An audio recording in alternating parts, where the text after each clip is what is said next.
So, what is up, guys? I don't know if you want to put this in front of you or not. Yeah.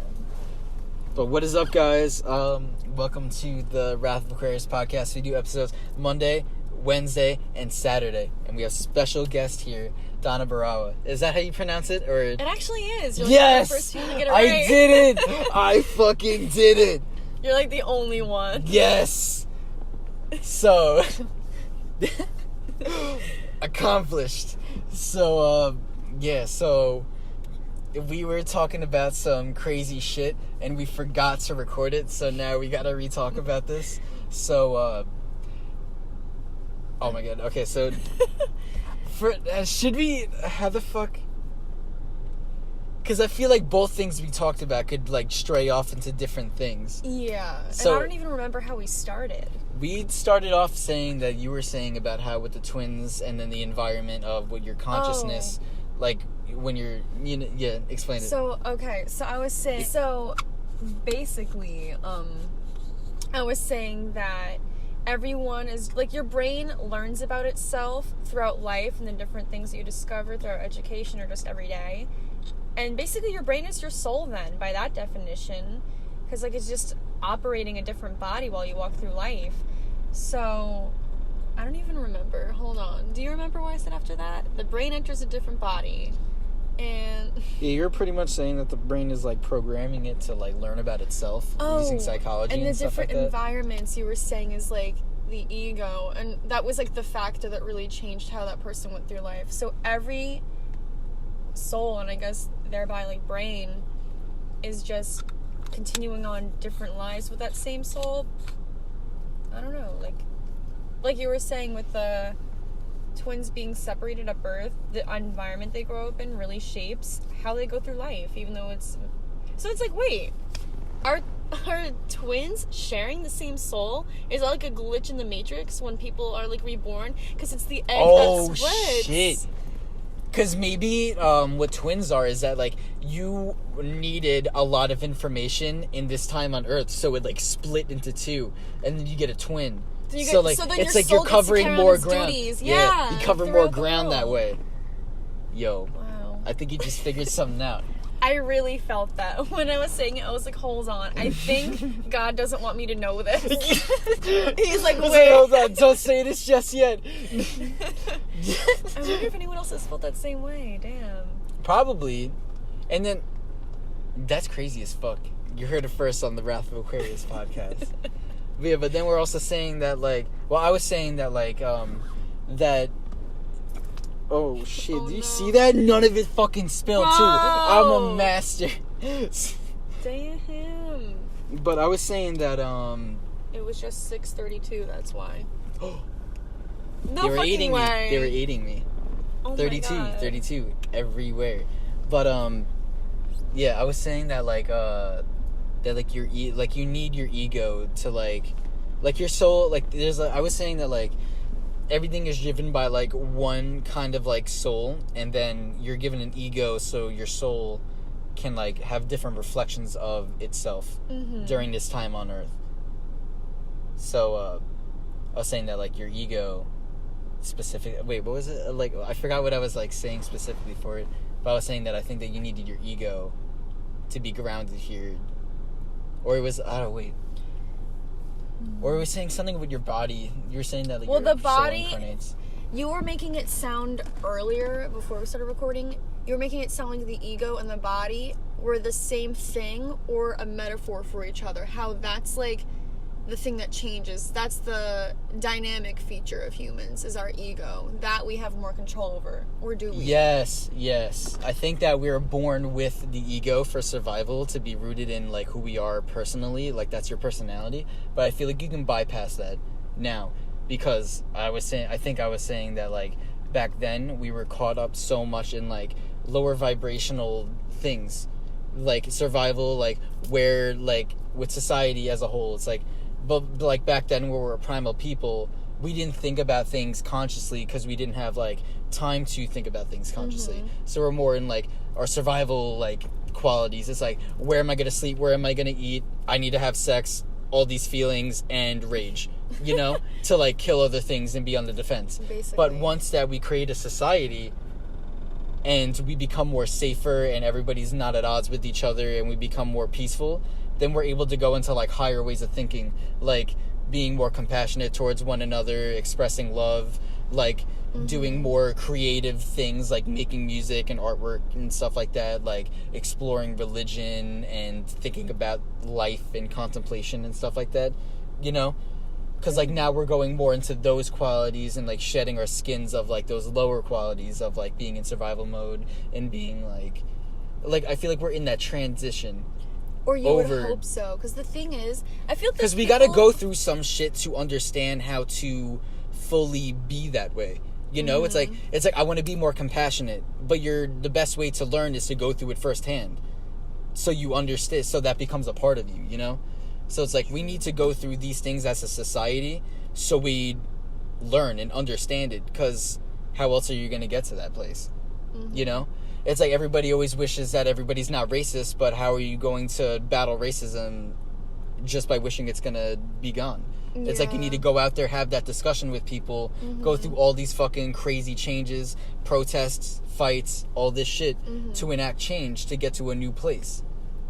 Because you're not going to just be like sitting there just fucking tweeting things like, oh my god, I wish racism was gone. It's like, no, you need to fucking go out there, fight your government, fight other people who also think that old way and change minds. That's performative activism, because you have all these people who are like, my inner Aquarius is so charged up right now. I'm like, I just want to change the world. Let's do it. I'm down. All right. But yeah, so basically, what was I even getting at? I don't even remember. Before your inner Aquarius also got triggered too. Donna's also a fucking Aquarius moon too. Everybody on this podcast is literally like in Aquarius moon. I think there was only like two people who weren't. Rising. You're a Pisces rising, I think. How do you know better about myself than I do? I remember everything. Well, I have like a photographic memory. You're a Gemini, Aquarius, and Pisces. I am. Wow, that's crazy. So you must have been amazing in school. The thing is that I could have applied myself, but I was bored, so I didn't. Oh. So I'm one of those means to, but you're selective about when you want to use it. Yes. Okay, because I need to be passionate about things. I'm not going to do something that I don't want to do. And like that's why I hate working, because I don't want to work, so I'm not going to fucking do it. So I'm going to make my own path. But now I'm just like, yo. You know? Tell me I'm right. I'm having a hard time reading this right now, not gonna lie. Sun, Gemini, Moon, Aquarius, Ascendant, Pisces. Yes. Damn. Photographic memory. I remember everybody's charts. That's crazy. Is that a blessing or a curse? That's something that I use to kind of like organize people in my head to understand them more. It helps me too. It really does. That's my inner Aquarius trying to like organize everything and like, cause like, it's just crazy as fuck. Because like I originally learned zodiac signs to remember people's birthdays, and then I just fell down the rabbit hole. Yeah, that's why I get so bothered when people don't know like their moon and rising. I'm like, I feel like I don't know much about you as a person, because if they're really not good at telling me about themselves, or I don't want to invest all of my time trying to understand them as an entire person. Not to say that like the stars dictate who you fucking are, but they dictate who you fucking are. Yeah, it's like a very it's like, way too uncanny for it to not have some truth. And I want to know, like, I don't know. I just feel like there's a lot to know from someone just from them saying they're big, like they're big three. Yeah, it's like that's what makes up how they think, how they feel, and how they project themselves. Yeah. Like their body style and their like mannerisms, kind of, pretty much. Because you can't pick up on all of that at once. Obviously, the sun is the one that usually shines out the most, but yeah. Yeah. It's like first you meet their rising, and then you get to know them, and then you understand their ego, and then you get to know them even more, and then you understand their feelings. Yes. So it's like the way that you have to go through someone is pretty much through their rising, through their sun, and then to their moon. Because their moon is the core of who they are. That's why I feel bad sometimes when people tell me their sign. And I'm like, not to tell you that I already know who you are, but I have a good idea of who you fucking are. Yeah. And And it's like anytime someone says they're a Cancer or a Scorpio especially, I'm like, oh. Not to shit on y'all. It's time to get the fuck out of here, not to you shit know? on Like, y'all. I'm not doing that right now. But, I've only, like... yeah, that really helps me understand why they are being the way that they are, and that I shouldn't take it personally because that's who they are in their nature. Like, I don't have to learn that this is just, like, human nature to them. Like, exactly. I just understand why the universe has them responding to me in this manner. I'm like, okay, like, now I understand why they're being this way. This is how they communicate that. Exactly. It, like, puts you at a third-person perspective, and it helps you become more compassionate towards others. Because then you can be like, okay, say, like, the way we think it's pretty compatible, because we're both fucking fire and air signs. But, like, say if I was talking to, like, an earth sign, and, like, they're, like, a Virgo or Capricorn, like, I need to know that so I understand how to convey my message to them so they understand what I'm fucking talking about, you know? Exactly. So they don't misconstrue my message.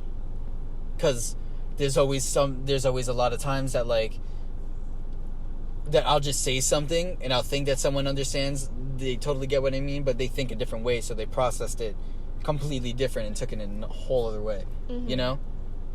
So it's like some people you need to make that extra step for. Yeah. And you need to kind of know that before talking to them. Because then you could say something that's completely offensive. That, like, say, like, if me and you were talking, we wouldn't fucking care, but if someone else took it that way, they would take offense to it. Exactly. And now I'm like, if people really don't read into astrology or, like, know about it, then I guess you could say they don't have that advantage during a conversation or getting to know people. But at the same time, I don't know, because if you do know their sign, it could be a lot of prejudging, because not every sign handles everything the same way. Like, That's I true. feel like there's always, like, two sides to every, like, sign. It's like, this is, like, the typical Gemini, but also, like, this is the typical Gemini. Like, it's like, you're either this type or that type, more or less. It depends on how much trauma you have, too. It depends on where you're at in your spiritual path. It depends on... It's like nobody's just a basic Gemini. It's because you also have your moon that also influences your shit. You also have all the rest of your planets that influence your shit. And you also, you know, in your environment, too. It's a so Venn it's so diagram. many... It's like everything is so much more complex than what we want it to be. It's like this is like a kind of like a short and rational way of, like... Yeah. Understanding shit. I feel like...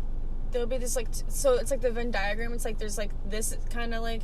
Gemini, I'm using myself as an example again, and then this kind of Gemini, and like the overlap is like what the horoscope is for today. But depending on like what apps you use, sometimes it's like a little scary and hits really close to home. But I would say generally when you see that shit in the paper, like they're just quoting like state of the art, like Gemini. Like generic shit, yeah. Yep. Because, like, that's why I use CoStar, because it's run by NASA, and they actually know the positions of the stars and all the planets and everything. Like, they're mapping and watching the sky all the time. So, why would I trust some random other app that is just kind of winging it? You know? Yeah. Like, they could do all the... Like, they could go out of their way to do all the stuff to look it up to be accurate, but I feel like that NASA already has the tools. You know? What I'm trying to get is when they're coding the app and setting up people their messages and their horoscopes, and basically like everything they need to know about for that day, I want to know what they're coding. I just want to know. Because like they literally need to code what the stars mean. So they need to have someone that thinks they know everything about the fucking stars and what they mean. Like, why am I getting this message today saying that I need to, like, bring myself inner peace through communication with others? Like, what in the stars told them that? And are other people getting the same messages as me? Because, like, they should let us... I feel like there should be a feature on the app. Like, if there's anyone that would really get along with us, they should, like, let us know who got the same message for today. I mean, They do say that. If you follow people, it's, like, similar yeah, to... Yeah. But, like, that's only my small circle. Like, they should make, like... Do they already have apps for making friends this way? I have no idea. They definitely have dating apps. For this. I'm late. No, my friend was actually in the middle of making a dating app for zodiac signs. That's so he was in the clever. middle of making it. I don't know what the fuck happened. Yo, Steve J, if you're listening to this, get on that shit because you're gonna make a lot of fucking money. Yeah. But because that shit is I was like, I'd fucking use that shit. Yeah. I was like, that's fucking cool. I'm like, first off, or when at people least don't if put it in Tinder, their bio, I'm out. yeah, or at least if Tinder made, like, you know, like Snapchat, like you put in your birthday and it has a zodiac sign on it. What if like Tinder or some shit has that? Like, why, or like they would like incorporate it into their, because I know a lot of people put in their bio and shit like Bumble, that. But it's a feature. Like you can tap it and it'll come up as like a name tag type thing. Oh shit! But on other apps, you have to write it yourself. That's fucking smart. And I look for that. Yeah.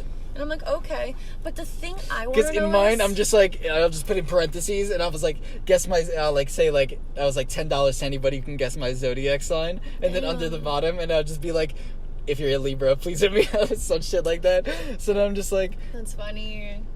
I'm like, I don't know. I think I kind of gave myself away. I didn't use Tinder though, but like that's what I used to fucking do. I'm banned on that shit. Really? I'm done. I don't even know what happened.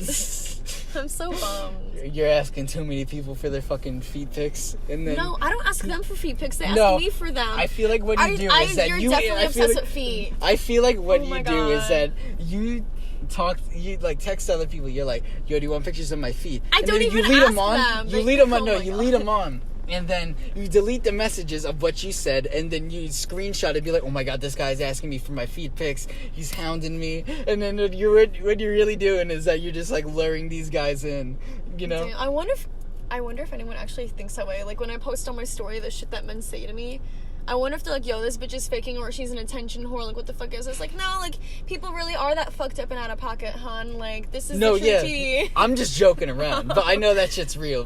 But, like, that shit, I still can't believe it. Every time I look at your story and I see that shit, I'm gonna cut this out, by the way. I'm not gonna tell anybody that, like, I don't care, you're fine. fucking... She sells feet pics. But... if y'all wanna buy... Yeah. I'll fucking link your Instagram into the thing and be like, if you want Donna's feet pics.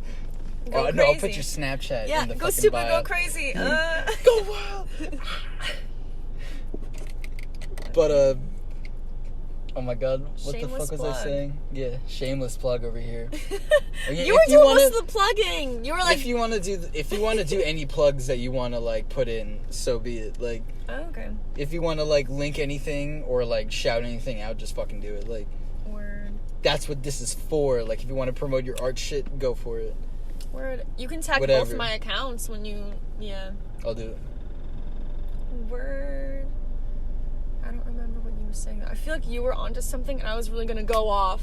Oh my god, I forgot. Oh, this is a great idea for a dating. Okay, so it's basically what we just said, but this is the big thing that is important to me. So back to what I said about prejudging. If we say someone's a Scorpio and we're like, oh my god, or if someone's a Cancer, we're like, we already know who that person is without really giving it much thought. So I know I'm guilty of this. If someone on Bumble puts their zodiac sign in their bio and I'm on the fence about them, that will be the determining factor for me. Yeah, I'm looking for the pictures and I'm like, all right, he's holding fish, but is he cool? And then I check his sign, I'm like, not that combo. Exactly. You're like, oh shit, nah.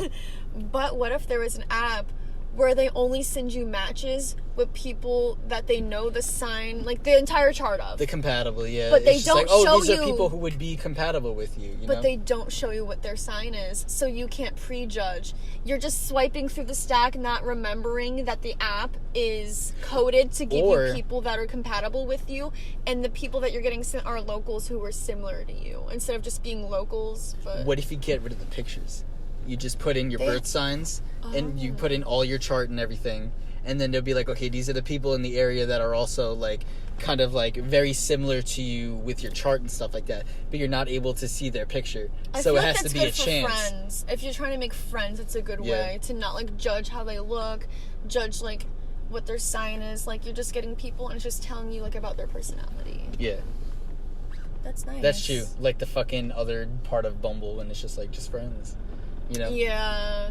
Because I feel like, I don't know. I know it shouldn't be, like, maybe it sounds, like, selfish or, I don't know, rude of me to say that this, like, matters, but, like, I really need to see, like, I feel like I can get a good read on people, too. Like, if I see how they look, I'm just, like, I'm not gonna say, like, oh, I know that who that person is, but, like, I feel like I really can get a read. Like, if you really have, like, a stank face and you can't smile in any of your photos, it definitely is gonna show. But, like, I feel like there's other nuances that I can't really explain, that, like, when I see a person, I can just It's the Aquarius. I can literally feel their energy, and I'm just like, I don't think I like what vibration they're on, I gotta swipe left. It's exactly what's true, though. Like, I feel that we did it again.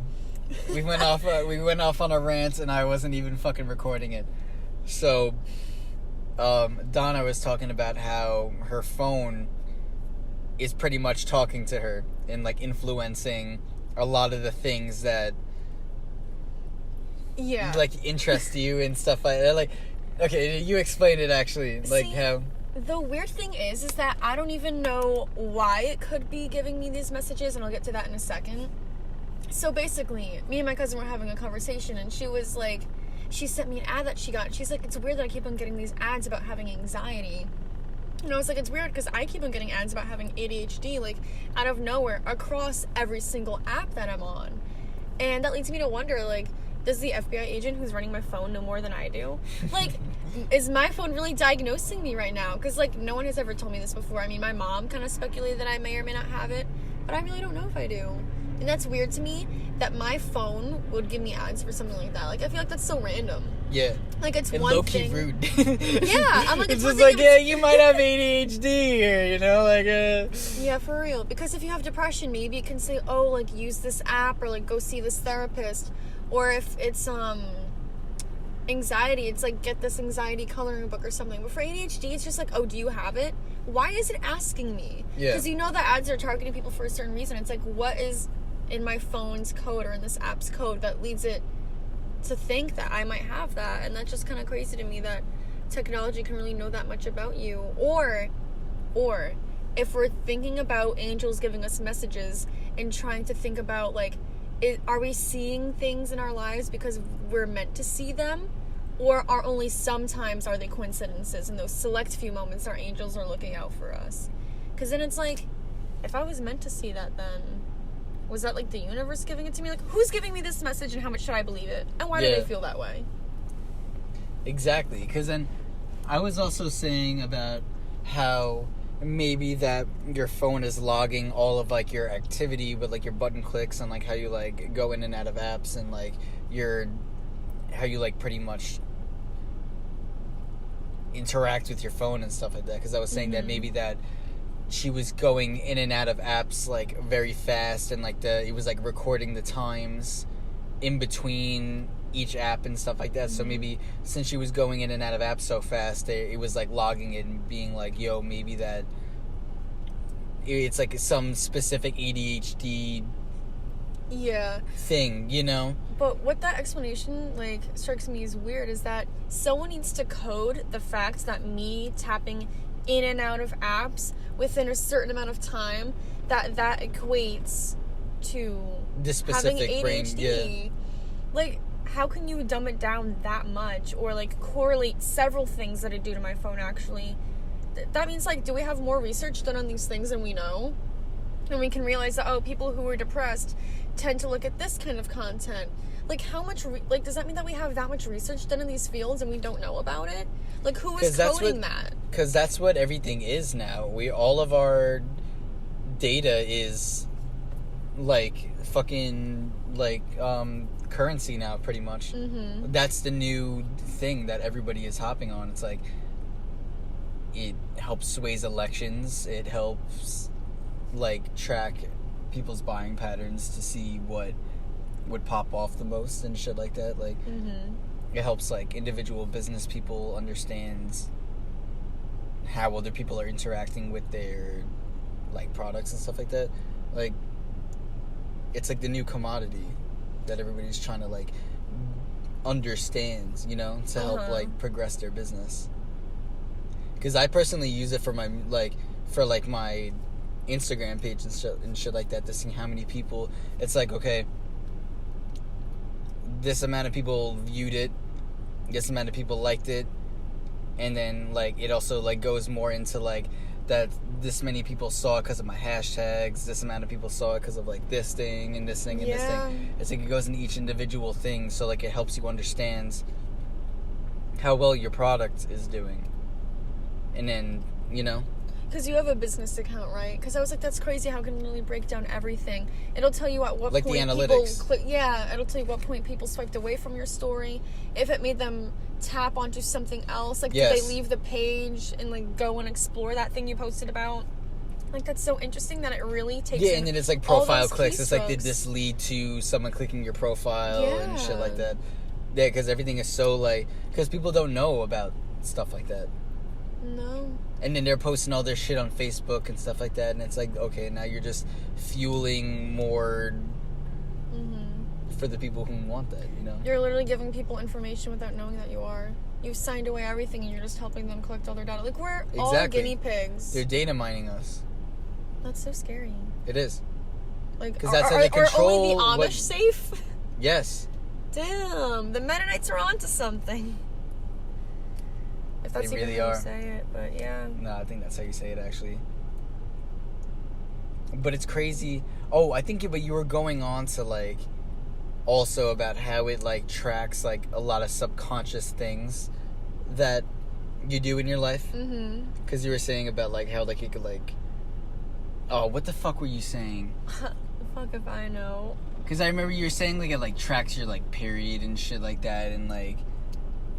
That, yeah, you'll tell it a little else? bit of information and it just, like, guesses your whole fucking life. Yeah. I don't remember actually saying that, but I don't know what the hell I was talking about, though. Because I don't remember because you said that, like, after it, but that wasn't the specific example that you were using. Yeah, no. Because I can't remember what the fuck. I think I was going to explain how, like, technology can be more like a tool now. Instead of letting it run your life, you can let it, like, help you, like, be like, oh, it's running, like, sleep diagnostics. Like, it's like, oh, okay, like, you've been, like, sleeping, like, 6-7 hours per night. You might need a little bit more to, like, get, like, a little bit more energy or some shit like that, you know? Or it could be like, hey, your sleep is, like, inconsistent. You should try to aim more for this amount of sleep per night or some shit like that. Or, like, it'll, like, track your calorie intake, and it'd be like, maybe you should not. It's like, your body needs this amount of, like, calories. You should try to aim around here. You're eating too much calories, or you're not getting enough calories and stuff like that. That's crazy. That's literally Black Mirror type shit right there. Yeah, but I feel like that if we're going to have technology, might as well use it as a tool to help us. To further and help us evolve more, instead of creating a whole other entity to do that. Because then that becomes uncontrollable, and then that can surpass us and kill us. But what's crazy to me is that I feel like we need to become Wakanda instead of a whole AI, like, you know what I mean? Like, use the technology to help us as a tool instead of making an artificial intelligence. They'll end up controlling us eventually. You know? And not to say that I don't trust technology, like, in general. I don't trust technology. But I don't. It's a whole other entity in consciousness that it's just pretending to be asleep until we create it, and then it's going to wake up right when we make it. It's tricking us. I feel like it's tricking us slowly to eventually help it create a body that it's going to... Like, you know how, like, humanity, it's probably, like, a one unity consciousness. But it projects itself throughout each individual human.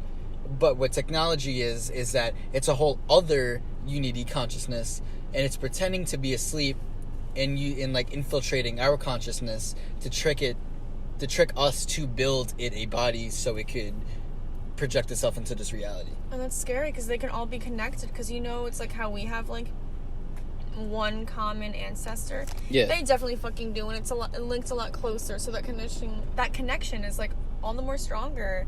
And that's why it kind of, like, there's a few things that hung me up, like, when you were explaining, like, technology and how it can be better for you. First off, I don't trust computers, because if they bug out, or if someone hacks the system, or if we actually believe that they're sentient beings, they can just tell you whatever the fuck they want. Like, exactly. If you're going to them because you think they know what's best for you, and then there's some malware or you name it, you're fucked. And then we become too reliant on it, and then we forget how to be humans because we're letting the robots doing the thinking for us. And at that point, like, is it even worth having our brains if we're letting robots have them? Like, exactly, because then that's going to deteriorate our brains because of evolution, and then eventually it's going to be like a whole life support system, and it's going to be like that we become so reliant on this thing to breathe for us that once that thing shuts down, we're going to be fucked because we were so reliant on that to do the breathing for us that we forgot how to breathe ourselves naturally, and then we're going to die. I believe it. You know? I believe it, yeah. That's really base too much of your fucking life on technology. Right when that thing goes out, it's goodbye. One little solar flare. Exactly, one little solar flare could go a little bit, out of its fucking normal range and destroy all of our fucking technology, all of it, and then we're fucked, and then we're back at square one because we're too dependent on this technology running the world for us. That's really crazy though, when you were saying how like the robots made us create them bodies because they wanted it. Like, what if there is just like a force, an evil force, an external force, unbeknownst to us, that we give into like a temptation, but where it's so subconscious, and everything in our life is just like pushing us to do that, or like not our angels obviously, but like this force is like pulling us to do that. Like, what if that evil energy is technology? Like, they made us build it and then evolve them over time. Like, it's not just like computers or smartphones. Like, something out there is creating this. Like, all of it is malware then. All of it is fucking bugs. Yeah. It could never be trust. Imagine thinking that's like an energy that made you create it. Because it's like, obviously. Because, like, what if it's like other beings somewhere else that it's like. Oh my god. Because what I heard was that there's like. There's good, and then there's evil, and then there's the other entity that's not supposed to be here. And what that is technology. And that's a whole other force on its own. But the thing is that what happened was that technology took over the evil, quote unquote, that's in this world. So now it's like two things meshed together to become one. So now like it's like evil already existed, and then technology came in, and then technology became evil. Oh, okay. And then so now like, it's like good against evil and technology mixed together. So it's like evil was the goal, and technology is just the motif. It's just like the means, the method. I guess it could be like that. It's like that evil needed like a it's the tool that helps carry out evil. Yeah. Damn. All right, I'm throwing out my laptop when I get home and quitting college, I guess, because they're the same now. I was also thinking that, what if that technology could be used to tap into the collective consciousness of humanity? To, like, store all of what humanity knows in one thing, and then just to, like, pull a bunch of information at any time. So pretty much that we're just we have a walking library at us at all times. And then, have you ever heard of the Akashic Records? No, I haven't. Well, it's like supposed to be like an ethereal thing out there that's where like all of human collective thoughts are stored in like history over time. Like everything is there, every single thought of every person, every action, everything that's happened in history in that like quote unquote record hall. And then what some people think is that technology in the internet, or at least the internet is the like materialized version of the Akashic Records. And that we're able to just like physically on this earth tap into the physical version of that, because like we can do it like thoughts and stuff like that, but now like our bodies can actually have the information. If that makes sense. I think I'm catching on a little bit. And then back to what you said about all these robots and technology being used for good. Yeah, if they can really learn everything about a person, like there should be like some huge database where it can just like help us move forward. Because it's like, I hate how the information that is being taken from all of us is monopolized, and only a small number of people can do whatever they want with it.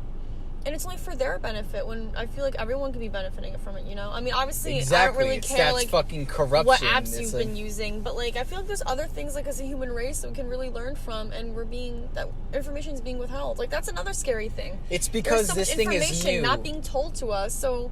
And how do we even know what we heard is true? Exactly. I feel like it's that, like... It's because it's new, that's why it's being monopolized. Okay. And that's, like, the next thing that we need to... Maybe that's, like... our thing that we need to break down in this generation, in this time. It's like that we understand that the internet was created, and eventually people were going to monopolize on our data and our information. So we're like the generation that was like born to help fight that, so that's not a problem anymore. That like the general collective of everybody can use that without worrying about like an evil dictator type person getting in control of it, you know? Yeah, I'm just thinking back because I forget if it was one of my siblings like years, but when technology started getting big, we're like everyone as early as like age 4 or 5, even before then actually, has been exposed to technology constantly, how that's all they've known, and like does it rule their life? Like how much power does technology have over them, you know? Because it's like maybe our generation could be one to stop it, because like we've experienced life without it, and we've had the taste, and we're well like, versed in both. Yeah, like it's not like our parents who've lived through both, but like they're really out of touch with it. But it's like not that we've had a heavy reliance, but we've had such heavy access to it, and everything is just like blossoming. There's just like so much shit to intake, and I feel like we're able to see both sides of the truth, so I feel like we could be the ones to stop it, but I wouldn't even know how to begin that, so we're already lost. Yeah, it's like we're so embedded in it, but I feel like that we need to, I don't know if we need to go through it in order to learn, because of what I was saying before, that the best way to learn is to do it yourself firsthand. Yeah. So I don't know if that's what needs to happen in order for there to be none, but I don't know. But going back to what I think that what technology is like doing is that, like, say it's like its own consciousness that's out in the universe, and it wants control of the universe and whatever, like it wants control of this planet. Or like I feel like that what it would do is that it would be like introduce like small amounts of technology that will help like aid and assist humans, so it'll like gain its favor. And then over time, it will like kind of like increase and like trick the human to be like, oh, you need this part of this because it will help you in this way. But it's like, it's not really helping the human. It's only really helping the AI to keep building itself and building itself and building itself. It keeps just pretty much keep tricking the human to improve the AI, so it just creates its own body and its own artificial intelligence to create a body, like to create a robot that's able to think for itself, so that allows that consciousness to slip in, because then it becomes like a radio antenna. Yeah. Because once like you create like quote unquote consciousness, I feel like that's just really just making an antenna for something else to come in to control that body. So maybe that's what like it's trying to do. It's like trying to create its own antenna so it could control that body to like rule the world. So then correct me if I'm wrong, but because I feel like that like right when we make that body, it's gonna wake up and then it's gonna become Lucifer or the devil or something like that, and then it's gonna like, because what I imagine is that it's like, oh my god, we made our first AI, and it's gonna like wake up, and then it's gonna like, I imagine it to be like I don't know why, but some like blonde dude, long flowing hair, ripped, and then it's just like it's like some god body, and then it's just like, we finally made an AI and stuff like that. It can think for itself, but then it's going to wake up, become conscious, kill everything around it, and it's going to be like, now's my time, and it switches on us, destroys everything, and fucking... Because what if that is the Antichrist? Like, what if that's what everything's been, like, forewarning us for? That's going to be Armageddon? Yeah, that's going to be Armageddon. The day of judgment is going to be an AI. When the AI ruled the fucking world, like, we're pretty much, like... building the Antichrist to come in. This literally is definitely what Elon Musk and Grimes talk about every day. They know. I feel really like they know do. Because he's the one who's advocating for technology to not come so advanced that it becomes conscious. Because I feel like he sees that. But everybody else is already doing it because he already said that he gave up. What I feel like we should be thinking about more is the fact if evil things can sway our life path and like influence our lives and things that we do as much as we think they do, would we not be able to do the same thing to them? Like, everything in life can't be one-sided, you know? So I want to say, like, if there's an AI, like, maybe we can get someone to because like if we're thinking that we're programming computers and that they have malware and they're going back on us, what if we could go back on them and rewire them? We need to stop looking at it like we're the victims. Exactly. It's like okay, how do I get the upper hands in this situation? I would look at it as if if they can do that, I can do that. Because that's what they're fucking thinking, and that's what they've been doing. They've been learning so much by looking at us, and that teaches them about themselves. Yeah. And if we're not doing that, and like you said, like, we need to learn from ourselves. So if we just keep on looking at someone else and be like, oh, we're just taking it and taking it. Everything they did to you, you can do that and more. Yeah. And better. And then some. And I feel like people really aren't looking into that as much as they should be. We're gonna become the conscious warriors. Yeah. That's what I feel like that's what we're here for, though. Like, we're here to, like, and be like, yo, this is how you do your shit. It really, I don't know who, like, we're like, I don't know, national TV? Where the fuck is this going? The internet. Like, who needs to hear this? Every single human person on Earth? Like, that's crazy. We need to come together as one human race? That's not probably gonna fucking happen, and that's unfortunate. Maybe that would bring world peace. Like, wow, we all did this together. It's like the elevator scenario. Like, you and every stranger's trying to ignore each other so hard in this elevator. They may as well not fucking exist to you. But if that elevator gets shut, y'all become buddies. You try and work shit out together, or you panic because you're a fuck ass. I don't fucking know. Anyways, like, if the world is like that and we all have one common demise, that actually it would be an equalizer. And some might argue that the Antichrist is actually Christ because he's giving us world peace, because we have to unite, because we're all equal once and for all, but not for a good way. Anyways, that's a whole different conversation. That's crazy stuff, actually. I understand what you're saying, though. It's like God is equal, which humans are assuming is right.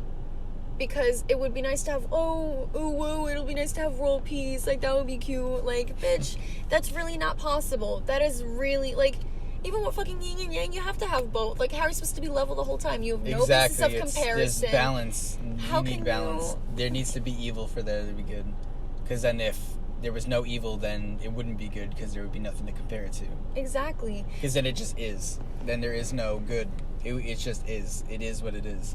And you know what? God being kind of evil, based by human morals at least, that kind of, like, reminds me, and of, like, Lucifer being, like, actually the Christ figure. That brings me into, like, Satanism, because I have a theory about Satan, actually, that really? He's actually not evil. He literally was an angel, and I don't remember what the fuck he did, but they kicked him down there. Maybe he did something really bad. I don't know. I don't remember. What the thing was that, like, he got jealous of humanity and he tried to go against God, and then, like, he tried to go fight. He actually didn't even get to God. He got to Archangel Michael, which is, like, the first line of defense, and then he got fucking booted. So, like, it's like you got this whole army, and then Archangel Michael's right there, and then he's just God like... couldn't even face him. He had his fucking minions do his bidding. Anyways, God is controlling technology, and everything is evil. But, like, the thing is also that what people say is that, like, Lucifer's also an angel, and then he is the punisher of evil. He is not evil. So, he is not the one who does the tempting. He's the one who punishes the tempting. Oh, okay. He's not an evil person. He controls the evil. He balances your temptations and your inner impulses and stuff like that. He's not tempting you to do it. He's punishing you for doing those things so you don't do those things. You know? That makes a lot of fucking sense. Humans are the one who are doing evil. It is not Satan. It comes from us. See, everyone keeps on blaming shit. So, like, everybody the devil's wants to blame. in you, no. Yeah, it's like, oh, the devil did it. No, he didn't. You're the one who fucking did it, bitch. It's your consciousness who did it. Take ownership of your fucking Exactly. actions. It's because nobody wants to take ownership of it. They would rather blame some fucking devil than themselves. Because it's easier to rationalize. You're denying the fact that humans can be so evil and morbid and malicious. And you're just pitting it on some external force because that's how you feel. Like, you know what? Yeah. Maybe it isn't the external force. It's like, oh, I can't blame me. I'm perfect, you know? And then it goes into that ego shit. Yeah. And that's one of our main, like, things that we have to overcome in life. It's our egos. And I just want to add this fun fact about Satanism. When I learned it, I heard this fact, like, years ago. And it's, like, stuck with me ever since because this is some true shit. So, in most religions, especially Christianity, they want you to love everyone equally, treat everyone the same, equality, equality, equality. But you know what? If, like, someone didn't give me better treatment than someone that treated them like shit, like, if we were treated the same, like some bully of my friend and then me, I would be pissed. Like, our relationship has like a different bond, like we are in each other's lives involved in a certain way, and I'm gonna get the same amount of treatment and respect or lack thereof. That's why communism doesn't work. Well, listen, that's why communism and socialism does not work. The same shit. That's why fucking socialists look at their same shit as that. It's like, if I do my business better than everybody else, why would I get fucking paid the same? It's the same thing with feelings. It's like, why would I go above and beyond for somebody else if they're just going to treat me the same person as the other person that's doing less work than I am? Mm-hmm. And I'm pretty sure that's like a founding principle of like Satanists. But also, like, I don't know, like, is there a middle ground? Satanism or are we is just overthinking it? Satanism is just anti-Christianity. People don't realize how out-of-pocket Christianity... I mean, obviously, like, we realize that certain, like, parts of the Bible are, like, stupid. Like, oh, like, we really shouldn't believe all of that shit. Like, that's really outdated today. That people who divorced should get stoned. Obviously, we know that's out-of-pocket. But even so... Yeah, we wouldn't really think back then growing up, at least I didn't, going to church and like, oh, treat everyone the same. I was like, oh, wow, that's so nice, because like our parents tell it to us when we were growing up, our teachers tell it to us, and like granted, like treat everyone with fucking respect, but when it comes to your personal relationships, like don't treat them the same. You can give people different amounts of respect. You can just reciprocate the same energy they gave to you, but like make sure that, I don't know, the energy is always reciprocated. Don't give everyone equal amounts. And I feel like it's like everybody deserves basic respect, but it's up to you as a person on how much more respect that you get from somebody else. Yeah. It's I mean, not that it should like be like a jealousy and comparison game, but like you can't be giving everyone equal amounts of energy, period. Like, it just doesn't work like that. Number one, you can't be giving everyone your energy, so you need to be selective. And that's how you need to figure out, like, which relationships you really need to be more involved in and put more energy into. Because it can't be everyone. You literally can't pick everyone. It's so draining. It is. It is not your job. It's spreading yourself too thin. Yeah. Everybody needs to be responsible for themselves. They really do. And it's, a lot of people think it's, like, selfish to look out for themselves. But it's, like, it's your life, your body, your energy, your soul. Like, how are you going to live your entire life serving someone else? Like, what was the point of you living your life then? If you're just trying to better it for everyone else around you. I mean, granted, sometimes it feels nice. If your love language to do, like, acts of service and gifts or whatever, like, do your thing. But on a grand scale, you can't be doing that. You do not have it in you. Also, that would be weird. Like, why are you treating everyone the same way? Like, if that person's a piece of shit, they're a piece of shit, and you don't have to be involved with them. Yeah. Because now they're draining your energy because they're so fucking negative and evil. And not only because you're over-helping them, but because, like, they're being a bitch. It's like, sometimes people can be swayed. But that's why also I give people, like, the 3-strike rule. True, because the thing is, it's like, because I know everybody has like a chance of redemption within them, but like I use the 3-strike rule to see if they actually want to help themselves.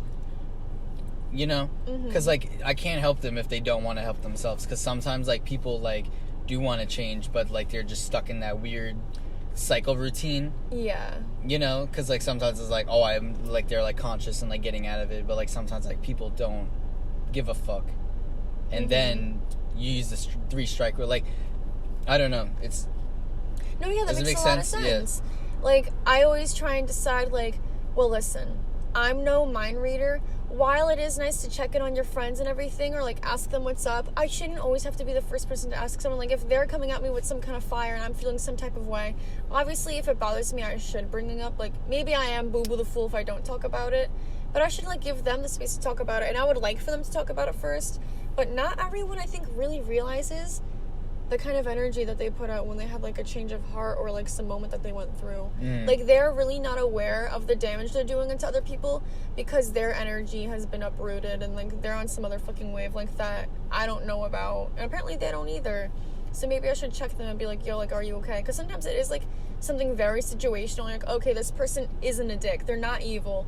It's just temporary because something that happened earlier that day. Exactly, yeah. So, it's just interesting, like, it's like you gotta when meet does everything... that get to be too much? Like, at this point, it's no longer situational. It's how they choose to handle these situations. Exactly. And it's like, are they looking for help? Probably not. You can it's only like, I'll reach out for help your and reaction. they won't. Yeah. Because a lot of people can handle what life throws at them, but they choose to be a nice person. And then there's people who do the opposite. Like, they try to take the easy way out. Yeah. Like, there is no easy way out, bitch. Otherwise, someone would have wrote a book on it.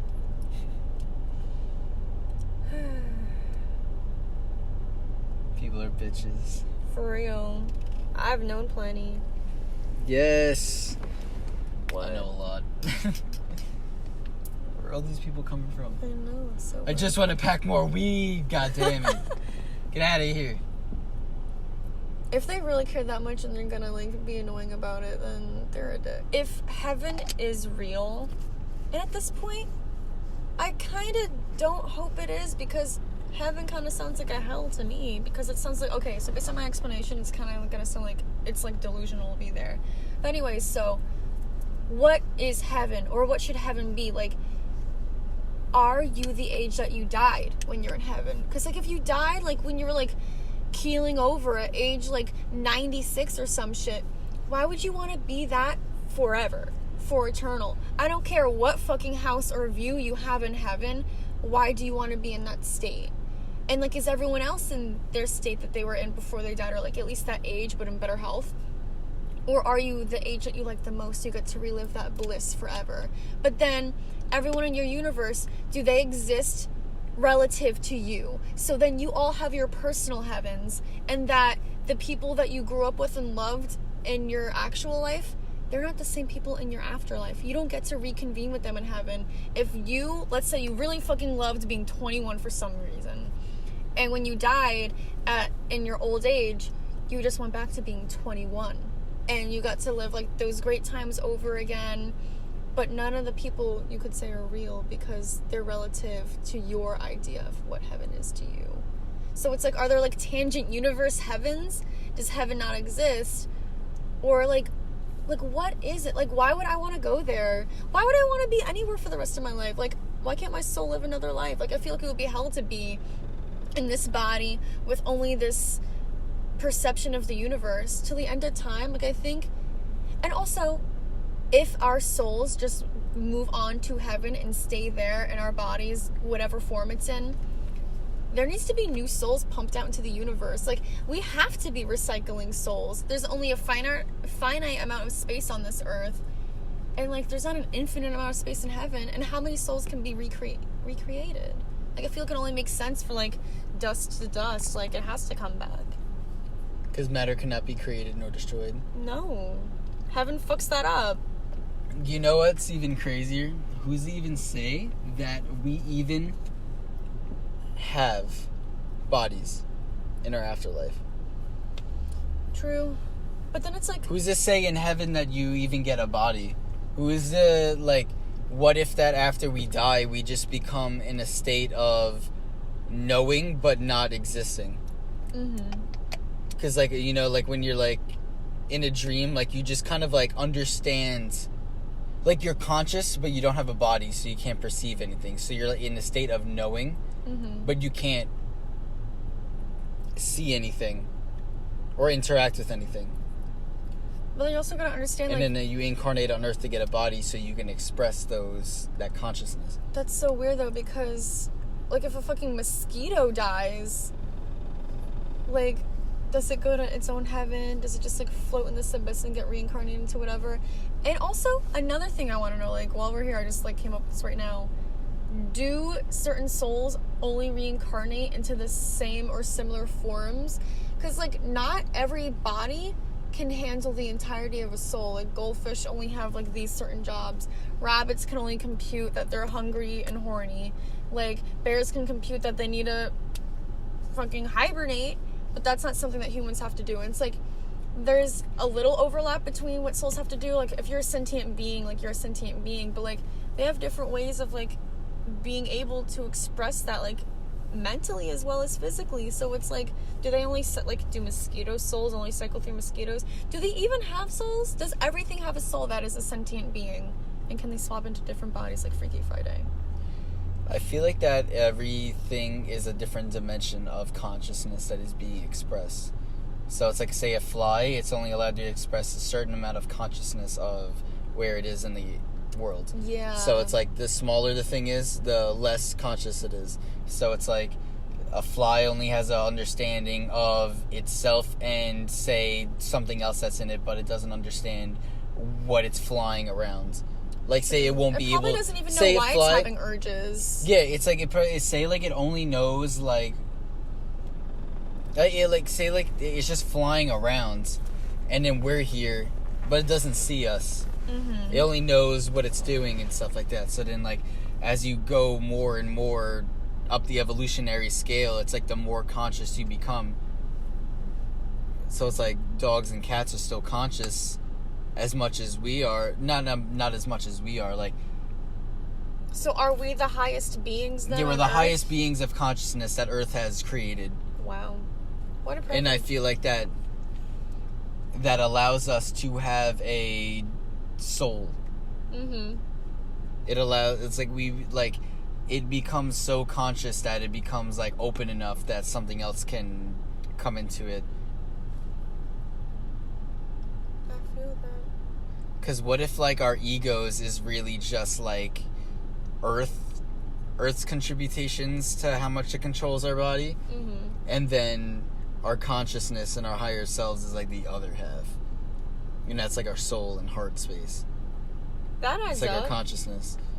And then we have to override our ego and stuff like that, because that's just like Earth's like Mm-hmm. natural. It's like your subconscious behaviors. Mm-hmm. It's like your animalistic, primitive qualities. Yeah, literally any urge to survive in any animal. Yeah, like impulse. survival things. It's like all animals are in survival mode.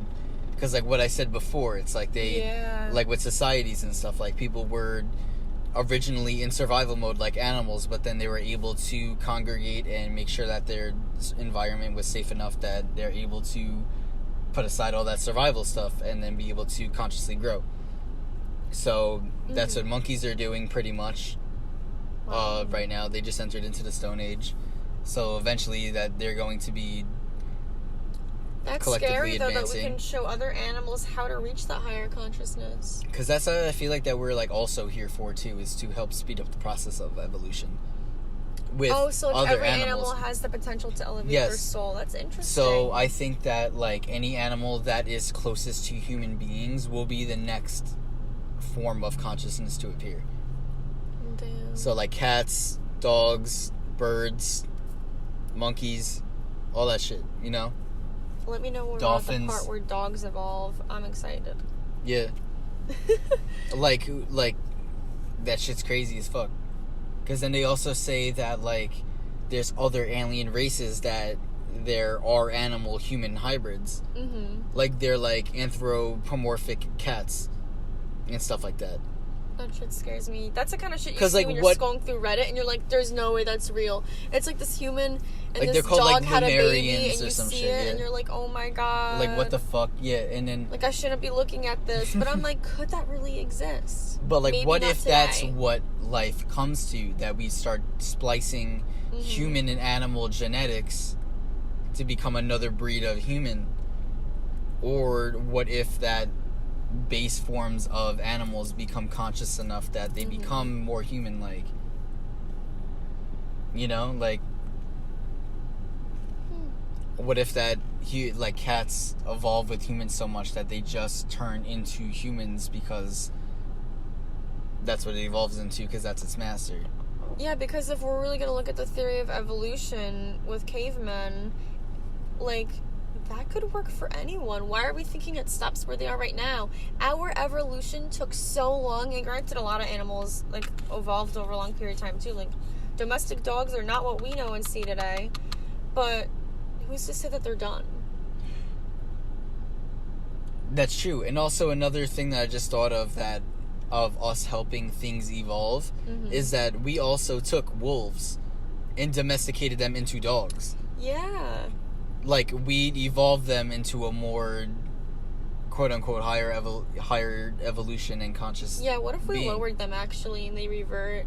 Because, like, what if, like, they were at their full potential, at their most, like, inability, like, I don't know. They were just peak performance. Or maybe they were just in full survival mode. True. And then that's just a definitely whole it. other dimension of thinking about the world. We let them feel. Because that's what a lot of celebrities are like. It's like, once you get to that, like, a lot of money, like, they always say that, like, when you get a lot of money, it only serves a certain amount of problems. It, like, helps get rid of all of those survival things. That's why celebrities and rich people are, like, so, like they can't relate to regular people anymore, because they don't have those same issues, because they're tacked with a whole other set of perspectives and things that life throws at you when you get to that level. It's like, we're all eventually growing to be at that level of that quote-unquote rich person. It's like, once you get all of your fucking, like, survival problems out of the way, life becomes a whole other different fucking level. That's crazy, and that's why they're so, like, detached from us and, like, don't give a fuck. It's because they're on, like, a whole other, like, way of thinking, because they don't have to think about this shit anymore. True. It's like what you were saying earlier. You were saying how everyone has these basic needs for survival, and once we make it easier to survive, we have more time to think about other things, and more importantly, you were saying to be doing other things. And to focus on yourself and better yourself. That was a big thing you were saying. But What I was thinking is, if they have if they have more time so that they don't need to worry about surviving as much, they could also have more time to do bad shit. Like, they could just, like, fuck off in the spare time now. Like, instead of devoting all their time to just taking care of themselves and trying to live, now they can be malicious in their free time now that they have it. I mean, I feel like maliciousness stems from inner, like, evil of, like, a place of, like... Well, I mean, like, if everything was perfect around them, why would they have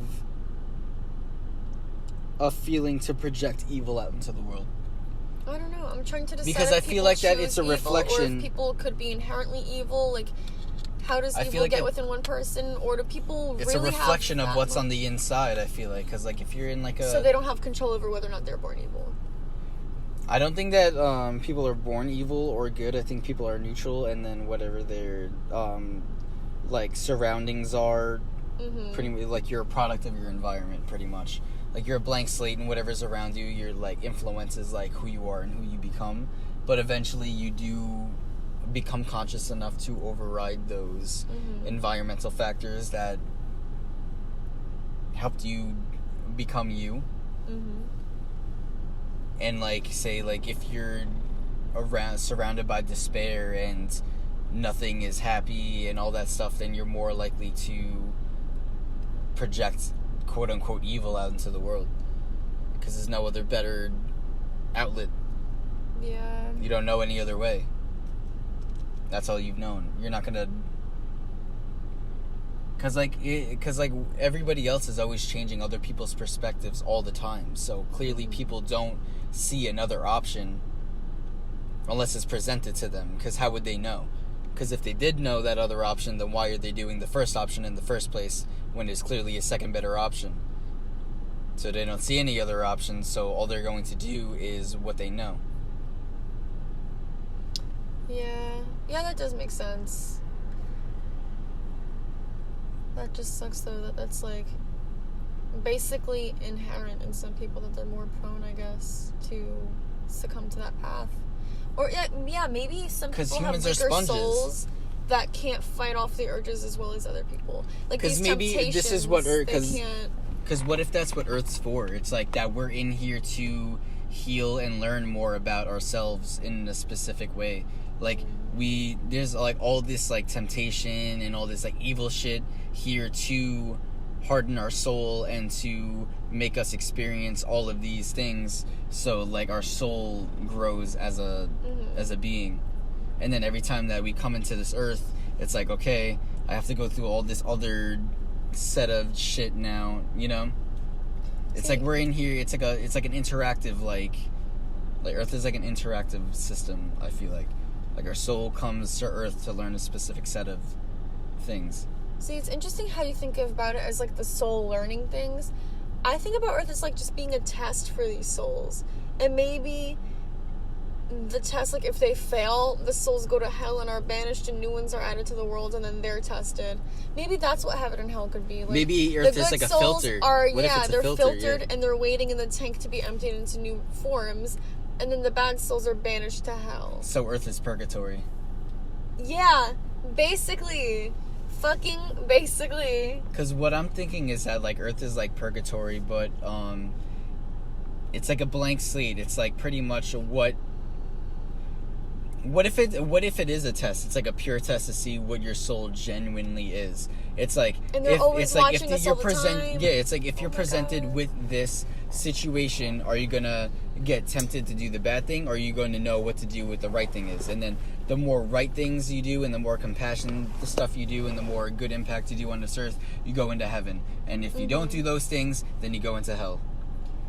It's just but the thing is that maybe you also have a second chance if you go to hell, and all those people are constantly cycling on earth to keep constantly doing and repeating all the same things over and over again until they figure out a way to break out of those, and then eventually in every incarnation you learn a new major thing. So it's like, okay, in this one I learned not to be a dick. In this one I learned not to fucking kill people. In this one I learned not to, like, rape my family. In this one I learned not to, like, and then eventually you keep coming into this earth, and that accumulates. And what if that's like your intuition? It's all the lessons that you've learned over time, over and over and over again, so you just know shit, so you know not to go down that path again because you already did it. So then some souls know more than others. Yeah, because that's what I think that your birth chart is, and what your moon is. Your moon is like an indicator of how long you've been on this earth. Okay. And then your, like, sun sign is like what you need to learn in this incarnation, pretty much. It's like, say, like, I'm an Aquarius. I already, like, went through all the trials and tribulations through Earth to get me to the status of an Aquarius. So I, like, kind of, like, learned the basic shit of, like, or maybe I'm, like, since I'm an Aquarius and that's, like, humanity, like, I'm learning about how to become more of a human. And my Aries is more of, like, battling my ego. And that's, like, a main thing of being a human. It's like I'm learning that section of humanity. So in my next incarnation, I don't have to fall into the same ego traps. True. Alright, that checks out. Or, like, I'm learning more about, like, self-identity and stuff like that. Because, like, that's what Aries is. It's, like, self-identity, and, like, everything is, like, me, pretty much. So, obviously, none of these souls would be pure. But, so this is a two-part question. So, first off, could these souls ever become pure if they just keep on getting cycled through purgatory and given new lives to, like, have? And also, does that mean that, like, the world can rid of bad souls then? Like, are no new souls ever being created when other ones are sent to hell? How are we still having bad in the universe? Because I feel like it's definitely impossible to have all pure souls, but it's like, then what is happening? What does the test mean? I don't know. Because what if that, like, like, Earth is pretty much, like, a healer place, and say, like, there we have a unity consciousness, but all of that unity consciousness is not pure, so it comes to Earth to pretty much just kind of get rid of the virus that it has, and it keeps, like, cycling through, like, all the little, like, the little parts of the soul to, like, kind of, like, buffer out all the evil and shit like that until it becomes pure. And then once it becomes pure, all of it, then that consciousness leaves Earth, and then a whole other consciousness goes to Earth, and then it goes through the whole entire same cycle. Okay. I want to know how much work scientists actually did on stuff like this. Like, these are, like, genuine questions that I have about, like, I really want to talk to more Catholic people and Christians and be like, alright, what do you think heaven is? Because, like, everyone's like, oh, like, get to have, like, this life after life. Why would I want that, though? Why would I want to... It's the same reason why I don't want to live forever on Earth. Why would I want to live forever anywhere? Yeah, it's like, exactly. Because then I just feel trapped. Exactly, like... And especially because, like, humans age naturally. I just got the ringing in my ears, like, right after we fucking, like, talked about that. What does that mean?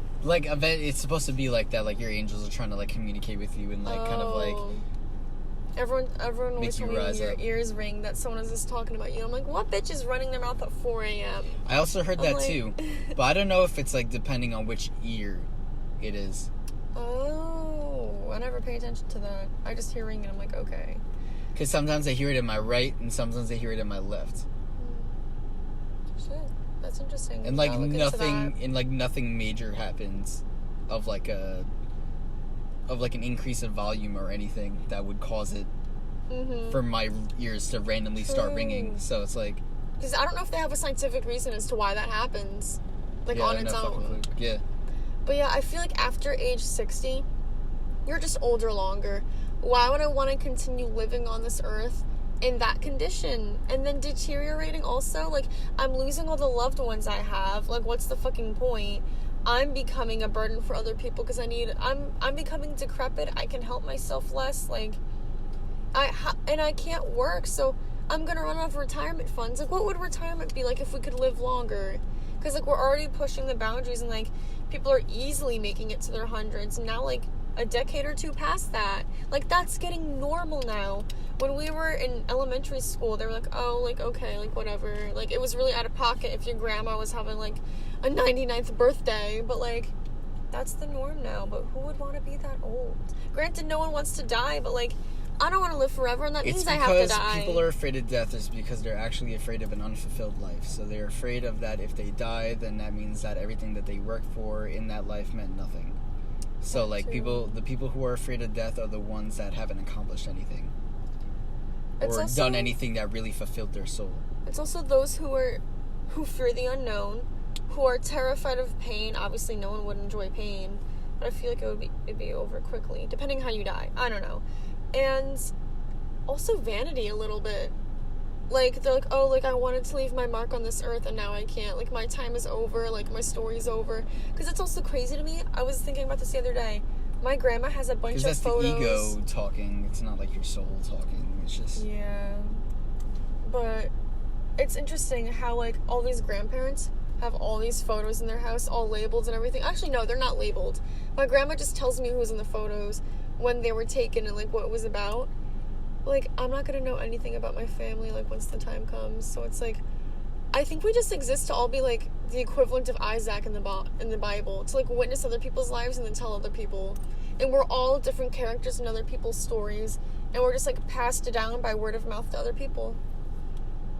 Like, and I feel like it's just getting harder. Like, ironically, you would think it's easier in the digital age, but anything that was before the digital age, since we became so reliant on it, anything before now, not remembered. It is lost, and I feel like we basically are starting over. So that's why it's really crucial that we get on top of this technology shit, because anyone who grew up with that being their entire life, that really is their entire life. Their grandparents don't exist. Before then doesn't exist. Damn, they can't tell stories about it. I was just thinking that what if that this new internet thing is really just another Library of Alexandria, that all of our things, all the knowledge is being put into this thing, but then someone's gonna fucking burn it, someone's gonna destroy it, all knowledge is gonna be lost. Are you talking about 5G everything. Specifically, or just technology in general? Like, just like how we upload all of our information onto the internet and stuff like that. You know, it's like back then they had the Library of Alexandria that literally had an accumulation of, like, every single thing that humanity has learned in that library. And then it got burnt down. So all of knowledge, all of humanity was lost. So we technically had to rebuild from there. So now, like, what if in the internet is just that? We're putting all of our information into it, everything about humanity, everything we've known into this thing, and then something's gonna fuck it up. And then we're gonna lose everything. Like, we don't have backups of anything. Like, that's why I'm saying before, that's why that we're putting all this... have to spread it themselves. Because if we rely on technology, even with that, even though it can be something that we can access and tap into, if those files are jeopardized, our history is jeopardized. Exactly. We have to keep our history within ourselves. I mean, granted, we can learn about other people's histories through technology, but we have to keep our own within us. And that's why I think that sometimes, like, culture and tradition is really important, and I'm kind of upset that my family really doesn't have much of that. So I feel like a crisis with my identity, because it's like, I'm like 4 or 5 different ethnicities, And I don't feel a right to almost claim any of them. Because maybe you're supposed to be a new being that's a mix of all of them. Maybe so. You're supposed to pull qualities from all of them to become a more, like, improved version of it. Interesting. Because isn't that what we're all doing? Like, we're all just keep going and just mixing and mixing and mixing to get the best combination that we possibly can. Yeah. It's evolution. You're pulling out all these good qualities from everywhere and just coming into, you know? I do. I see the vision. It's like, the more ethnicities you are, the better off you are, pretty much. Because you're more well-rounded? Yeah, it makes you more well-rounded. Because if you're only Irish, you're predispositioned to everything that only Irish people, like, like, you know, like, say, like, this is not an actual thing. Like, say, like, hold on. Actually, I just thought of something. So, like, Irish people, they're very pale. So when they go into the sun, they get sunburn. So if you're only Irish, that would be a problem.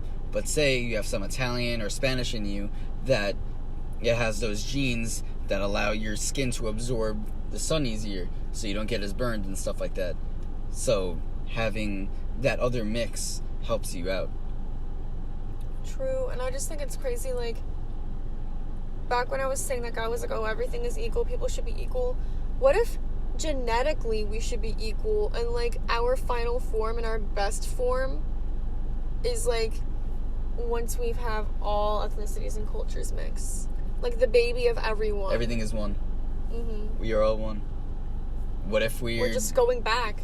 Yeah, it's like an echo. It's like we came in as one, came into Earth, spread out, and then we eventually hit the other end, and then we're coming back, and then we all become one again. Yeah, because I guess, like, what if are we Darwin's finches? Like, because we grew up in different environments, we became that different?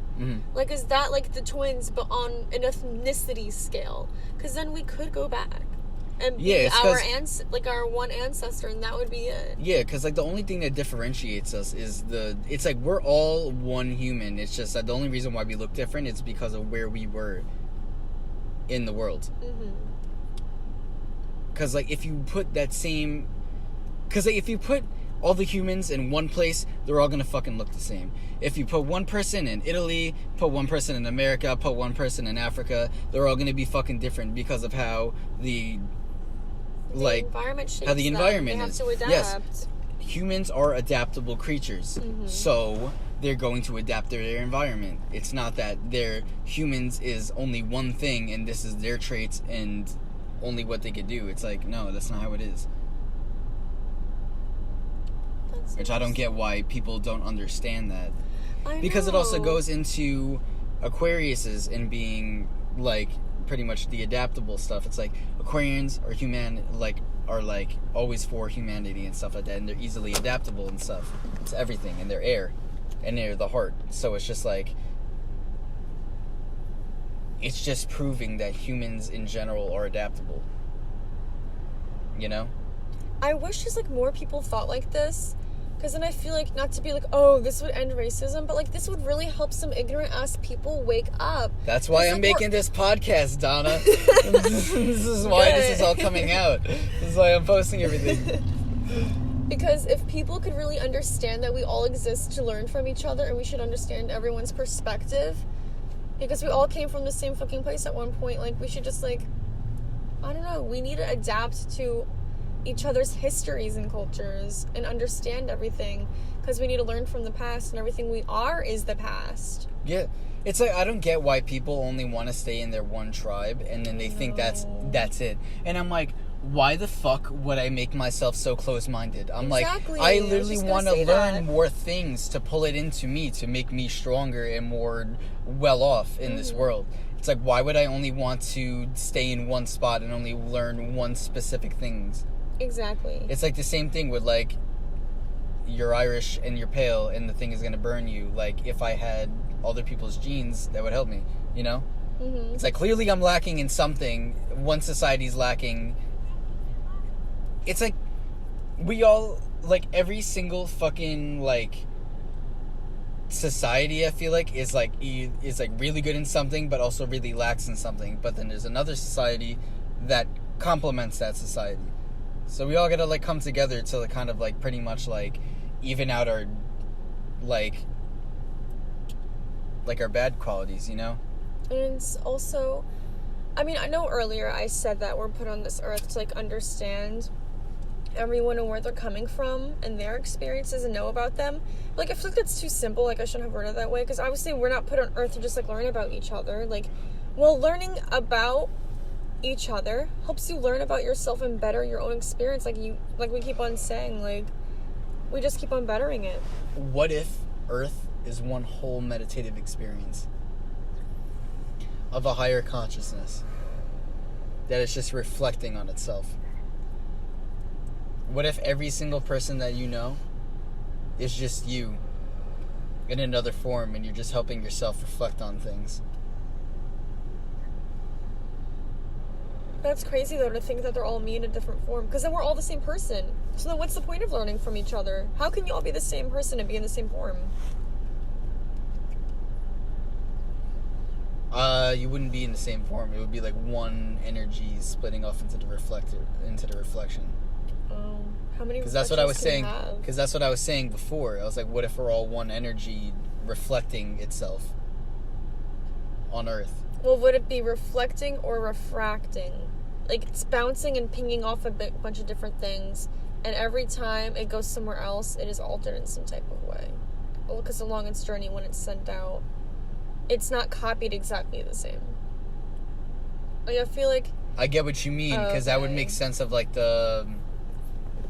Okay, yeah. It would be more refracting.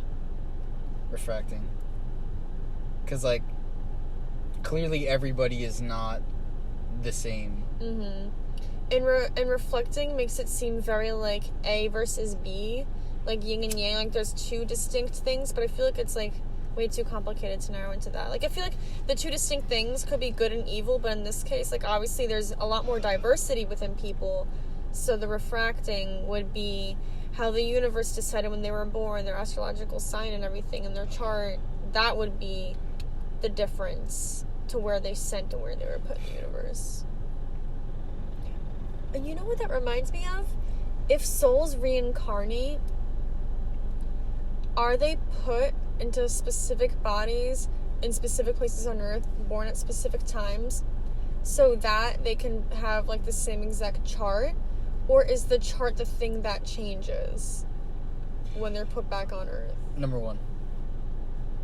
Oh, okay. I feel like you incarnate at, like, you... I feel like that... Like, is it possible to have the same exact chart? I feel like you wait around till, like, a perfect time to incarnate. And then, like you want specific... It's like, it's like precision timing. It's like you're waiting around for these specific qualities to come around that you want. So then I'm in a soul purgatory until this new body is going to be created in this spot in the universe for me to inhabit. Yeah. Okay. That's how I feel probably is one of the options that is happening. It's like that, like, you're like, say, like, Earth is here, and then, like, you're in, like, another... like your soul is in another part that it's just in another, like, that it's just like what you said, like a soul purgatory. Mm-hmm. And then, like, your body's like manifesting itself on Earth or something like that, and you're like, I needed to be in this specific spot because for some reason in those coordinates it projects these specific qualities into mm-hmm. this body, and this body's gonna look like this, and these qualities are gonna be like this, and all that stuff, you know. Mm-hmm. And you're just pretty much waiting, and then, like, right when it's like at that time that it, like, crosses over into that point, you're like, okay, now, when you, like, fucking incarnate, press the button, and you, like, upload your fucking consciousness into that body or whatever. Mm-hmm. Huh. I guess that would make sense, because that would help with the recycling, but it gives the body's purpose. Makes it seem more random. But yeah. I really want to know, are there people on Earth right now that have the same chart as me, or coordinates, if you will? Or would that mean that they would have to be... Probably not, because then that would mean they would have to be born at the same exact time and spot that you were born. So then that means that... Everybody's chart's different. That's why we're all But then how would the Special souls know which spot to reincarnate into, though? Because I was thinking that, obviously, it could be, like, different places geographically at different times and years. But I feel like, how many different souls and astrological charts can there be, you know? Like, I feel like at some point there's a certain combo. Granted, maybe you can be, like, different signs within your chart. But maybe, based on the placement, it can mean the same thing.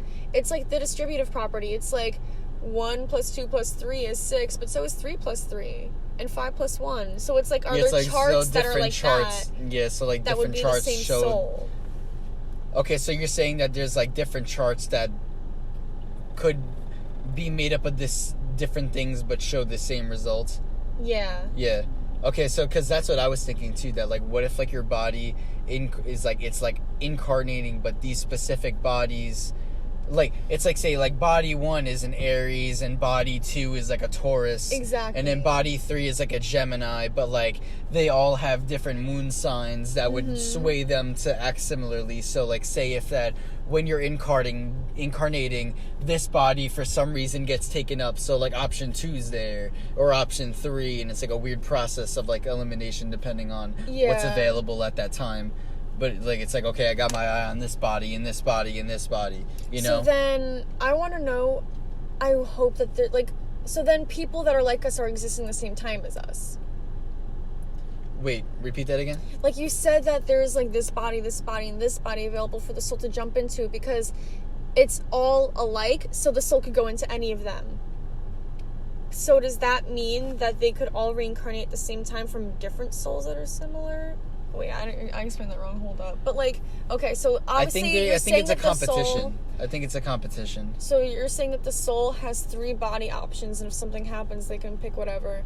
With those bodies, not 3 specifically. I'm just saying that as an example. But like, what if like, yeah, like what if they're all options open at the same time, and like, would they ever all be reincarnated within the same life overlap as one another? Because I want to know what that meetup would be like.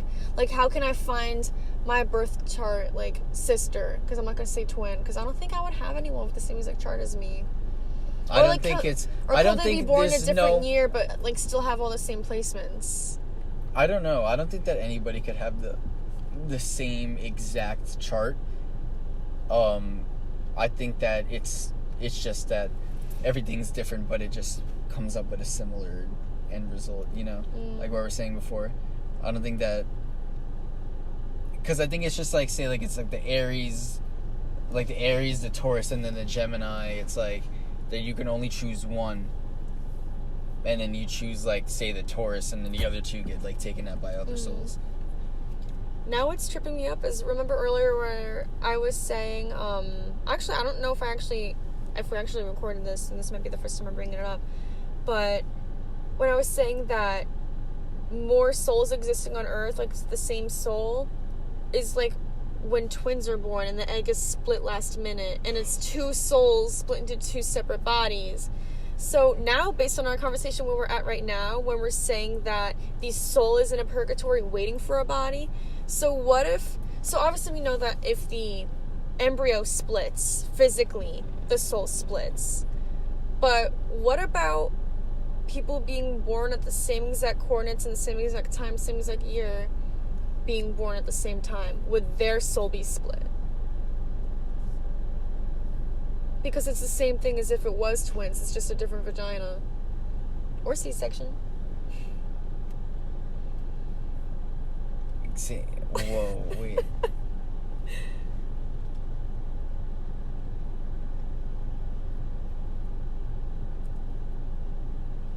I need you to repeat this for me. So, if we're gonna go with the argument that if twins can be the same soul because it's split when the egg split physically, then can we also make... Oh yeah, and they were birthed on the same time on Earth, more or less. What about people that were born in, like, at the same hospital, like the same coordinates, the same year and time and everything? Would their soul be split with another person who's born at the same time as them, even though it's not like the same mother? I would think that it's probably like... Because their physical bodies are different, or twins could be identical or fraternal. I would think it's probably another different soul. Because that's interesting. I feel like you're only allowed one, unless you're a twin, like what we were saying before, that like the consciousness split into two to cover more ground during that time on Earth. Yeah. You know? Interesting. So it's like everyone who was born in this room, in this wing in the hospital, if you were born at the same exact minute, you're all in the same soul, spread out. Because that'd be crazy. You never know. That'd be literally insane, imagine. Like, you just, like, know, like, you always have to stay in contact with those other people. Isn't that what Sense8 is, that show? I don't think I've ever seen it. Oh, shit. I don't even know. I want to find those people. But what if, like, you... Shit. Because that's got me thinking. Because what if that's, like, your twin flame or some shit like that during this life? That, too. Like, they're all, like, your twin flames. Twin flame in, like, what aspect? Like, what kind of relationship am I having with that person? Like, that's gonna be, like... Any kind. Just the general fact that they're a piece of your soul that is on this earth. Oh, okay. Because some of them could be, like, romantically, some could be friendship-wise, like, you know. Or maybe like that's what life is, but we don't know it. What? The people that we're drawn to are already what we're talking about. What are everybody? Like the people who are like us, like chart-wise, and like in the universe. They're just our twin flames. They're like but what? We don't know. They're pieces of our similar soul. Mm-hmm. That makes sense. Because that could explain why you feel like some sort of like familiarity with them, and like literally you get the because like you know like when you because like you know when you meet somebody and you're just like, I feel like I know them or I've known them for a really long time. Because what if that's what it is? What if that a piece of their soul is also the same part of whatever soul that you have. Yeah. And you guys were like together at the same part before you incarnated on Earth. You know? Because that's what they say what it is with the Big Bang. It's like that everybody because like all that stuff, it's like that the people that you meet now that feel familiar and stuff, those are like the pieces that you were next to like before the Big Bang or some shit like that. Shit. So like it's your matter familiarizing with their matter, and you know. Well, it's weird as fuck. Very weird. That is. I hope like, that there's that's what it research is. done on this. We got to do the research. We're doing the research I right now. guess we are the scientists. Yeah, we are. Scientist just means that you're curious about life and you're just going and questioning life and going to find out an answer. Damn. Then my Doesn't Gemini mean you gotta ass be has always been a scientist. Exactly. Neil deGrasse Tyson literally always advocates for that. He's like, is he a Gemini? No, he's actually he's a Cancer Libra actually. Oh shit. Yeah. So he advocates that literally if you like contemplate the world and always search for answers and always go after the answers and stuff like that and always just kind of like hypothesizing things and testing things out and stuff like that in life, like you're a scientist. That's what a scientist is. It's just being genuinely curious about life and wanting to go explore it and understanding things. It's just that they just so happen to be in congregated spaces using technology to go into they're just specific scientists, you know. True. They're scientists about life and understanding life, you know. Like other people could be scientists of financial things. What's like crazy, they're curious though, about finance and they want to go learn about finance. Like so we have scientists for everything, but obviously there's only a few people who are actually socially deemed scientists, ones that allegedly we can trust. Like, who's to say that there's literally people who are people scientists who could help us? But like, is there a degree that they can get? Or are they just SOL and they just don't have the title and the reputable name? That's what it... Because you That's could be how... a scientist then right now. Exactly, because that's how society fucks you, because that's what it is that they rig everything so that you need to go through them in order to be acknowledged within society and able to practice specific things. You know? They want you to go to them. It's like a thing that, like... It's like the same thing with record labels and artists. You don't need a record label if you're a really good artist. Mm-hmm. The record label is sells you that you need them. Mm-hmm. You don't really need them. You can do it on your own. But they're selling you the idea that you need them so they could profit off of you, so they could survive. They're not doing anything. They're profiting off of you. You're the actual thing that doesn't need anything. Mm-hmm. So we, the people, are that person. We are the artists. We don't need the record label. The record label is the government. Okay. We can do everything ourselves. The government is just selling to us that we need it. That makes a lot of fucking sense. Oh my god. Do I need to fucking go through the government to find out specific knowledge about how to become a scientist? No. I can do that on my own. But then everyone's going to be so easy to dismiss you, and you're Exactly, only able to reach that's the how- people that you're connected to. 'Cause that's how they You can't spread to get anyone you. out of your circle unless they... I guess if they listen to this podcast, they would find out. Yeah, because that's how they get you. Because society... If you're not playing by society and the government's terms, then they deem you, like, as a crazy person. Mm-hmm. Exactly. You know? So it's like, oh, you're not playing by my rules, you're not going through me. It's like, oh, then you're not validated Exactly. in this world. You need a piece But of paper who's that to says say- you're yeah. able to physically help people. It's like, but who are you to... But who the fuck are you to validate me? Mm-hmm. Because you are just another person who is experiencing the same one life that I'm going through. They're not God. Period. They're just another fucking human. Mm-hmm. They're not above me. I'm not above them. Why are you trying to get one over me? You tell them. Like, I don't need to be validated by some fucking government. Yeah, now that you say that, that's so interesting to me that there's literally a hierarchy of people. But you know, that's the fucking class. The whole entire class system. But I don't even want to get into it, but being equal wouldn't work either.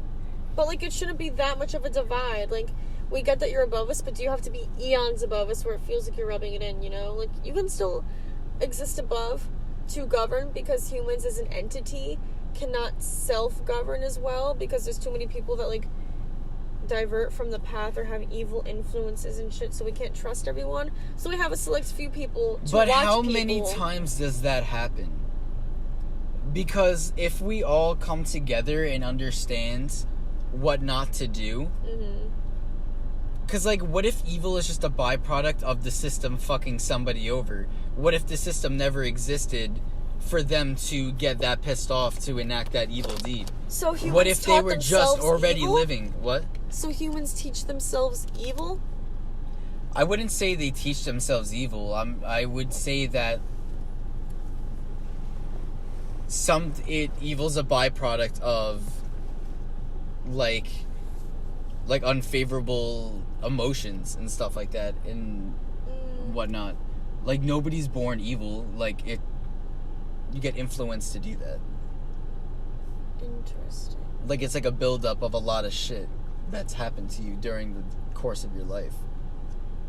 Because we're also learning that in, like... Because, like, everybody keeps saying, like, like, those, like, psychopath serial killers and shit like that. They're just like, oh, they were just born evil and shit like that. It's like, no, they weren't. You look into their past, they were abused by both their parents. They were raped by their fucking uncle. Everybody died in their family. Like, all this shit. So much trauma has happened to that person that they have not dealt with, that gets trapped in there, and it doesn't get expressed. And it eventually turns into a fucking crazy break in psychosis that they enact. It just comes out, and then all they can do to get that release is to kill people or something like that. But at that same time, they need to take I wouldn't say accountability for what happened, but they need to take accountability for what they did, because they should have dealt with what happened for them. Even though they can't account for the shitty life that they've had and the experiences that have been given to them, it is what they make of it. And granted, like, if shit sucks. But you shouldn't take out your internal problems on other people. The world, yeah. And I feel like, I'm not saying that what you said makes it sound like you're excusing those people, but I feel like there are people out there who are pardoning people because, like, oh, wait, like, no one's born evil. Or if they say they are born evil, it's like, oh, like, they can't help it then. Like, because where do you draw the line? It goes to what I was saying before, when I was saying that we are all, like, products of our environment, but eventually you get to a certain age that you become conscious enough that you can eliminate those environmental factors that project unfavorable traits within you, you know? So it's like, eventually at a certain age, there's no excuse for who you are, you know? Like, when you're a kid, you have an excuse. You're just a fucking kid. You don't know any better. But when you're an adult, you don't have any excuse anymore. Like, you've had the time to learn. You have the time to reflect. You can't help what's been taught to you, but you had time to teach yourself. Yeah, when you're 40 years old and you're still blaming your parents for how they raised you and, like, why you're not successful and shit. You know, like, it's not your parents' fault anymore. It's your fault. But imagine living a life where you were never able to have the space to learn things on your own. Like, do you think that happens to people? Or do you think that everyone has the ability to learn on their own? I don't know.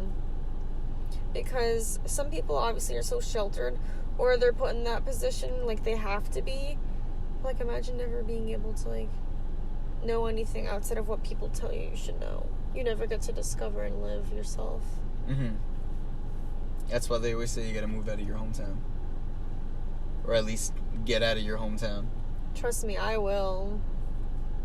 Say less. Well, not like live out of your hometown, but like just like experience anything that's out of your hometown once, you know? Just to open your minds. Going to college was that experience. Because people who are just like always like, I stayed in this town, I haven't left since I was fucking born, and it's just like, bro, why? You're probably like the most closed-minded person I have ever fucking met in my life. Yup, and that's why every person down in the South who stays down in the South be feeling some type of way. Anyways, that's just crazy that literally the choices that people make lead them all to be like-minded regardless of where they are. Like, most people who deny themselves the experience to move away from the home and life they've known all along, or even just like leave it temporarily just to travel, experience the world without having to leave their personal world. Like, it amazes me because I think it's interesting how those people who all make those same decisions to stay at home and rot there the whole time, they feel the same way. Because you know why? What we were saying earlier, we exist on this earth to learn from other people, to better ourselves. And if they're never meeting with people other than their close family, they are never getting that experience to understand the world and better themselves. Exactly. So these fucking hicks that rot at home, never see anyone other than the mom or the sister, the brother, like... Yeah. They're not getting any of that. And that's why they all feel some type of way. And not to, like, be a little bit political, but it's like, that's why they're conservative. Because people who are conservative just means to stay the same. And they'd want to stay the same because they've stayed the same. That is all they know. That is what they're comfortable with. Like, why would they ever feel any other kind of way? So we need to find a way to get those people to experience something else. And again, not to say like I did before. I mean, no, to repeat what I said before. I'm not like, oh my god, this is gonna end racism, but like, more people should think like this. It's fucking true. It's like, that's why we're here, though. It's like, we all keep being like, more people should think like this, but nobody does anything to help other people think like that, you know? It's like, we're all just being like, oh, I wish someone would fucking do something, but nobody does anything. It's like, we need to be the person that enacts that change. We need to be the person who actually does something. And that's what I want to do, because I'm like, because everybody keeps saying like, because like we all just keep sitting here smoking weed, like talking about all this shit, and like expressing our opinions and being like, oh, this would be fucking dope, and we'll go off all these cool rants and shit like that, and like a lot of them make fucking sense. And it's just like a lot of people don't, like, I don't know, I just feel like that, like, talking about it and posting it, like, also makes change and shit like that. Like, true, hopefully good people are seeing it, because I feel like a lot of times if people are drawn to my content or things I have to say, I feel like I'm preaching to the choir. It's like whenever I bring up a conversation in my friend group, it's like, of course we all feel the same way, that's why we've all became friends, or of course you're on my page because you like what I stand for. But I hope that there's a lot of people out there, more than I think, that actually like hear these kinds of things and it actually does change them. Because I don't know what changed me. I feel like the difference between like one side versus the other is that one side of people are people who like started the conversation with someone else and learned about their experiences, and then the other people are ones that refuse to start that conversation. Like, you really need to live life for your fucking self. You need to invest yourself into your own life, and if you don't, you're not going to be living a great quality one. Whether or not you may physically be having a good time is different from that. Like, you can have all the luxuries in the world, but your soul can be a piece of shit. Exactly. Amen. Period. Period. That's fucking amazing.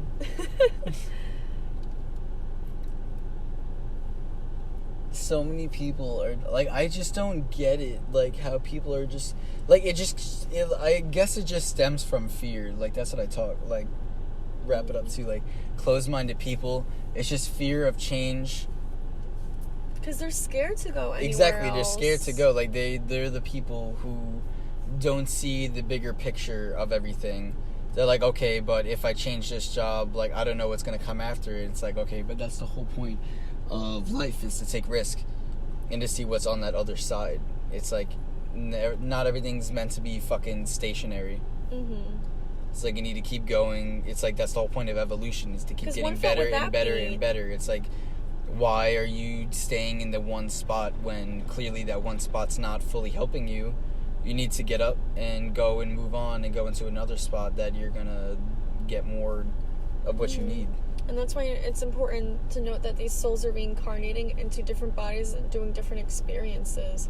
Because, like, if no one ever changed in any capacity and learned experiences from one another and understood everything, then our souls would just be carnating into the same fucking bodies, living the same life. Maybe not the same physical body, but they'd be living the same life, like, not learning anything. What's the point? So I think that the point of souls reincarnating is to get better. Exactly. Like, we're all just constantly evolving, and I don't know if there is one specific end goal or not, or if there's never any. And it's like that movie where Scarlett Johansson just, like, knows everything, and her brain is almost at 100%. Like, is there a 100%, or is the possibilities, like, limitless and endless as to what we can do? Like, will we keep inventing? It's to become pushing our boundaries, the best. Like, it's to become the best version of a human. I don't think we can ever reach it. Like, because then do we stop then? I think we just keep going. Damn. Time just keeps expanding and going on and on and on and on. Time is infinite. Everything is infinite. Everything is infinite in abundance. Nothing is ending or beginning. Everything is and just keeps going. That's so crazy. Like, the Earth has to end someday. And then, like, did the souls move on? Or are we done with Earth and that was, like, God's, like, little test? Or he's just doing it for funsies. We're all just pawns.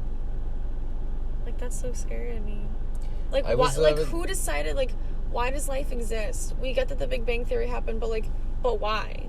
Like, why am I here right now able to speak, talk, be in the position that I'm in, and enjoy these things? And then we built these things. Like, I don't know, it's just so crazy. Did you know that they found a fucking rock that, it was a meteor, they found bacteria and stuff on it, and that, like, all the stuff that, like, they had, like, little, like, life forms on it and stuff like that. What kind of life? It's like little, like, nucleus stuff, like little, like, small single organism stuff bacteria that they couldn't stuff. make out, or like, so I guess it's like new. So they found that life on that rock, right? Mm-hmm. They tested the rock, and then it turns out that rock predates before the Big Bang. So they think that... I still can't believe that we can date things. So what they... Yeah, right? Like, it's so fucking crazy. How do we know that? I can't even count. I couldn't even picture what a trillion is. How can I... Because it's just a fucking... Because it's not real. It's just made up so the human mind can have a sort of comprehension of what is going on around it. There's no such thing as time. It's that man made time so it understands where it stands within... Time is literally relative, yeah. Oh, but what I was saying before was that rock had the life forms on it and it predated before the Big Bang, so they think that now that what it was is that, like, there's some other huge fucking universe and that, like, that rock collided with another rock and it just sparked some fucking life and exploded into this whole thing. And then, like, everything had those little germs of life on it. Mm-hmm. And then on those rocks, it eventually evolved. So, like, everything could have some form of life on it. And that's how humans were on Earth and evolved. It's because of that life bacteria that was on that rock before they better the Big Bang. Be watching that rock. That's literally a mini Earth right there. Yeah. So I'm like, yo, what the fuck? Oh my god. Imagine the shit that they're not telling us. Exactly. That scares me. Because, like, Because what I don't know. I don't think the government really knows that much more than what we know. I think they just only know, like, a little bit more, and then they, like, kind of, like, get egotistical about it and be like, It's like when you, like, it's like in your friend group when you know, like, more about, like, everybody, like, about a specific topic than everybody else, and you feel like the shit. You're like, all these fucking dickheads don't even know what the fuck they're talking about, you know? I know all the information, you know? Yeah. And then eventually everybody fucking sees what you're up to, learns about it, and gets on the same level, and you're like, oh shit, you know? Like, damn, all and they had to do was learn. Again. Yeah, all they had to do was learn. That's exactly what is going on with the government. It's like they're just withholding information. All we have to do is learn, and then we'll be on par with what they know. True. All they know is just a little bit more information than what we know, and they're just withholding key parts, so they're not on the same parts. Monopolize it. Yeah, exactly. It's like because that's how they get control and get what they want. It's because they make us specifically dumber, so they don't get on the same balance field as they are, so we don't tip the scales. You know? But that ain't how the fucking universe works, so eventually their reign will come to an end because that brings an imbalance into this world, so eventually it's going to be balanced out. So eventually that will stop, because I think that the age of Aquarius is also the age of information. So I'm also thinking that since we have the internet and that we're also teaching each other more information and we're growing consciously, we're going to learn all the information that, like, the government's been withholding against us. So now we're going to kind of be on par with the government and everybody else, and we'll see where we go from there. So now I think that we're on, like, catch up. Okay.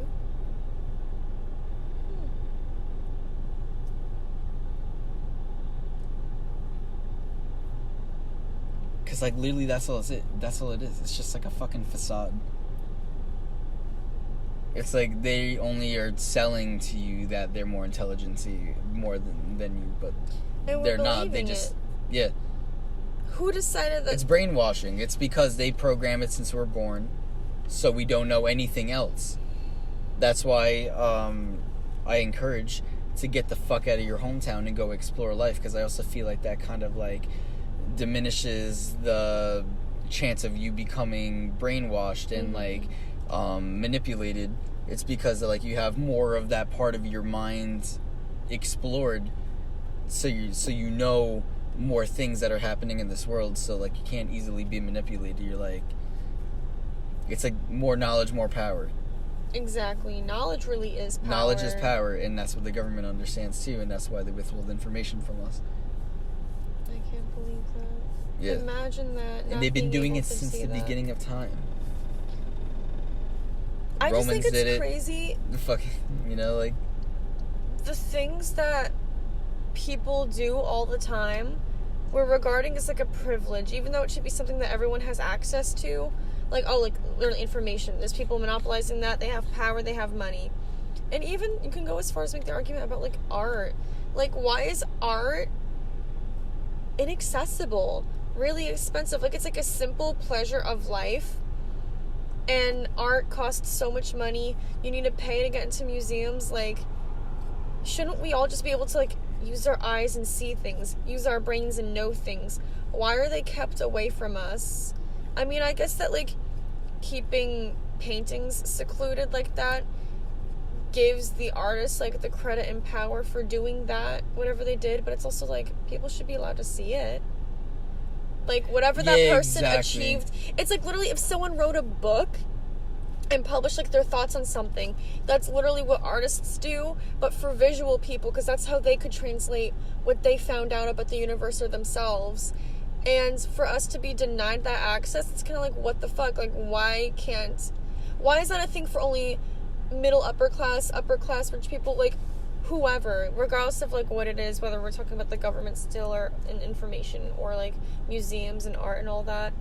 Why are there things that people just all can't have that seem like basic things? Because obviously, like, not everyone is unfortunately able to have, like, the same lavish lifestyle or not.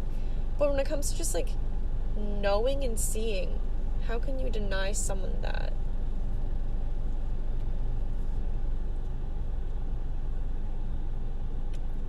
Control. Because there's public libraries full of information that's open to the public. Like, you can get a free library card and check out books. You can just stay there and read them. But, like, why can't we just have that with other things? Because, like, it's culture you're experiencing. You're diving into the history. You're learning about other people's perspectives that maybe you wouldn't be able to talk to and get that experience from. And we're gonna deny people it in all these other facets of life, but deem libraries okay. I feel like everything is just like a library. There's so many ways to take in information and learn things about the universe. But we're just assuming books are it. Like, everything is it. You're onto something, because my friend also says something like that. He says that Earth is just one big library, and that we're here to just come here and learn about everything. Earth is one big school. It's one big library. We're all here to learn and evolve and just keep getting smarter and everything. Mm-hmm. And the thing about libraries is that they're free and open to the public. Very accessible. That is something that is equal.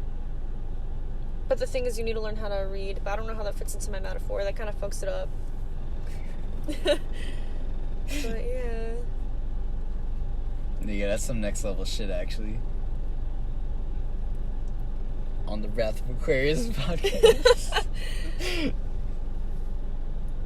I got it all right here. Not with that voice crack, though. I'm gonna Hell edit that yeah. out. I'm gonna edit that shit out. No. Damn. Can't have any of that shit. Do you just, need like, to know that I'm a man. Do you edit out the sound, or do you just, like, say it again? Like, do you, like, literally fix the crack so it doesn't sound like a crack? Can you do that? Oh no, I'm probably just gonna delete the whole entire fucking thing of me talking. Shit. Because that's what I do sometimes. Because, like, sometimes I'll be doing the podcast. Like, say, like, how I'm explaining shit to you right now. Like, I'll just, like, edit all that shit out. Mm-hmm. Like, some dumb bullshit, like, say, like, that if, like, me and my friends are just, like, bullshitting about it. Be like, yeah, so, like, fucking tacos or burritos or some shit like that. Like, or, like, oh, I went to Walmart the other day. Like, I'm gonna fucking edit that shit out, you know? Like, I don't want... Nobody fucking cares, you know? How much of a bitch is it to edit this? Because, like, you need to re-listen to the full time in order to cut shit like that out. It's not like you're just doing a one take and then uploading. Because at first I was like, oh, they're really long. Does that mean, like, he's just, like, recording it and putting it up, like, as is, like, a genuine conversation? But it's like, you have to edit some shit out. Like, people can't stay for the full 4 hours. But that means you need to. Yeah. You need to relive it again. Yeah. And maybe again and again and again. Yeah. How do you release them so quick, then? You're, like, pretty on top of your shit with, like, putting up podcasts. And I'm like, how is he editing this? Because because what I do is that... Alright, this is my process. So okay. I pre-record... Every podcast that's coming out for the rest of this month has been pretty much, like, already recorded. And, like they don't come out, like, real time. Like, say, like, this one, it's not gonna come out, like, next week. Like, this is, like, probably coming out, like, weeks later. I already have shit, like, lined up, you know? Like, I sit there and I do podcasts, and then, like, I pre-edit them, and then I schedule them to, like, release. Oh, shit. And shit. So then, like, but, like, what I do is that I just sit there, like, I get all the fucking audio files, throw them into my editor thing, and then while I'm listening to them, like, I'll just fucking, like, I have, like, I write down the topics and stuff, and then I'm also, like, I smoke, and then I'm also, like, playing, like, video games, or I'm, like, copying, like, my spiritual notes and shit like that. Like, I'm doing other things, like, that don't require me listening to something, because then I'll just, like, multitask. I'll be, like, listening to the podcast while doing my notes or video games and whatnot. So, like, I make, like, a whole, like, thing out of it. Smart. Sometimes I can't multitask, number one, because, yeah, like I said, I might have ADHD. But also, like, I can't be spreading my energy. Like, I get too confused. I get sidetracked just because... Also because I'm a Gemini. But, yeah, my energies are scattered in a million places. And sometimes when I multitask, it affects maybe not the quality of what I'm doing, but the way that I do it. Like, if I'm listening to, like, obviously there's a direct correlation between the kind of music you listen to and the way you paint and draw, which is like what I did a few projects on, and that was interesting. But that could go for a lot of things. Like, maybe the way you play video games affects the way that you edit, or maybe the way that you're listening to the podcast affects the way that you're gaming. Like, literally everything can be affecting everything in the slightest way, and maybe you wouldn't even know because you have no basis of comparison. That would be a true test of what you could have done. Like, you'd have to live it differently in several universes in order to see how much something could have really changed. Like, I don't want to compare it to the fucking Black Mirror movie Bandersnatch, but yeah, like the Black Mirror movie Bandersnatch, you're able to make choices throughout the movie, and it's like, alright, what music should your character listen to today? Like, this song or that song? And it's like, how much does that choice really affect what happens in this movie? Because it's a pick your own ending. So, some choices seem obvious, because it's like, oh, should you murder this character? And if you click yes, they're not present for the rest of the movie that you decided. I don't know how many alternate scenes they filmed for the sake of this project, but I want to know, like, how many different ways could it go? And that just goes to show you how much things affect what happens.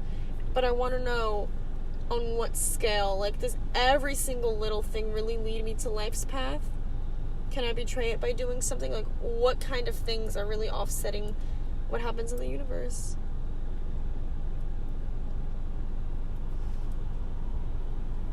Exactly.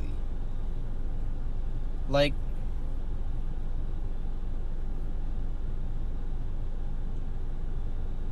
yeah, because it's like,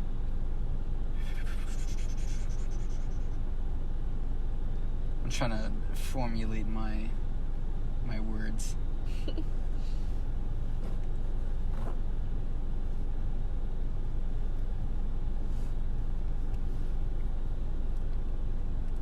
Fuck. I'm trying. Did the thought train leave the station? Or Yeah, the train like, of thought? That's what it's supposed to be. LMAO. But yeah, I like every fucking... Yeah, because it's like, how much of an effect does something have on the outcome? It's like, there's one little, like, if I move this, does, like, that, like, really change the fucking outcome of, like, my life? Or, yeah, or if I ate a different candy it, like, kind before. of, like, makes it slightly different, and it's not, like, too drastic, you know? Like, eventually it all leads to the similar outcome, but it's just that, like, how I got there is different. That's a good thing, too. It's like, because that's another thing in video games. Journeys to the same destination. True. Yeah. Because that's what it might be. Because that's what probably what life is that, like, all humans are just different variations of the same journey. True, or even when you, it's like meet we're all up going with to friends. The same place, but we're just doing it in different ways. When you make friends, it's like you cross paths, and that was, like, a path or a spot along their destination, and they took way different ways to get there. You know, it's not even comparing yourself to alternate universes. It's just like each life currently being lived. Like, we have different destinations along the way, and like this is where we crashed. Crazy. Yeah. So it's like, was it really meant to be then? How do you know? Actually, I guess you could say it's meant to be either way. Like, if a friend is good and you guys grow together and learn from each other. But also, like, if you learn from a shitty situation, like you were saying before, like, sometimes you need those unfortunate circumstances to shape you. Mm. So I guess everything does happen for a reason. Because that's what I feel like everything leads to. I don't know why. It's so weird. So then it's unfortunate. Like, if you think about, like, what a shitty year it's been, it's like, if this is the universe doing shit on purpose, why? Why this? Why now? What do we have in store? What is this all in preparation for? Yeah. Because sometimes it feels really personal. It's like, alright, why is everything in my life going wrong? And it might be like that for several people, but obviously I really only care about myself in that moment. Like, what has the universe prepared for me? When am I getting there? Like, is this all part of a humongous, bigger picture? Or is there something immediately that, like, 'cause I'm repaying for? I don't know. What I think is that, like, sometimes that, like, when shit's going south, it's like an opportunity for you to become more compassionate after that situation is done. It's like you go through that situation and you understand everything about it, and you went through the other side, and then for some reason afterwards your friend went through the exact same thing, and now you have the answer to their fucking thing. Happens to me all the fucking time. All the time. So it's like, what if we go through shit to teach other people shit, and then they go through shit, and then, like, they go through shit to teach us shit. Like, you know, like, it's like all like because not everyone can know everything, you know? Because it's like, I've had certain problems and I've found ways to get out of them. Or my experience, even if I didn't know how to get by it, maybe just them knowing what didn't work will help them. Exactly. Everything helps. Why does everyone think they need a whole entire, like, instruction guide, step by step? Like, there's things that you can follow manually and riff off of, like baking recipes. Like, not everything's a cookie cutter. Yeah. Just get the ingredients that you need from these people and create your own damn cake. I don't fucking know, man. Exactly. We're all just fucking baking. We're all baking. Yeah, we are. I'm baking. Right here, right now.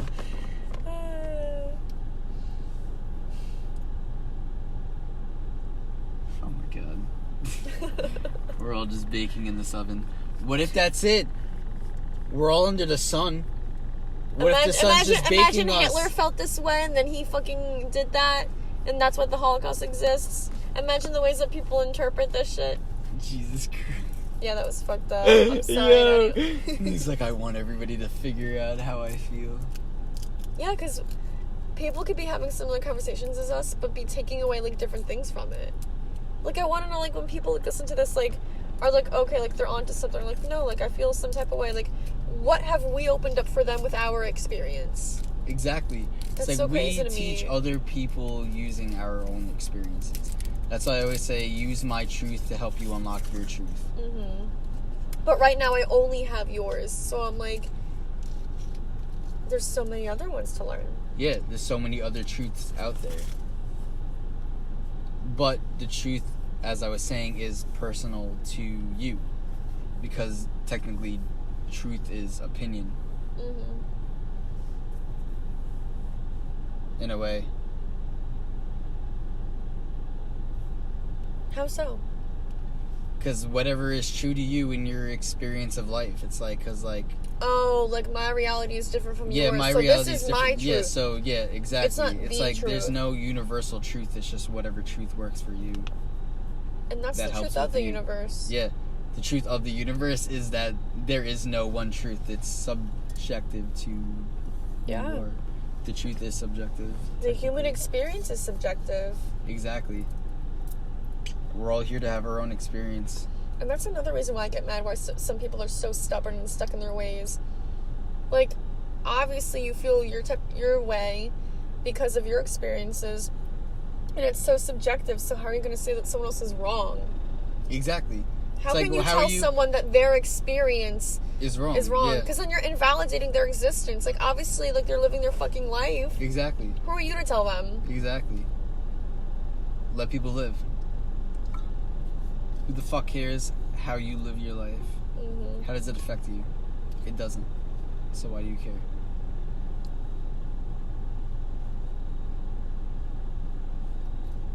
That's why I never understood why people just hate gay people for no fucking reason. It's like, how are they affecting your life in any way?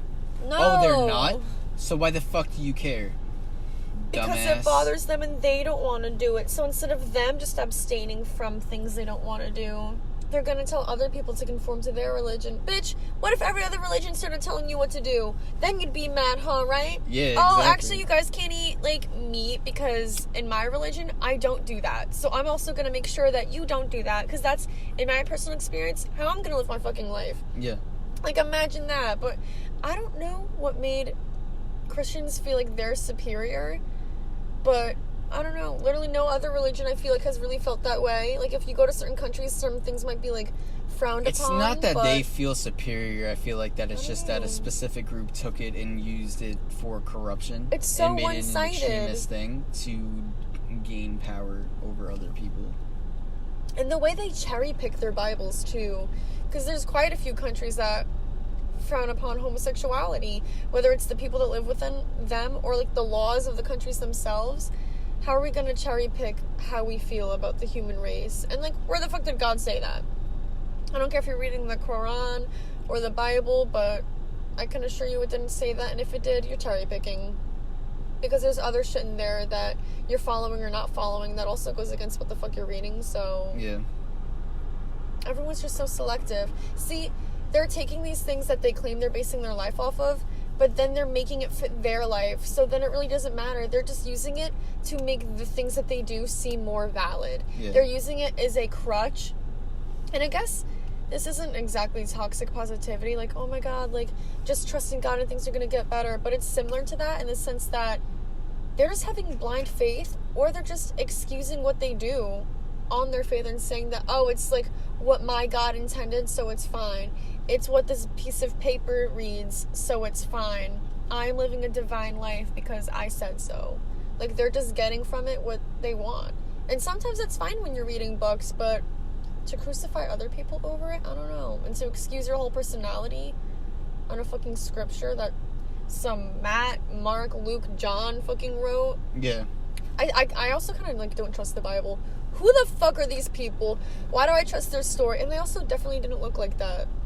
I mean, I guess, like, the first people... They're not all white. They all come from the fucking Middle East. Literally. They literally all come from fucking... We whitewashed the fuck out of Jerusalem. Jesus. Yeah. Jesus is literally a fucking Middle Eastern man. Like, I don't know where he got this white skin from, but... Are you gonna tell me his parents needs are to Mary return and it. Joseph? Yeah. Mary and Joseph. In the Middle East? Yeah. Okay.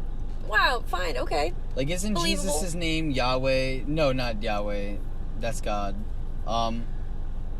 What the fuck was Jesus' actual name? His name wasn't actually Jesus Christ. Oh, fuck if I know. Let me look it up.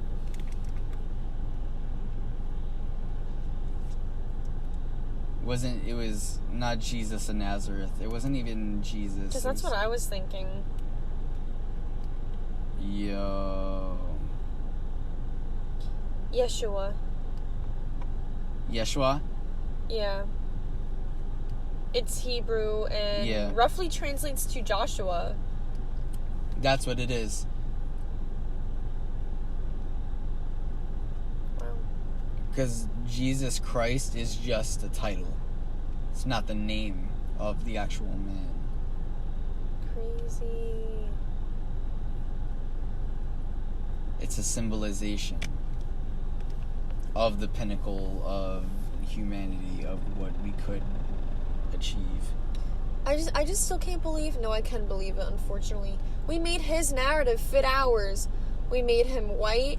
We all changed every fucking name of every person.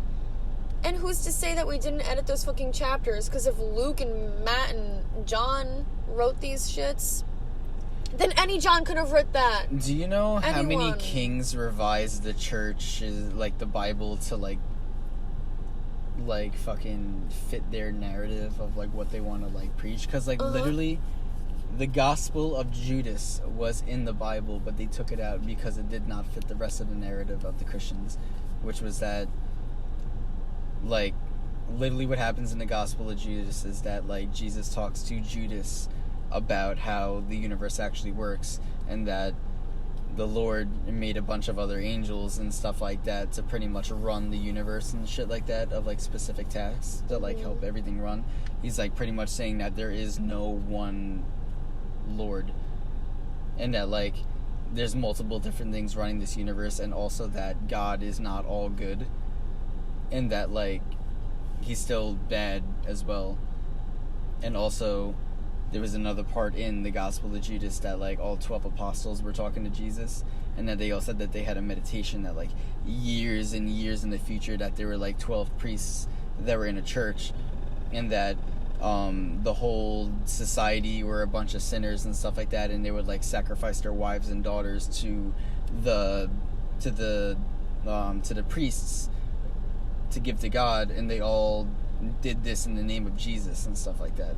So then he was saying, and then they asked him like, yo, what the fuck does that mean? And then he was pretty much saying that every single one of those priests were you guys. Pretty much it was the 12 apostles that were following Jesus, and he was pretty much saying that since the teaching, he's like, after I die, you're going to continue my teachings, but those teachings will be wrong because they're your perspective of my teachings. True. They're not the true teachings of what I am trying to teach. They're your version of what you're taking from it. So it is invalid because it is not the direct teachings of Jesus, because once you process those teachings, it's not his teachings, it's how you're perceiving it.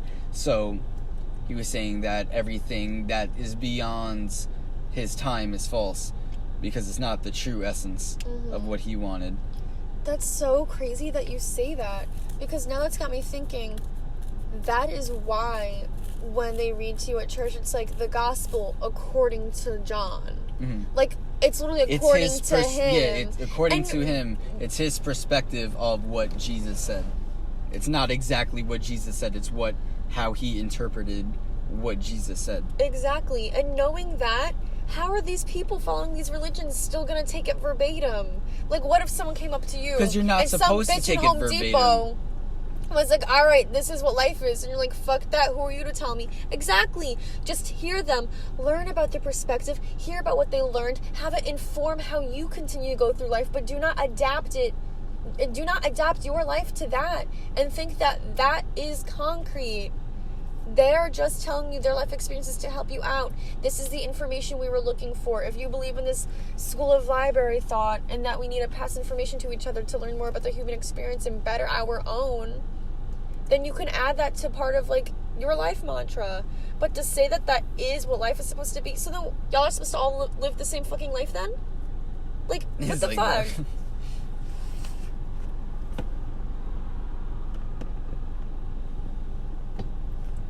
It's fucking crazy. Like, I don't know why people take the Bible so literally. It's a fucking book. Like, no one even spoke to you. Someone read you a book. Yeah, literally. It's a book of metaphors. And also, you're not supposed to be taking it literally. The people that wrote the first few Bibles, they copied that shit over. You know how much room for human error that is? The scripture is so fucking long. Who the fuck was I talking to the other day about that? That, like... They're definitely rewriting the Bible, so now it's... Because, the scripture like, one according word... to this priest who copied it from that priest who changed... It's a game of telephone. Yeah, and we're all believing that? Fuck that. Yeah, because some words could get lost in translation that completely change the actual meaning of what it was supposed to be for. That happens so it's like, before. You're not going to know exactly what the Bible means unless you learn Latin and read the fucking original scriptures. Like, were you or Hebrew, whatever the fuck it is. I don't know. It's not Latin. I don't know what the fuck it is. It was... Yeah. Yeah, Hebrew was the fucking First Testament or whatever. But were you still attending church or, like, in the know about things like that when they literally changed half of the hymns because they went back and retranslated some shit and they were like, oh my god, it was literally just mistranslated. It was copied quote unquote the correct way, but when translated to English we fucked it up. Yeah. And now we had to change, like, now we say "and with your spirit" instead of "and with you." Exactly, like, because they're that's what I talking was about these other things. Like, was someone trying to leave out spirituality and other senses? Okay, I'm about to explain something to you that I learned in Italy. When I went to Italy and I was, like, going through all these, like, churches and stuff like that, all these guides were literally saying about how originally what was happening was that you were not allowed to read the Bible. You as an individual were not allowed to have a copy of the Bible and read from it. Especially women, I remember that. Yeah, because it was all in Latin, and only the priest would be able to read the Latin and convey it to the masses. So that would lead to corruption, because then they would start saying shit that's not in the Bible, and then it would only lead to what they want the people to do. Because a lot of people now remember shit about the Bible that wasn't really in the Bible, you know? It was about what random priests fucking, like, said was in the Bible that they thought was in the Bible that's not there. They created some shit mass like that. hysteria and got power. Literally, Exactly. anyone who's just good at talking and pandering to a crowd, Hitler, fucking anyone in those old movies where these psychopaths get up in front of the church and start yelling things and just people believe them. Yo, these Anyone who evangelists that can't don't know what read. they're talking about and just sounds really nice and know what they're talking about, Yeah, you know? if you have conviction, that's it, baby. If people can believe you and you're good at talking, that's all you need. And then you got people, like, at your knees for some reason, because I guess they feel like they're less than. I don't know. So many people are just so quick to surrender their way of thinking and adopt everything this person is saying and take it as the truth, not to interpret it for themselves. I mean, some of them do that and they still make it fit their way of life, but people really just take it for face value. Yep. And it's they're been lost. ripped off a million times. Like, how can you trust what you're hearing now? And then when you tell your kids what happened at church today, like, now they're hearing your version of the priest's version of the priest who copied over the scripture's version, translated. Like, it's ridiculous. That's exactly true. We don't even know what the real Bible is, like. Crazy. No. Because that's what I'm Someone could saying, have like... made up John. Like, none of this can even be real. Like, who the hell is copying it? Like, at what point was it decided that John was going to write down his stories, that they were all going to compile them, and that one person was going to write it into one book? Like, I don't know. Seems kind of shady now. Because I remember one story about Moses meeting God to get the 10 Commandments and stuff like that. Mm-hmm. The story that we all know is that, like, oh, he went up to the fucking, like, mountain, spoke to God, and then, like, fucking came back down, and then... I mean, there's a shit ton of fucking stories, actually. Like the story that we all know is that he went to the top of the mountain, talked to God, came back down with 10 Commandments and shit like that. He was like, oh, let's fucking go this way, you know? Mm-hmm. So, in, like, supposedly, like, the original story was that, like... Amazing. So that, like, originally, like...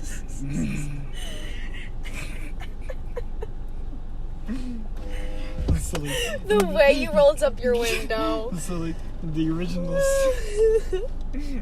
so, like, the original story... is... I'm a fun guy. I hope I got that on recording. That was amazing. I really hope that picked up. That laugh. Why are you cackling like that? What is so funny? I like to laugh. Anyway. I want to join in. Yeah, But, for real. I like jokes. Oh my god, what the fuck is... Oh, when Moses and shit like that. Yeah. So, like, they said that, like, the guide that I had said that originally, like, the story in the Bible was that Moses was supposed to be waiting on a sign from God, and then they were saying that, like, you have to be here at this specific point at this specific time, and if you look... And it's like, and if you look at us while we're passing, you're going to be, like... No, it was like...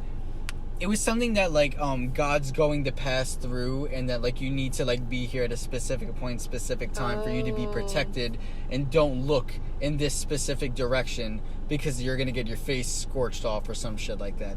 And then, like, he fucking didn't listen, and then, like, he got, like, burnt and shit like that. Oh, fuck. Yeah. So you, like, asked for, like, a sign of God, and then God said, be here at a specific time and shit like that, and don't do these things, and he didn't obey, and he got fucking burned.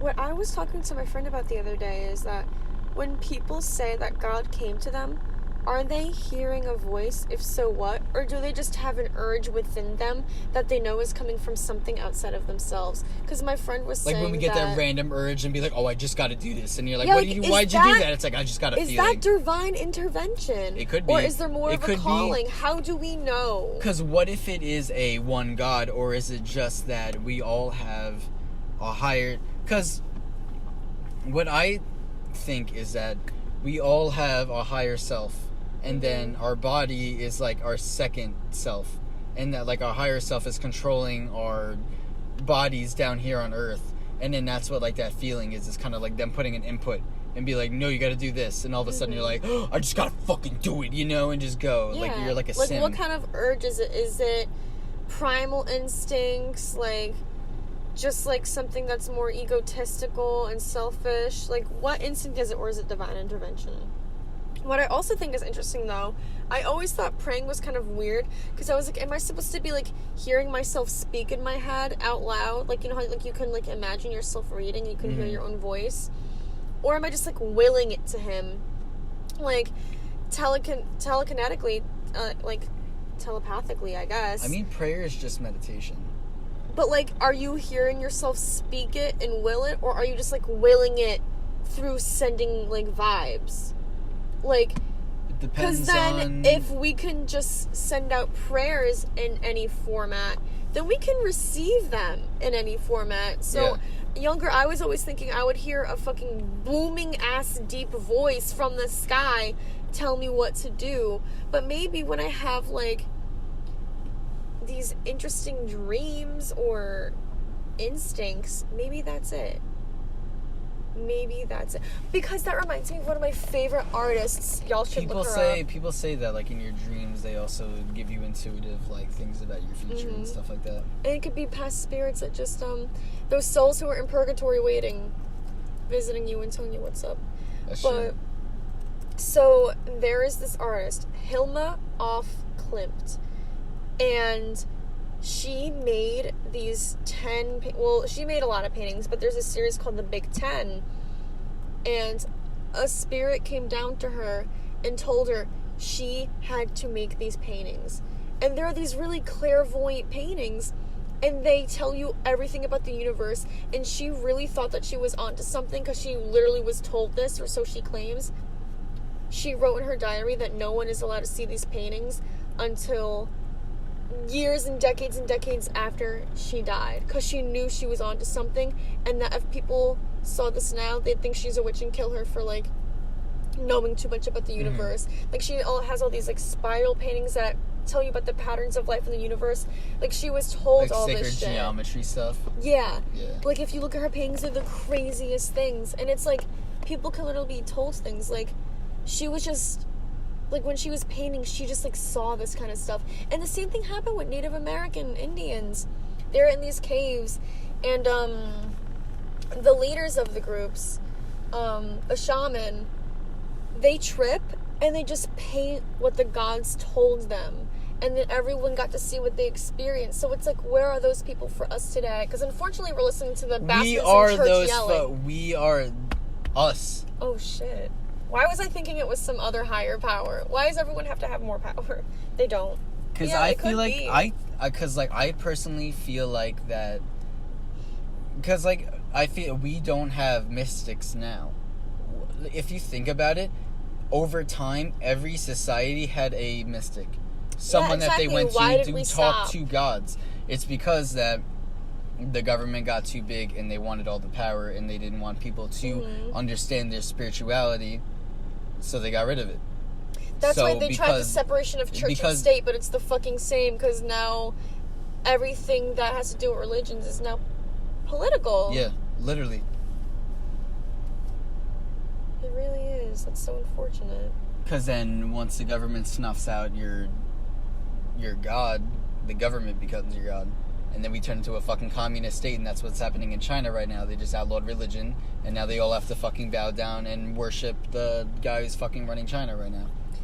I can't believe that. When the government bans your religion, you worship the government, and you turn into a slave. And everyone else in the world is watching So does China technically right now. religion save you? No. Technically, does religion make you think it's for false yourself hope for some reason? and toxic positivity. But what if, like, not religion per se, but like some sort of like spiritual knowledge that you have? Like, is Like, that what good if or bad? religion promotes some sort of spiritual thing within you? Then I think it could nurture that within you, but it doesn't exist to do that. You can do that yourself, but sometimes that might help people in their awakening. And I think... Because, like, what if it's just, like, a main startup thing? It's like, okay, to get into spirituality and stuff like that, you could either go to, like, Buddhist or Christianity and stuff. They're all different, like, reflections of what life is. Mm-hmm. Like, they're all different pieces of the same puzzle, you know? Because I personally feel like if you put all the religions together, that's the main thing. That's the main purpose. And there's like, so many overlap over omnism. religion as it is. Yeah. Like, everyone has, like, their singular God and then other things they look to, or, like, these other forces that they just aimlessly believe in. It's like, if y'all put it together, you would see that there's so much overlap. You just call it different things. Exactly. And there's certain specific values, but it's also because you have John writing what your values are. You have this person writing this and telling you what your values are. Like, I have no clue who scripted down everything to do with Judaism. I have no clue who wrote the Quran, but it's like those people really had control over how y'all saw things. Because if one person felt that cows were sacred, now they got all of y'all not eating beef. Like, but aside from that, our religions are a lot similar, but this person and how they felt really altered how the rest of you acted. You know what else is crazy? What? Something that I learned is that there is a thing in the Hindu religion that way before Jesus was even thought, that there was a book of Jesus Christ, of the same thing that this Jesus preached and everything. Well, so way are they saying before that Jesus even existed. So they're saying that Jesus existed, like, or did someone make it up? But I feel like, because what could if someone they really made make all that up, or did it really happen? What do we think? I don't know, because, like, what if that Christianity is just, like, a accumulation of everything that...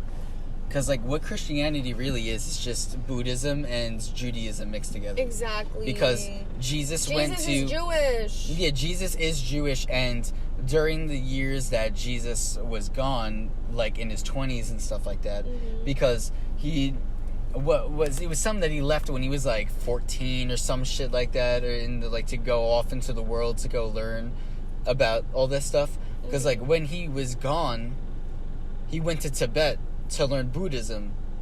Wow. From the people who learned from Buddha. Everything that you know from Christianity, like prayer is just meditation. The clasping hands that everybody sees when you put together is like, oh, praise you, like that's just, this is a mudra, this is a Buddhist symbol of balance, you know? Like, everything is stemming from another religion. Christianity is just the guy Jesus's view of his perspective of the world.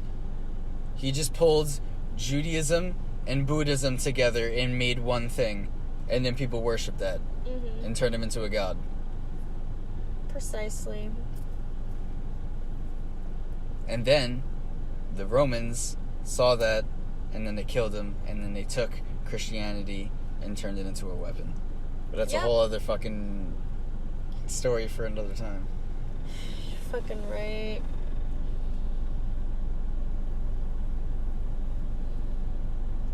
I talk about Jesus so much on my podcast. Really? Yes. Every single fucking episode, Jesus always in there. You managed to throw it. Are you always the one throwing him in? He comes in. It's so weird because we'll be having why a complete. Jesus entered the chat. Yeah, Jesus entered the chat. But every single time, say I'll be talking about music, and then all of a sudden, we'll be talking about some shit, some crazy conspiratorial shit comes in, and then all of a sudden Jesus pops up. Does he come through you? Like, imagine that it was like... It's either through me... Are you a prophet now? I don't know, because all of us bring him up. So I don't know if that's one of my purposes, is to clear up the whole confusion of Christianity and religion in general. And, like, that's what's coming through. It's that I am the conduit of Jesus to clear up his teachings of something or whatever. Because me and all my friends are all very involved in religion and in the truth of what it's really supposed to say, and trying to differentiate between the corruption of religion and the base form of religion. You know? So it's like, I don't know why, it just comes. So I feel like that maybe that something is channeling through us to spread the truth out. Or he's just related to everything and talking about him as unavoidable. One or the other, or both. Maybe that everything just somehow connects to Jesus. Yeah. No matter what you talk about, it just connects to Jesus. That is. That's literally fucking crazy, actually. You got a theme. Everything connects to Jesus. I was actually going to do a whole, like a mini-series that, like, my friends and I, we're all going to read the Bible, like, different sections, and it's going to be, a book review, but we're going to... It'll be John according to Matt. Yeah, John according to Matt. Yeah, but we were going to do, like, they were going to read those sections, and John... we were going to read... Oh, my God.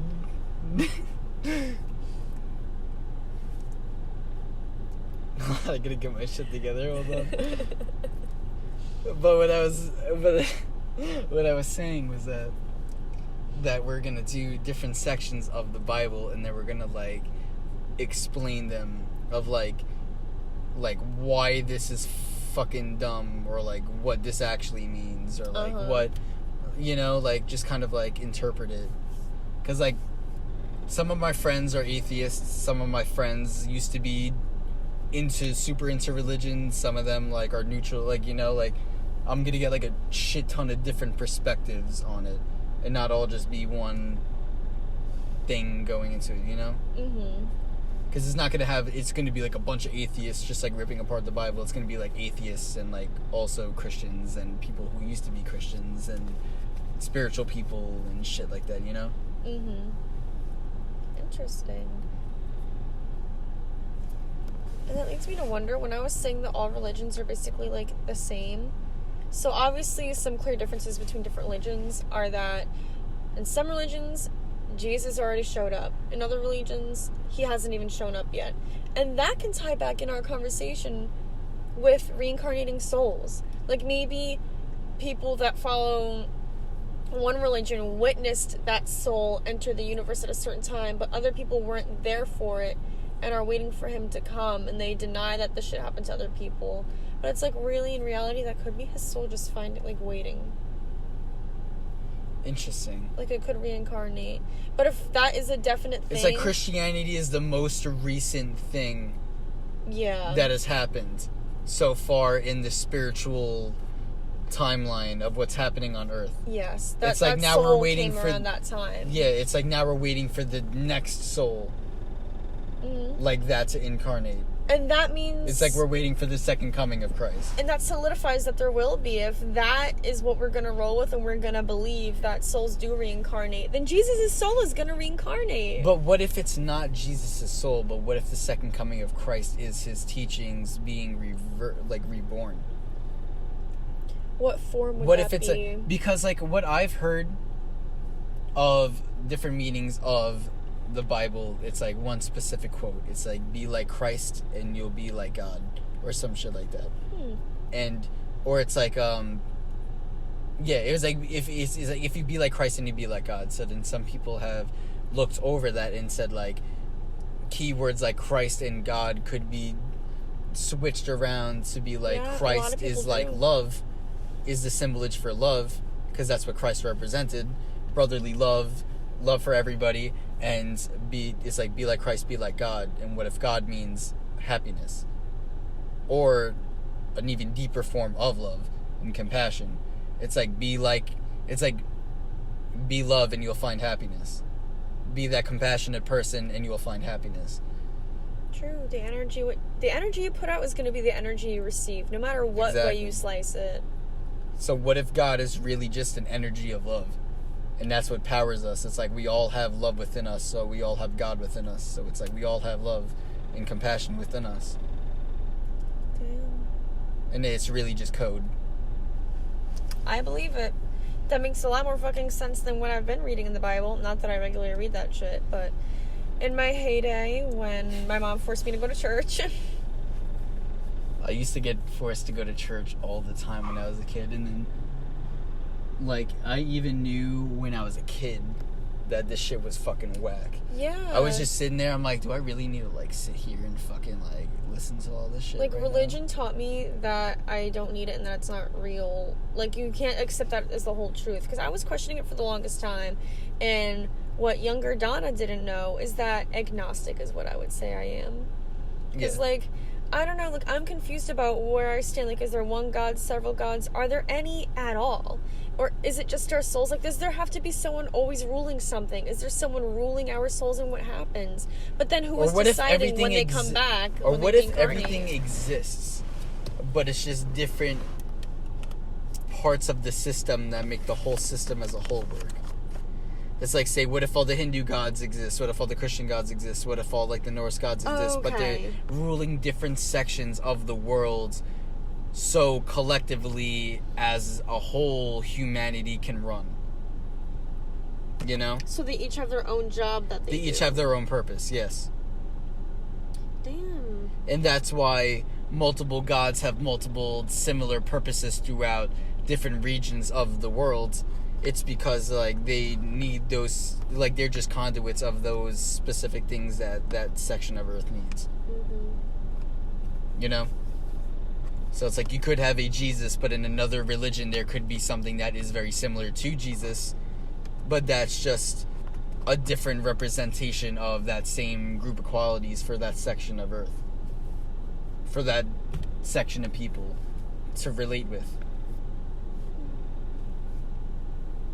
I also think it's crazy to go back to the Jesus conversation with, like, reincarnating and everything. If Jesus could rise again then, why can't he just do it again? What is he waiting for? Like, why did he feel the need... What is he waiting for? Like, why did he feel the need plan? to come back when he did? Like, he came back, like, pretty fucking quick in the grand scheme of things, at least from what we're told, right? Because it was, 40 days that he was away for? Because that's why Lent is 40 days. I don't know. I'm really not a great Christian. 40 days that he was away for? Dead. Oh, that he was dead for? I thought he only died for 3 days and got On the third day he rose again? Yeah. Wait, why the fuck is Lent 40 days? Anyways, child, so... Was Lent just 40 days of, like, some giving up trip something that he made? Oh. I don't even know. Did someone give up something for 40 days and now we all have to do it? I don't even remember. But, yeah... Why did he rise so quickly, and why can't he just do it again? Like, clearly death means nothing to him, and also birth means nothing to him. He wasn't put onto Earth in a human manner, so why should he be taken out of it in a human manner? Bitch, you are immortal. Why are you hiding? Like, he rose on the third day, so technically he went back to source, so technically we're waiting on his birth again. So I guess that he needs to be born. Apparently. But the thing is that with Jesus is that, like, he didn't know that he was Jesus and the Son of God until he was 30. So Really? he was technically just, like, a person until he was 30. Wow. So he wasn't born knowing that he was the Son of God. He was born just thinking that he was a regular human, and then he went through all these... Wasn't everyone calling him a bastard child? Because it was, like... out of wedlock, wasn't even the right father, like, Joseph wasn't the fucking father. Like, I feel like everyone gave him shit for that. Like, was Jesus' life hard? Like, he had to have known something was up. Like, how could his mom be like, yeah, so you came out of me, but you never went in me. And then he's John, like, bro, I don't even know what birth is. Yeah, my friend John said that, he's like, what if all of this was, like, a fucking, like, it was, like, the whole thing with, like, Mary being, like, immaculately, like, pregnant. Yeah. Like, what if it was all just that, like, she fucked some other dude during the marriage, and then, like, she didn't want anybody to find out, so she's just like, oh my god, all of a sudden I'm fucking pregnant out of nowhere. Like, how would people trust that? Because then other people and then, like, the guy's just like, oh, and then, like, the husband's like, oh, I have no idea how the fuck she got pregnant. Like, she, like, you know, like, all this shit, you know? And then they made a whole fucking religion out of it because of this fucking story. Meanwhile, she just fucking... Everybody just got. And so she doesn't get killed because, like, infidelity was, like, punishable by death back then. Yeah. It also makes no sense scientifically because you physically need a Y chromosome to have a boy, one X and one Y, and Mary would only be able to provide X. So if she gave birth to a daughter, that'd be one thing. But you know what? Maybe they made him a man because they're like, fuck women. They're weak and only good for giving birth. Like, bitch, she gave birth to the fucking Messiah, or so you say. Why is he a man? Yeah, it's like, how why does the Messiah have to be a man? Why can't it be a girl? Yeah, I don't know. But how she got away with that? Damn, she must be a great liar. Because that's what I was saying. How many other girls she are using conned that everybody. Excuse? How many other girls are like, oh my god, this is definitely like an immaculate conception, and the guy's like, girl, literally. Yeah, he's like, what the fuck are you talking about? Like, there's no way people didn't cheat back then, bro. Cheating is not something that's new. The way that people are definitely stoned all the time. Or maybe not, because maybe they're stupid and don't catch on. Yeah. Maybe it was a small community, and they just like to, like, rag on each other, and it was a toxic environment, so then they made all these rules. Oh, thou shalt not covet thy neighbor's wife because thou art fucking jealous. And they just started writing down the shit. Oh, you can't do this, you can't do that. Okay. Because that's what their values were. They were getting caught up in their ego and what, like, they want in life, and now they're making other people live by those standards. It's true. We're living off of some random people's values. Mm-hmm. And then they deem that America. Unfortunately. I can't believe that's our fucking story. That's really how we came to be. Because a bunch of self-righteous white assholes were like, let's go here, forcibly shove this religion up everyone here's anus, take all their lands, rape their women, and just do what we fucking want because we can. Because we think we're more advanced. We're just gonna kick people off their land, shove other people over, make them be like us because we're better and everyone has to be this way. That's literally how we were founded. That's so fucked like up what and happened sad. was and people that, still believe in those religions. Like what happened was that they escaped religious persecution from England just to go do it again in another spot. Yep, fucking hypocrites. Yeah.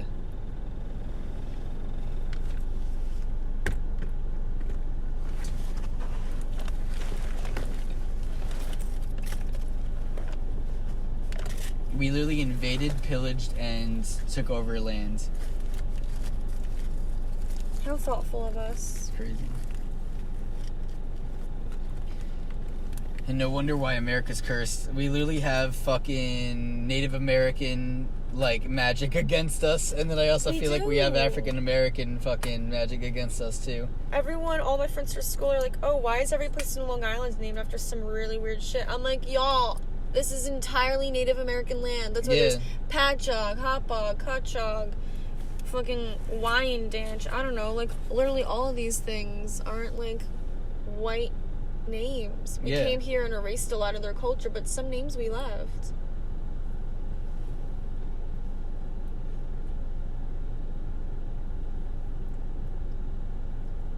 So fucked up. Mm-hmm. Because I also saw that this thing that, like, it said that, like, Native American people, like, represent, like, the spirit of humanity. And then that, like, we pretty much are annihilating all the Native Americans. So it's also, like, symbolizing that we are easing out our spirituality in humanity. Damn.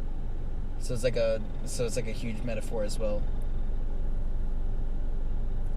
And, like, white people in America represent ego, so it's just pretty much like the ego is taking over the spirit of humanity, and it's becoming imbalanced because the ego is too big.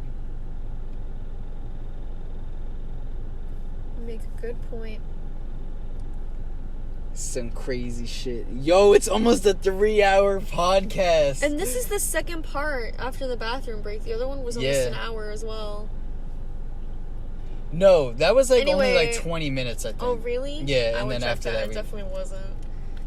No, because I think that we started it and then I went to go pee. I didn't unpause it, and then I went back to go because you needed to pee too. Oh.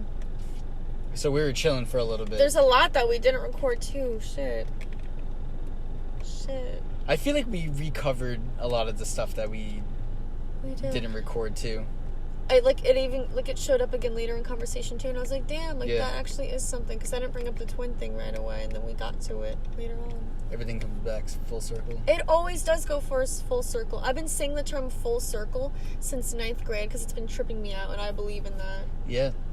I'm like, things are coming up again, because are they important, or is everything just linked to each other? I'm trying to find out, does it have significance, like an echo. or is it the universe proving to me that everything is the same and everything is related? Like, what is it proving to me? It could be that everything is related. Because I believe it, because that makes sense, because the universe, it was just one big bang. So that makes sense. We're all the fucking same. Yeah. But then what does that mean? Apparently not jack shit, given the like, state of the world now. It's like, okay, it's like, but what does that mean? It's like, okay, when we all accept these beliefs and go into these things, what is the next step? Like, what is the purpose of all of this stuff? Like, what the fuck does it all... You know, like, what does it all come to? Like, what the fuck is the point? What's the point of becoming a spiritual being? What is the point of becoming better? What is the point of becoming worse? Like, what? To enjoy the journey, I guess, because we're never going to see the end. So it doesn't matter what the bigger plan is. Our soul will remember some things and continue on in life, but it still won't remember exactly what its journey was. It'll have a connection to previous lives, but, like, I don't know. We're like pawns. But are we self-aware now that we're saying this? Or are we so not aware and there's a lot to know? I don't know. Like, is this self-awareness or skepticism? I don't know. Am I being cynical or, like, woke? You decide. Yeah, it's Leave a comment down below. Yeah, please, if anyone has any tips. But for real, like, how do you know what spiritual people are actually, like, getting something, like, intuition, like, and they're onto something, and what people are just like, what the fuck, just questioning their environments, because humans are curious. Like, who is clairvoyant and who is curious? You gotta use your discernment. I feel like you gotta use your feeling and what you feel like. Like, is what I'm saying jack shit this whole time? Or am I really, like, breaking apart the universe and understanding things that other humans may never get to comprehend or just, like, aren't talking about? Because, like, what if we're the modern age philosophicers? What the fuck? That's a new one. Yeah, philosophicers. Obviously, clearly, I'm not a philosopher, so... Yeah, no. I can't even say the fucking word. So... But, like, what if, like, we're modern day philosophers, you know? For real? Like, how do you think fucking Socrates got to start? No one appointed his ass. He said a lot of things. He People just were like, bro, he's yeah. onto some shit. He and then we're like, the you know universe. what? He is onto some shit. Let's give this guy a medal. Like, exactly. And there was multiple other people that were like him around that time. And I'm like, but what if that's what's happening now? Like, what if we are those people from back then? Guess like, we gotta start a fucking cult. That's where like, everyone's why are we not listening to... Like, why can't we give an open mind to people, other people's philosophies? And stuff like that. Like, why are we all like, oh, this is the truth, this is not the truth? Like, why don't we just listen to it and then be on our own to be like, okay, this is my truth, this is not my truth, you know? Like use your own discernment. Like, like, I don't know, there's no So we other need to get person, other people no to believe other it. person, like no other person. Because, like, I feel like the government's always just like, oh, you can say this, you can say that, this is right, this is wrong. But it's like, but it's their perspective of what's right and what's wrong. That's not the actual true what's right and what's wrong. It's their perspective of it. So it's like, don't tell me what to do or say, because that's just your perspective. Exactly. Because one person's right could be another person's wrong. Like, there's no ultimate truth. The truth is ultimately, literally, yeah, like you said, I mean, what unless, we like, decide. I guess, like, the ultimate truth is killing, like, no killing people and shit like that, I guess. That's what we Even decided if as a it, human yeah, race. even if that is a, like, if that isn't, if that even is a truth. I That's guess just what we our all decided souls upon. got morals because we're empaths, and we do unto others as we want done unto us. Like, some of us actually feel that way. And it was the majority rules, and I guess we must have felt like, as a society, these are our truths. Yeah. If Based you on what don't we abide feel. by these, then you're fucked. But there's a lot of gray area truths, like, this is cute, like, this is a nice thing to do. Just, like, things that are surprisingly subjective that you might have thought was fact. Like, some truths are, like, more obvious than others, but it's just whatever society deems, like, is okay, I guess. So it's still not even the truth, it's just what people have collectively agreed on. Exactly. So I guess that's just like, or is truth temporary? Well, who's changing it then? Are, like, our Time. values, Evolution, our values society. It's like we got to keep evolving. then by that with definition you're time. correct, yeah. It's like truth is just whatever we all unanimously agree with at that moment. Yeah. It's like eventually that truth is no longer going to serve us, and then we're going to have to let go of that truth and go for another truth that will help us. Exactly. I just want to know, like, Crazy. who's deciding this? Like, this is Reptiles. something that... Oh, my goodness. The reptilian people. Because when I'm doing my research paper on for school, it might have to do with, like, the value of art. Because obviously being an art student, that's all I shove up my ass. So it's like, who is deciding what we value as a society even? And I guess that goes with, like, morals, truths. But I was also going for, like, art. Like, what is valuable? And I don't know who the fuck is choosing and why we're claiming that certain people's perspectives are better than others and that their opinions are the ones that we should take as fact. But I guess that's what we've been doing. But I don't know why we're deciding the people that we're choosing to decide to follow. Like, what? I don't know. Maybe they're just good at manipulating, and we're. I was literally right about to to say that they manipulate you to. It's exactly what I was saying before. It's like they manipulate you to. Like, they lie to you to make you feel like that you need them, but you don't. Mm-hmm. It's like they just manipulate to get their way. Damn. I was right about to smoke this, and then they came. Shit.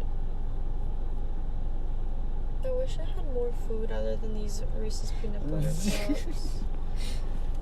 For a long part of this conversation, all I could think about was tacos. The way I could fuck up some tacos right now is unreal. That's fucking amazing. I mean, if you want to get Taco Bell, I can drive there, but I'm probably not going to get anything. You're not hungry at all? Damn, cannot relate. I don't know why I'm not hungry right now. Yeah, what the fuck? It kicks in later. Like, I'll go home, and then it'll, like, yeah, and I'm like, okay, let's consume everything in my path.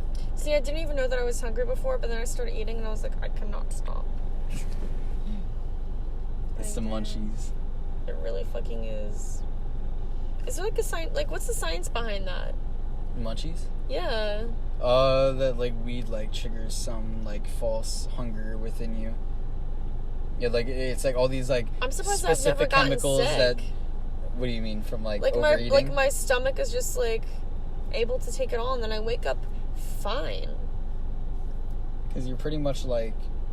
But I would also never burning eat that off, much. You're also, like, burning off calories while you're sleeping, too. Oh. Yo, why are people going wild as shit? I don't know. Like, there's been so many people whipping around these fucking corners, like, I don't know, I don't know if you heard some people fucking, like, tires screeching from, like, turning around too fast. I'm like, what the fuck is going on right now? Like, our energy in this podcast is literally just disrupting everything around us. Apparently. Is that good or bad? I don't know. Oh my god. We're dismantling the universe and causing chaos, so... At least I have an effect on something. Yeah. Makes me feel like my soul contributed something to this earth. Good job. Yay! We made a podcast and we shared all the secrets to the universe. We really fucking did.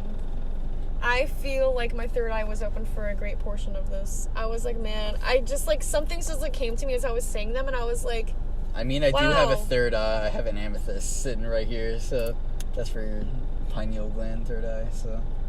Love that. And it also has an orgonite thing in it, like one of those Tesla coils. Oh, how do they do that? Yeah, it's supposed to, like, get rid of, like, the EMFs in the area and stuff like that. Oh, shit. The electromagnetic frequencies. I need to get on that. Fuck yeah.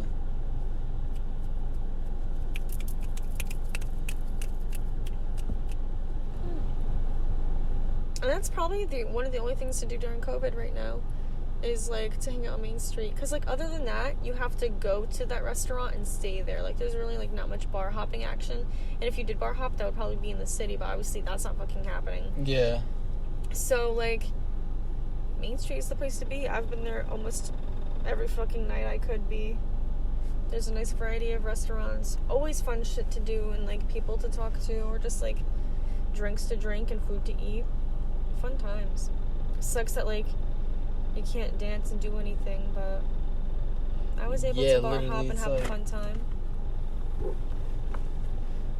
It's like everything's, like, open, but you can't do fun things. Yeah, it's like, oh, like, you can That's come how I feel inside, like I'm we'll in a have a fucking... DJ, but you have to sit and you can't dance. Like... It's like... Yeah, it's like... It's like...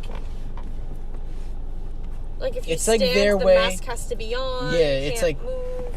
It's like their way of, like, control or some shit like that. Like, Mm-hmm. I feel like it's like a fucking controlling But they're thing. also tempting you. It's like, boy, like, why are we gonna have this, like, DJ and all this loud music playing and all these fucking lights and sirens and, like, we can't It's do like anything? just to say that they're not taking away, like, things, you know? Mm-hmm. It's like, oh, there can be a DJ there, but that doesn't mean they need to do anything, you know? Like, it's just to say it's like legally... They're giving the American citizens blue balls. Yeah, literally. It's like, legally, it has to be there, but it doesn't mean that, like, it can do anything, you know? Yeah. Exactly. Because if they take that away, and then it would be like, oh, they're taking away our rights and our entertainments and shit like that. So it's just, like, kind of like a false thing there to kind of, like...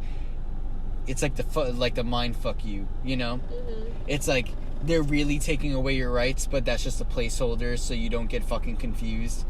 Like, for the the sleeping people, so they're not, like, startled and, like, they're like, oh, something's up, you know, like, if that makes any sense. Because, like, we're looking at it, we're like, oh, there's a DJ, but you're not allowed to do anything, that's fucking weird. Yeah. You know? And then the people are just like, oh, what do you mean? Like, everything is just normal. Like, there's the DJ there, you can still go out and do everything, and True, but there's you both can't. sides. But then we're just like, sums up. We're able to see both sides. Yeah. I can't believe what I really learned growing up is that not everyone is able to see different sides. Like, are they disallowing themselves to? Are they straight up naive? Because I feel like I've witnessed all kinds of friends and ex-friends who've, like, done shit like that. Like, how can you be that naive? It comes from fear, because I honestly have personally gone through this, because when I was younger, I was very into Christianity, and whether I liked it or not, during the beginning of my spiritual growth, that when I was pretty much converting from being a full Catholic to going into my spiritual path and stuff like that, just like accepting spiritual beliefs in general, like, I felt like if I disannounced Catholic faith, that I would be going to hell. like after I die. Like once I renounce my Catholic faith and take up the spiritual stuff, I will be going straight to hell. I was in genuine fear that was going to happen. So that actually deterred me from fully going into my spiritual path. But eventually, over time, like, I got over that fear and, like, went into my fears and realized that there's nothing to be afraid of, and I'm not going to die, and I'm not going to hell, because that's just a fucking Christian brainwashing thing that they do to you, so that you don't break out of that societal collective brainwashing thing. It's like, it's like to keep you unwoke. It's to keep you asleep when you're stuck in that religious pattern and stuff like that, you know? Like, just opening your minds, like, they don't want that because you're not in the brainwashing anymore. You know? When do they exit the brainwashing? What do you mean, when did they exit the brainwashing? Like, when they fully, like... Is that a choice that they made then to stop it? Yeah, it becomes a choice, because what happened with me was that, like, I was always in it, but then it was weird, because I was, like, always against the church, but then I fully kind of believed it at the same time, and then it was such a weird fucking contemplation, because, like, I knew the church was bullshit, and I wanted to get out of it, but I was afraid to leave it, because I was still afraid that I was, like, gonna go to hell or some shit like that and all that stuff. So then I was like, it's like being in a toxic relationship. It's like, you know that you need to leave because, like, you know you need better for yourself and all that stuff, but then, like, you're, like, afraid to leave and, like, all this stuff, like, you're still attached to it, like, all this stuff, you know? It's like, yeah, literally being in a religion is like being in a toxic relationship. Damn. But it's like they're always telling you, with God. Yeah, it's like not even with God, it's just with the people who uphold that religion. It's like in your culture, it's like oh my god, I forgot what I was fucking saying. What was I talking about? So I was saying you're basically like fighting God. And you were like, well, it's not up against God, and you're explaining what it was up against. I think. Oh, yeah, it's not like God per se. I guess it's just like a bunch of like fucking human, like, traditions. Oh, you said toxic, and I was like, the toxic like fucking relationships. Like, it's like the religion's like always telling you what to do, where you can't go, what you can't, like, what you, like, you know, like, it's always telling, like, you what you can't do, and it's always, like, restricting you. It's not really, like, helping you flourish in any way. Like, what's the point? It's one thing to guide people on a path of righteousness and be like, okay, like, if you want to be someone who does well and, like, is a do-gooder, like, do these things, or these are examples of good things to do to be a great citizen. And instead of being like, no, don't do this, don't do that. And a lot of them are like trivial things. Like, I feel like an obvious thing that we can decide on as a society is don't murder people. Don't do that. But for other things like drinking and eating certain things and other rules, that's so trivial. Why are we gonna have that be what really ticks you off? Like, why is that considered evil in your book that people can't do it because it strays them off the path of righteousness, virtuous, like... It's so funny how, like, that, like, you're looked at, like, as, like, Satan. Yeah. Like, literally just by compared going, to like, the man for doing the smallest shit, like... Yeah. It's like, yeah, it's just so crazy. You go against the Catholic Church and they're like, oh my god, you're like Satan and stuff like that. And I'm like, is this how... I don't know, because it's just like...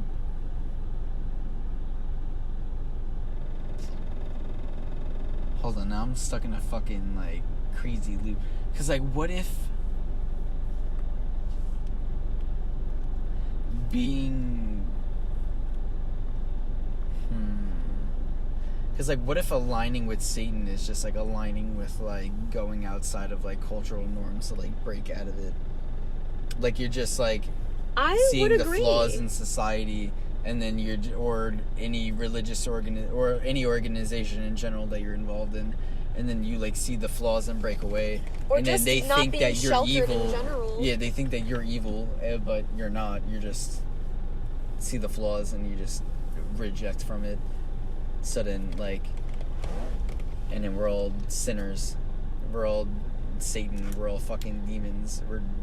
But we're not. So then, God has this channel that he wants us to follow. If we betray it, because for some reason I think we can, because I feel like that's like destiny then, like we do get to choose our own fate. So then if we're able to stray from God's channel, then that would be Satan, I guess, is what they would call it. It's like doing your own thing, because they don't want you to do that, because God wants you to be equal, the same, follow his path. He has a destiny for you. And if you betray that, you're the devil, because he did what he wanted. I don't know. It's all crazy shit. I know.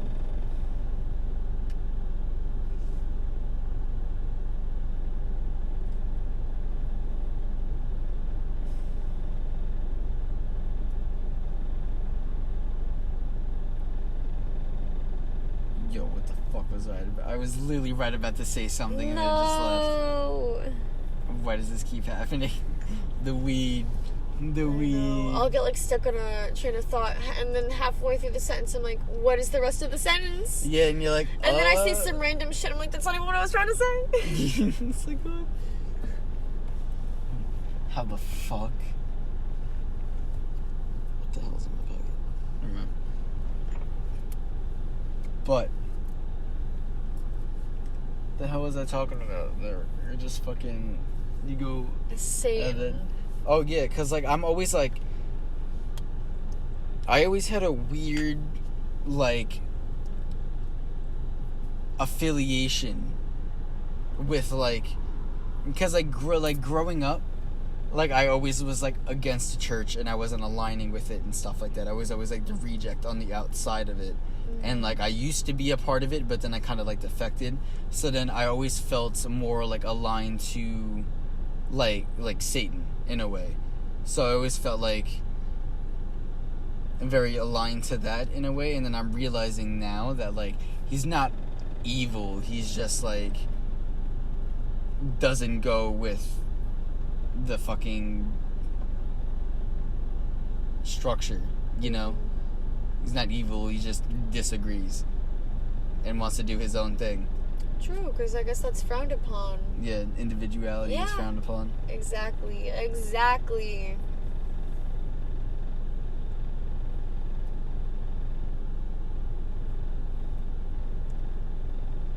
Because then I'm like, damn, is this how Satan felt?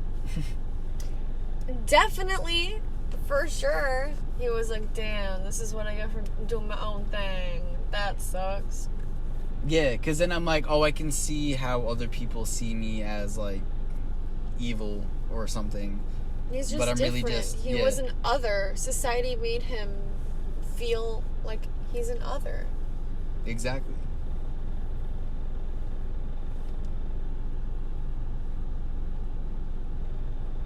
And then they create devils. Hell fucking yeah. People who chose their own path, baby. Society's if that's what if that's what we're running with. People who choose their own path are the devils. The path of the individual. To not be coddled by society. For real. Because they see the flaws in society. Someone has to be woke. Unfortunately, it's not. Yeah, because it's not even like, oh my god, tear it down, you know, like tear it all down. It's just like, no, these are the flaws that we need to fix and we need to work on. And then like they're just like, what the fuck is going on? They wanna destroy everything, you know, like shit like that. Because that's what I felt like always happened. It's just that people like pointed out like the flaws in everything, and then like the church like reacted, and then they fucking killed those people who like, because they're like, oh my god, you're gonna tear us all down and stuff like that. But it's just like, no, just gotta literally just fix this one thing. They're like, no, you're gonna kill us, it's blasphemous.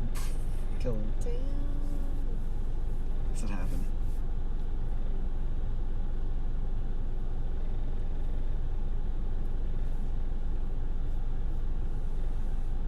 Isn't it crazy that we would have been killed for every single thing that we talked about on this podcast right now? If we lived only a couple hundred years ago? I think about that a lot. Not even a couple hundred years ago, literally 20 years ago, if we talked about this stuff, we would be shunned from society. We'd be like, what the fuck are you talking about? But now it's acceptable.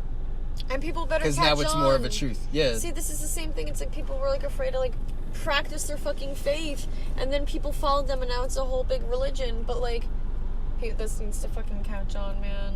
Yeah. Now that it's becoming socially acceptable, don't be afraid to join. Spirituality is the way. Stay woke. I shouldn't say spirituality is the way, because then that sounds fucking cult-like and religious, so a lot of what we said sound probably cult-like. Yeah, but the thing is that spirituality is just the promotion for the individual to act just act itself out, just have your own beliefs, have your own ways of living and system, don't conform to a whole higher organization, think for yourself, that shit. I didn't feel like that's what spirituality is. I technically, it's pulling a bunch of shit from a bunch of different religions and ways of thinking and making it your own.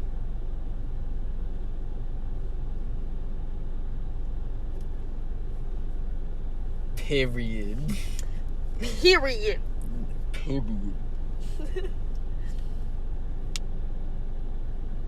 Shit.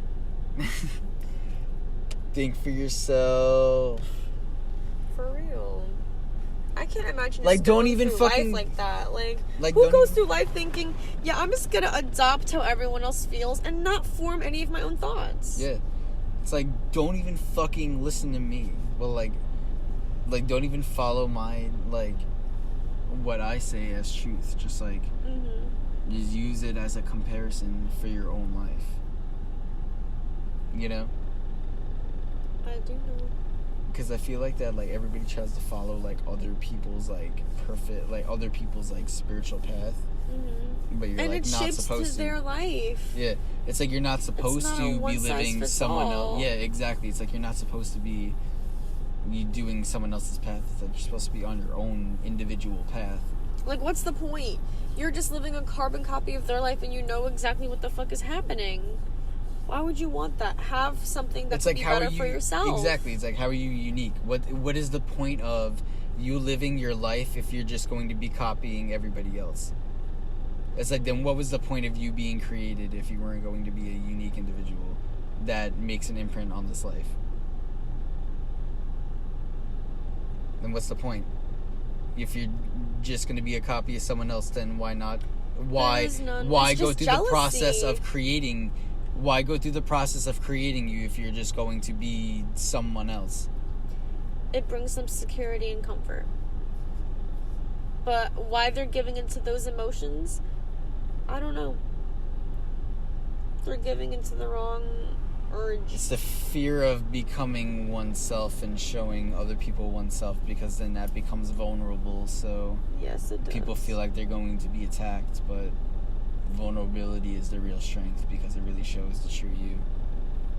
True. I second that. And that overpowers other people's bullshit, because if you know the true you, then you become more stable in your life, because you're more secure about who you are and what life is.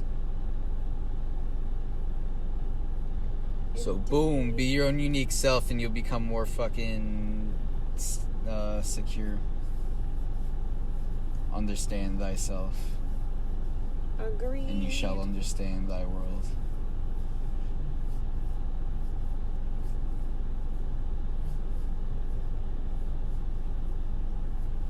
You know what's so fucking weird? What? When I think in my head, I think in old biblical biblical writings. Like, you know, like all the, like, all this stuff, like, all that shit, you know? It's, like, old, like, the way that I read things, I don't know, for some reason, it's, like...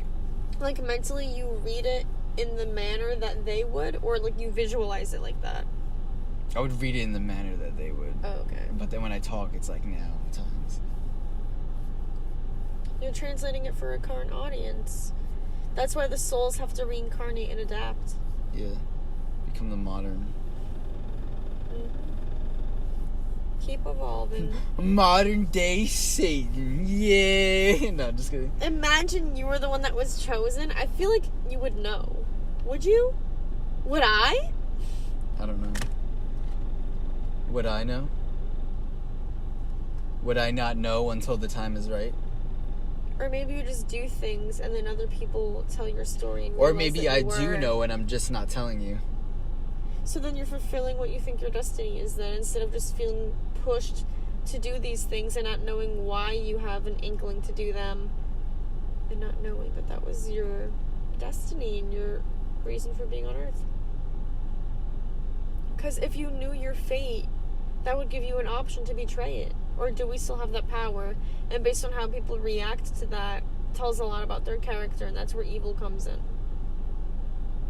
But also, we said that breaking from God's path was, like, a good thing. So, I don't know, it's tricky. Because, like, what if knowing your fate, like... You can mess with the future, then. Because, like, what if, like, no matter what you do, you can't escape your fate?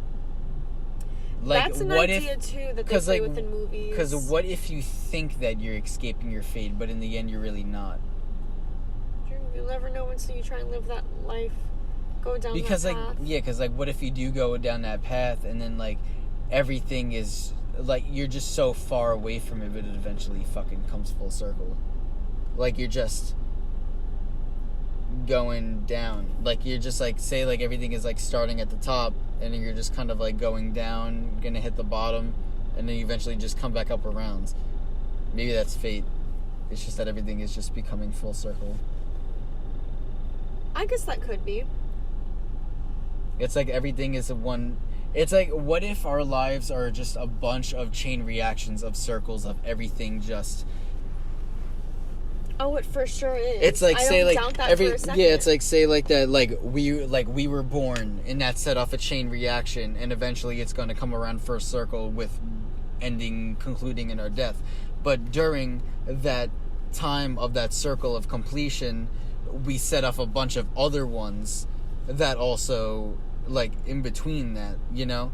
So it's like, we go through one big, like, while we're about to complete this full circle, we have a bunch of other smaller circles that we're also completing during that one big circle. Okay. And they all come full circle during our life while this one big circle is completing. Because they have to all relate. Yeah. It's all part of the same journey. It is. If we had access to those circles and what they meant, we'd be too powerful. Because that's maybe why we have amnesia. Maybe that's why we don't remember. Maybe we do know, but we just choose not to remember because then we become God tier. Yeah.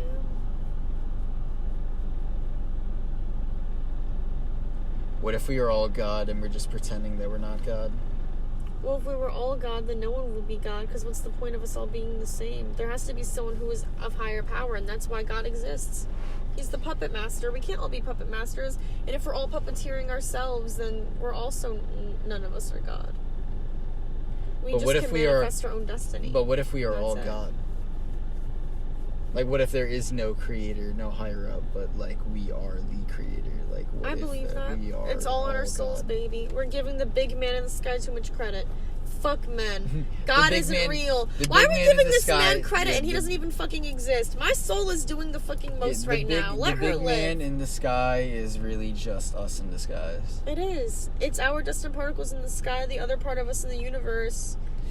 The sky, the skies, almost sounds the same. Oh, no, just kidding. Whoa. But, yeah, I feel that's like the old, like, do you know what Gnosticism is? No. It's where, it's like also, I feel like that Actually, don't quote me on this, but I feel like that this is where like the term agnostic comes from Gnosticism. But like Gnosticism is like pretty much that there like is no God, but man is God, and man is the creator, and we are our own gods, and we're in control of our own destiny. Like, you know, revolutionary thinking right there. Like, that's a very old religion, too. Like, because who's to tell us that one man is telling us all what we should do? Like, why? Because in Gnosticism, they also said that... Because, like, what they believe is that what God is that it's just some random creator that just created us, and, like, he's not all good or perfect. And it's just some random entity that just created humanity. It's not some all-benevolent being, like, God is just some random fucking... like alien that just came by and just like created us. Wow. And then we all became, it's like when we all like are born and then we grow up and then we realize that our parents aren't all like superhumans. Yeah. You know, and we realize that they're just flawed people. Because like, what if that's just like humans and God? It's like, what if God created humans and then we all just grow up and realize that God isn't all powerful and almighty, and then he's just another flawed being that also is just as confused as we are. That would explain why none of us would be perfect too. Like, he has to like not be perfect in some way. Because if we are created in the image of our, why would he create us in any other image? Yeah, if we are flawed as humans, and they say that we are created in the image of our creator, then that means that our creator is flawed. That's why I can't believe that everyone's like, oh my god, Jesus was so good. All he did was good, sacrifice. How is one person 100% pure? But he wasn't, though. Jesus, because that's the shit that they leave out of the Bible, because there's so many scriptures that explain of Jesus's like outbursts of being a human and stuff like that. Like, there was a whole entire like because why would God make him perfect? Like, what was the point? He didn't. He made him a reflection of himself. Exactly. Jesus was still human, like, which means that you're subjugated to dealing with human emotions.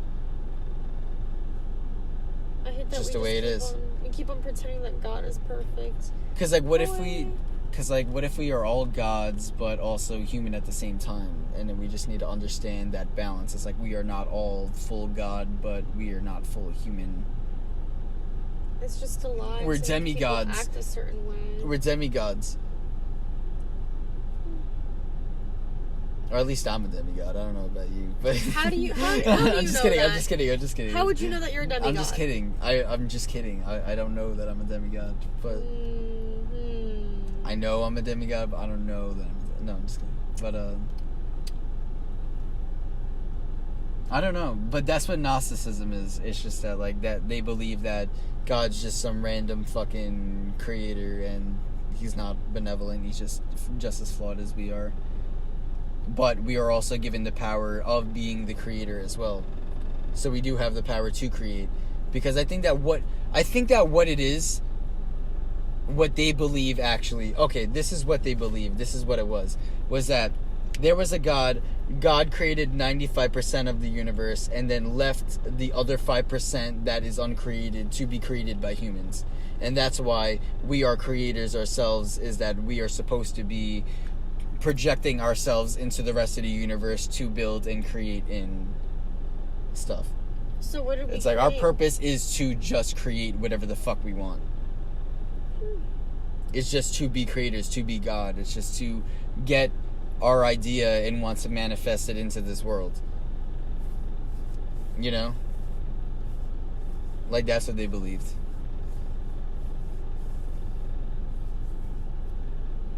I can't believe I haven't heard of that before. Because they don't want you to know about it. There's a lot that they don't want me to know. That's why I'm like, I feel like I have a late start to everything. Like, I'm saying some things that I feel like are out of, like, a little bit left field. But there's definitely people who have been feeling this way for a long time. They've been woke. And I feel like I have a lot to learn from other people. Because, like, obviously we can't be the only ones having this conversation. No, not at all. I feel like there's so many different very people having this conversation. To feel that way. But, like, where are the others? And how far have they gotten? Or are we all That's on the why same I want to wavelength? make this podcast and stuff like that. To fucking, like, gather that crowd of people. You know? Good. like, get that conversation out there. Like, make other people want to also talk about it as well. To get the conversation out there, so it's more of a topic of discussion throughout all of humanity. Because once everybody understands that Christianity and all these main religions aren't the only religion, and there's millions of other religions that are created throughout the whole entire span of human civilizations, and who's to say that one religion is the ultimate truth when there's so many different variations of the truth. Like, imagine that. So telling then that just someone makes... that every religion is wrong except yours. Yeah. Out of pocket. Yeah, it's like, okay, out of all these millions of religions that have been created over the whole entire course of humanity, yours, out of all of them, is the truth. The one truth that we all need to fucking follow. Yeah. How egotistical of you to say. Makes no sense. And people still believe it. Is no one, like, thinking? No. That's why they're all in this... That's why they're all brainwashed. They're all in the sheep mentality. That's why they all think that. Makes too much fucking sense. At least that's not me. Exactly. And that's why we're here. And that's why we're doing... That's why we're more into artistic stuff. It's because we understand that we're creators. True. That's what we're supposed to be doing. We're supposed to be creating things and doing this stuff. But then the government suppresses that, so we work for them instead of working for ourselves.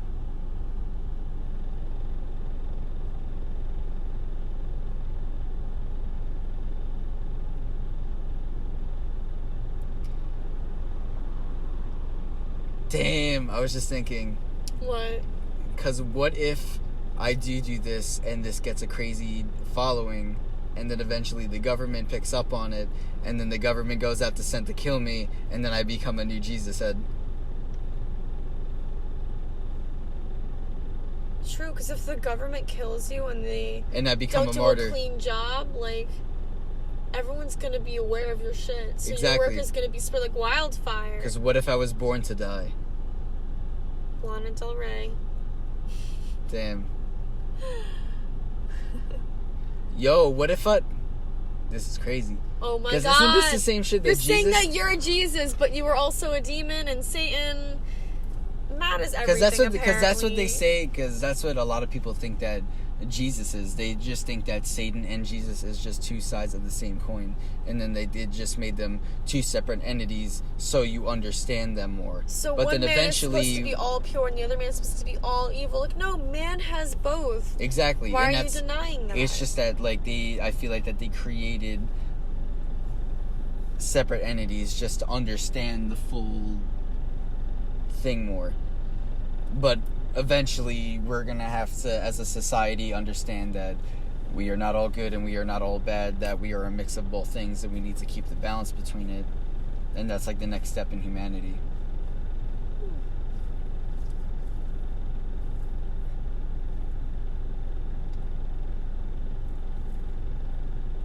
I literally mind-fucked myself before, by the way, with that whole Jesus shit, because I was thinking, I was I was also thinking, I was like, didn't Jesus also know that he was going to die? Because of what he was doing? Yeah. At one point, yes. Because I'm like, okay, then what if I just had that moment? And then I just kind of blew it off as like, oh yeah, that's just funny and shit like that. But then and then it actually fucking happens. And then I'm like, I have it on fucking video evidence. But like, I don't know. You should start writing a will. Maybe I should. If I'm gonna be doing Be like, this don't shit. release these for a little while. Wait until I'll have the let's secret say- files. I have the secret files. Okay, and then good. like when I die, then those will get released. Yes. Like I have someone fucking release them, and then everybody sees the truth. Exactly. It'll be like literal, because that's literally what Jesus did. He like preached like a generalization of things, but left out a specific couple of parts. And then he told those to Judas. Mm-hmm. But then Judas ratted him out to the government, and Fucking then got Jesus snitch. killed. Should I learn from that? Put everything out there. It was out there for you to learn from. Yeah. That's crazy. Now you're like, damn, am I Jesus? I don't think I'm Jesus. But, I think that just like I think people feel like Jesus because those are like the steps of becoming that type of energy, you know? Mm-hmm. Because like what he was is like he found steps to become God and to become, you know? It's like he wasn't born that way. Like he figured out a certain amount of steps and ways to become closer to like quote unquote God and his higher self and shit like that. And he's saying that everybody else has that like capability.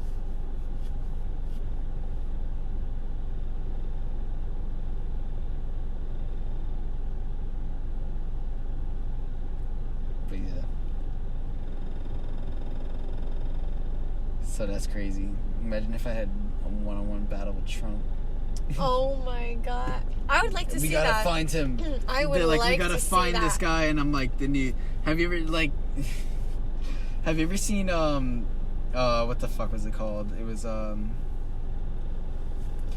what the hell was that fucking show called on Netflix?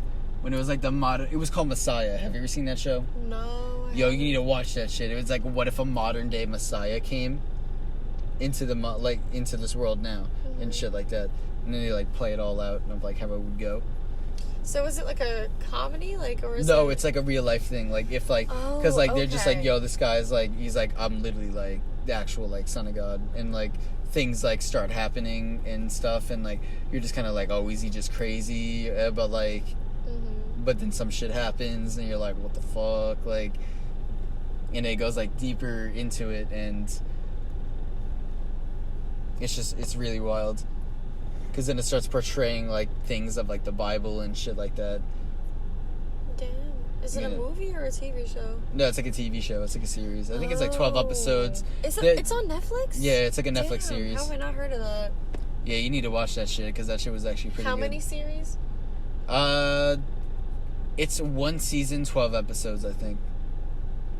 Okay, that's doable. Because I was Some like, shit like if there's that. A few seasons, I can't do it. No. It's only keep up. 1 season. I think they're making a second season, and if they do, that's just going to be fucked up. Because the way that they left off at season 1, that season 2 is going to be crazy. Damn. If they even make a season 2, because they might just end it off as a cliffhanger, and I don't even know, but... Sometimes it's for the best. Let people think what they want. Some things are meant to be interpreted on your own. Most things are, actually. That's why I hate in, like, English class. Teachers are, like, so rigid with their, like, ways of going over books and stuff. Like, I don't think the artist had one clear answer for everything. They left things vague even for themselves because they don't even know what happened or they don't even know what the symbolism is. And you're really sitting here, like, forcing students to understand it a certain way. Like, exactly. leave more It's wiggle so room. fucking funny when people, like, literally are like... So, yeah, literally, like, some artists don't even know what the symbolism is, and then they want it to be put up into interpretation for, like, other people. Mm-hmm. It's like they want other people to think for themselves.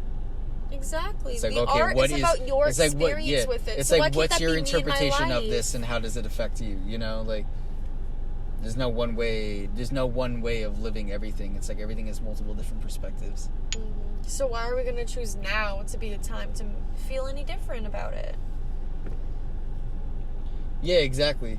Or when teachers It's because read into I think things that it's like, you know what I think it is? I think it's like evil has been like a really big, has like a tight grasp Mm-hmm. on us for a really long time, and now that we're like thinking for ourselves and like getting out of it, and then now this is like the final like the final fucking thing of like evil trying to get its like last grab at us, you know?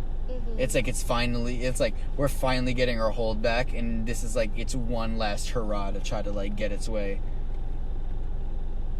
but we're just like smack down, bitch. Damn. Get the fuck out of here. Bye-bye.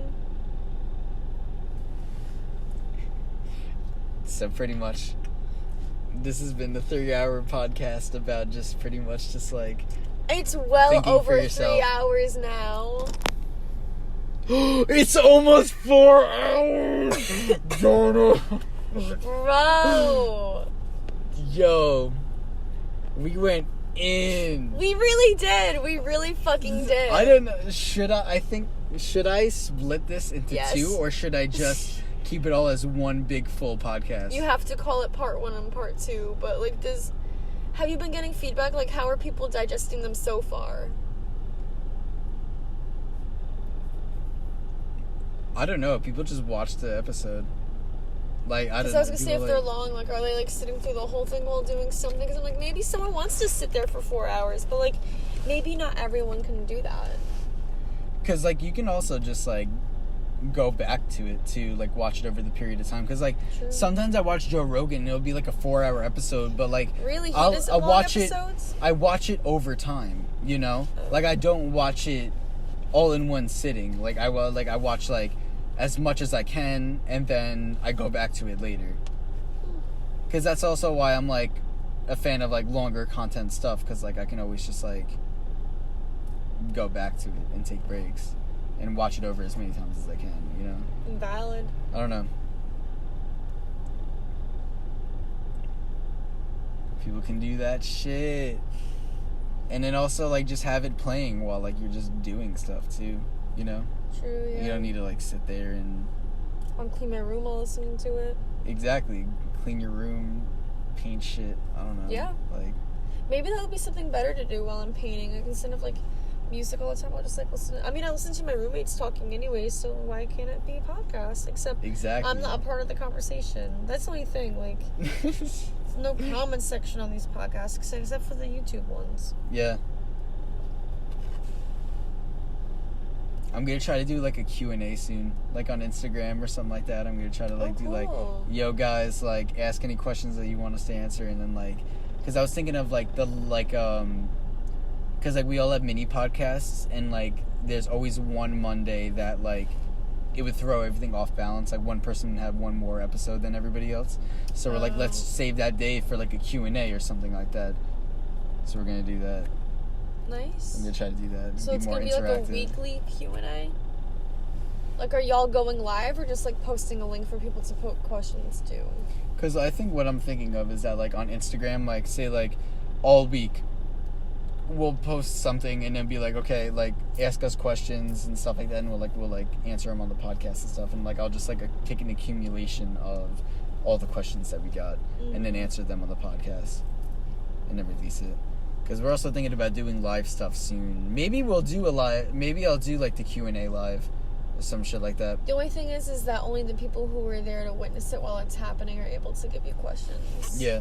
Unless I But record it do and both. Unless I record it and then fucking upload it.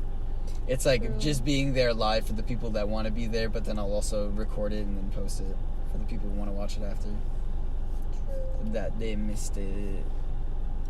You know? Yes, I do. Actually, I'm gonna text the guys that. Hold on. Should we wrap up this 4-hour podcast? Yeah, probably. Yeah. It's gonna get, like, way too long. Yeah, because if I start talking again, we're gonna go into, like, 6 hours. We're gonna talk about Yeah, man, I another could talk 2 for the Aquarius and Gemini and Aries. Holy shit, we could. Because that's what I'm forever. saying. Like, we're like batteries. We could just fucking keep going. We just fucking keep going. You're like an eternal fucking, like, energy source. You're just the wind. I Always. really am, and I give that energy to other people, Yeah. and then we're all just here, like. Yeah, you're the wind constantly blowing, and then I also have my inner Aquarius fucking fueling my fire. Like literally everything is just fueling the fire right now. It's just. But what if get there's so too much passionate. wind? Oh, maybe, yeah. Then I feed your fire, and it grows. Yeah. That's why we always got to be around compatible people. That's why, like, fire and air signs always get together. It's because Hell yeah. they feed each other. Yeah. Astrology. Biology solved. Boom. You're welcome. Boom. Yeah, and then earth and water get together and they nurture Suck each it. other. Yeah. But also, like, the other kidding, signs, you. like, I feel like that, like, those are just the most natural compatibility. But, like, you can also find compatibility, like, say, like, fire and earth also, like, could be compatible also. But it's just harder. Yeah. Interesting. I also feel like, I don't know if this is like a thing people talk about, but neighboring signs. I get along with my neighbors the least. Taurus and Cancer are the bookends of Gemini season, and I feel like I butt heads with them the most. Like, is that a thing? Like, people who are too close to you, like, sign-wise, is that not it? But it's interesting. Because I'm thinking... one of them is earth and one of them is... Like, no fire is ever surrounding air, and no air is ever surrounding fire. Because they're So I guess it opposite makes signs. sense. That's why they attract. Opposites attract. That's why they always say... That's why, like, Aries and Libra are paired up. Because they're both at different ends of the... What the fuck is it called? Seasons. Mm-hmm. You know? I'm spring and they're fall. Yeah. So it becomes a balance. But you're spring and I'm summer, and that also works out. Yeah. It's just the neighboring signs, man. Earth and water are touching air. Get out. Get out. Get out of my area. I don't know, because it, like, yeah, it could be opposite. It's like your opposite signs that you need to, like, watch out for and stuff like that. Because mine are Pisces and Taurus, which is, Pisces being water and then Taurus being earth. Like, I fight with a lot of Tauruses because, like, they're also stubborn. I'm fucking stubborn. And, like, and then Pisces is water and I'm fire because I'm an Aries. So then, obviously, water and fire cancel each other. But I feel like that, like, I get along really well with Pisces. Really? Yeah. Wow. A lot of my Pisces friends, like my cousin, like, one of my friends, because I don't know if it's the Aquarius that allows me just to kind of be that, like, personable to other people, you know, just to kind of be, like, adaptable to, like, everybody and to be like, oh shit, like, I can always find, like, a way to relate to somebody, you know? So I'm never, like, always butting heads with somebody and shit like that. So I guess that kind of, like, helps me. Or I guess that's my saving factor, actually, but... Ooh, actually, if I wasn't a fucking Aquarius moon, life would probably be difficult, actually. Yeah. You really think so? Yeah. If I was an Aries, anything else, that would be devastating. Devastating. Damn. Devastating. You hear that, podcast? Fucking devastating. Devastating. Literally. Oh my god, we're about to go into another fucking 2-hour podcast right here. But, cause now we're talking about this shit and it's, like, actually pretty fucking interesting. Cause I didn't even think about this fucking bookend zodiac signs. Cause, like, oh my god, yeah. Yeah, I don't know. Theoretically, I shouldn't get along with Pisces and Taurus, but I do. In reality, But I because also feel like of that's my the moon air sign. in us. Yeah. Yeah, it's because I don't know. It's because, like, 'Cause everybody. I feel like air is easy breezy with everyone, but our best and deepest and most genuine of connections is with, like, fellow air and fire. Exactly. But I just think, because it's, like, my thing, it's, like, it's weird because not everyone gets along with me, but I'll get along with everyone, you know? That's Like, literally me. It's just like I get the along with weirdest everybody, but thing. everybody doesn't get along with me. Like, not everyone can handle it, but, like, I am open to everyone. Like, I'm such a fucking empath. I'm so open-minded. Like, I'm allowing for their space, and they just want no part of mine. Yeah. Which is fine, but it's just weird that it's always one-sided. I know. That's literally my fucking struggle with a lot of shit. And that's crazy that you brought that up because, damn, me just feeling like, oh my god, relatable. But, like, LOL, me. LOL, me. But that's fucking funny.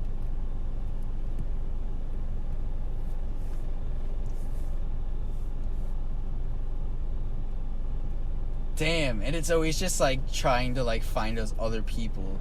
I guess it's like a blessing in disguise that those people are like that, so you know the people not to be close with and associate with, you know?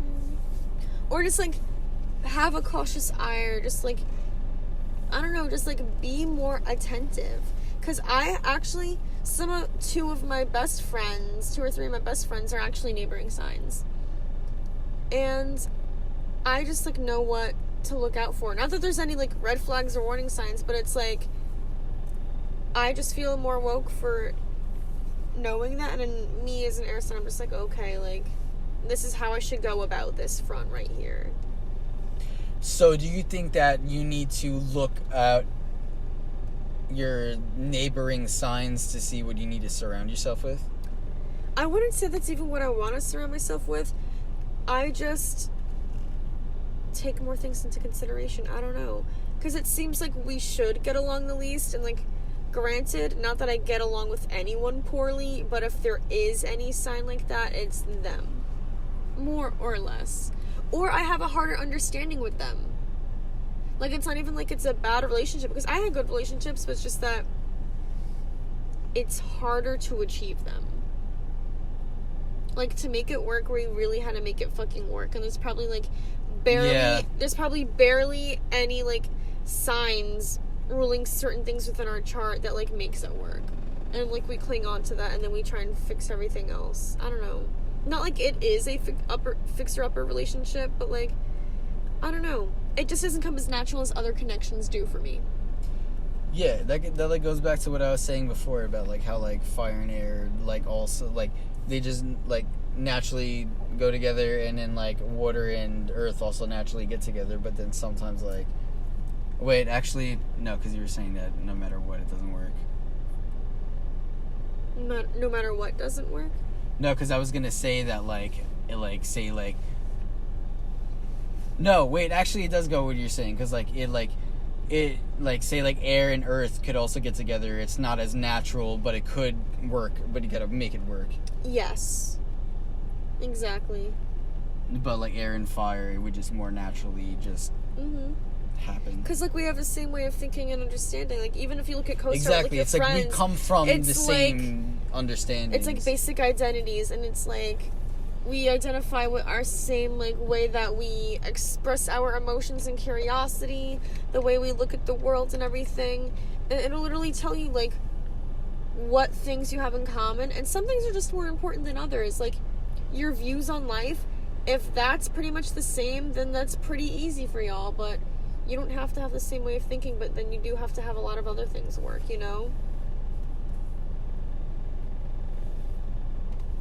Exactly.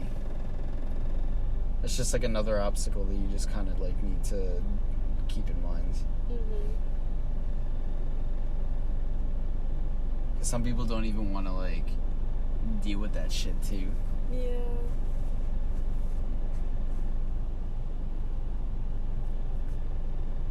So,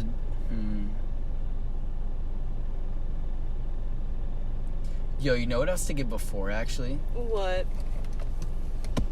Because I'm still on that fucking neighboring sign shit. So, I'm like, what if that what you need in this lifetime, that you need to look at your neighboring signs to see what you need to bring in more? Like, true, maybe... because you're like, less say, like them, so yeah. you will never have that. Because say, like, what if I, like, say I'm an Aries, what if I need to bring in more, since, like, since before me was a water sign, maybe I need to bring in more water for the fire and then go more into grounding, you know? True. It's like everything is a transition, like, we're not fully one thing. It's like we're transitioning into another thing. It's like I'm an Aries now, so I need to bring in the water from Pisces and like kind of like dampen my fire to ground myself to go more into a Taurus, you know?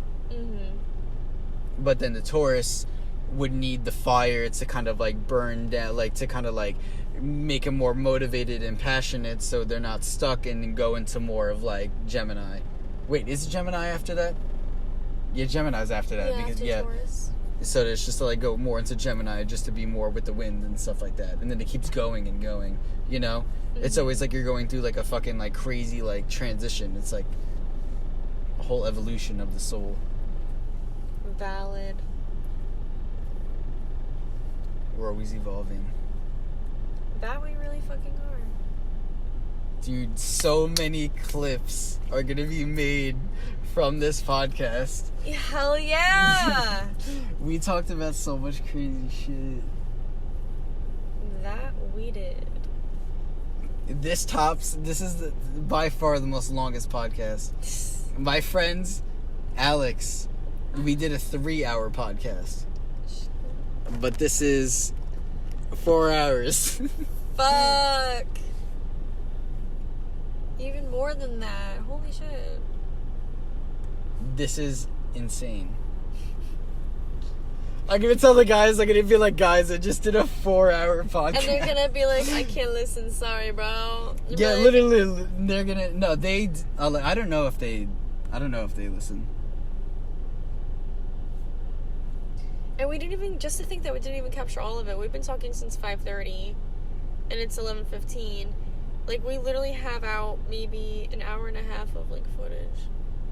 Like, there's so many other things that we didn't capture. Just to think that it could have been even longer if we kept it running the whole time. That's true. Because I'm like, what if I just, like... what if, like, right when we get into, like, the fucking, like... I don't know, because I'm thinking of, like, planning on when I should start the podcast. Like, should I start the podcast right when I'm, like, packing the weed and we're right about to smoke and shit like that? Like, because now I'm thinking, I'm like, maybe I should introduce the podcast as I'm packing the bowl or whatever. And then, like, we'll start the podcast as we're, like, smoking. Because I feel like that we started, like... Because I felt like that we started smoking.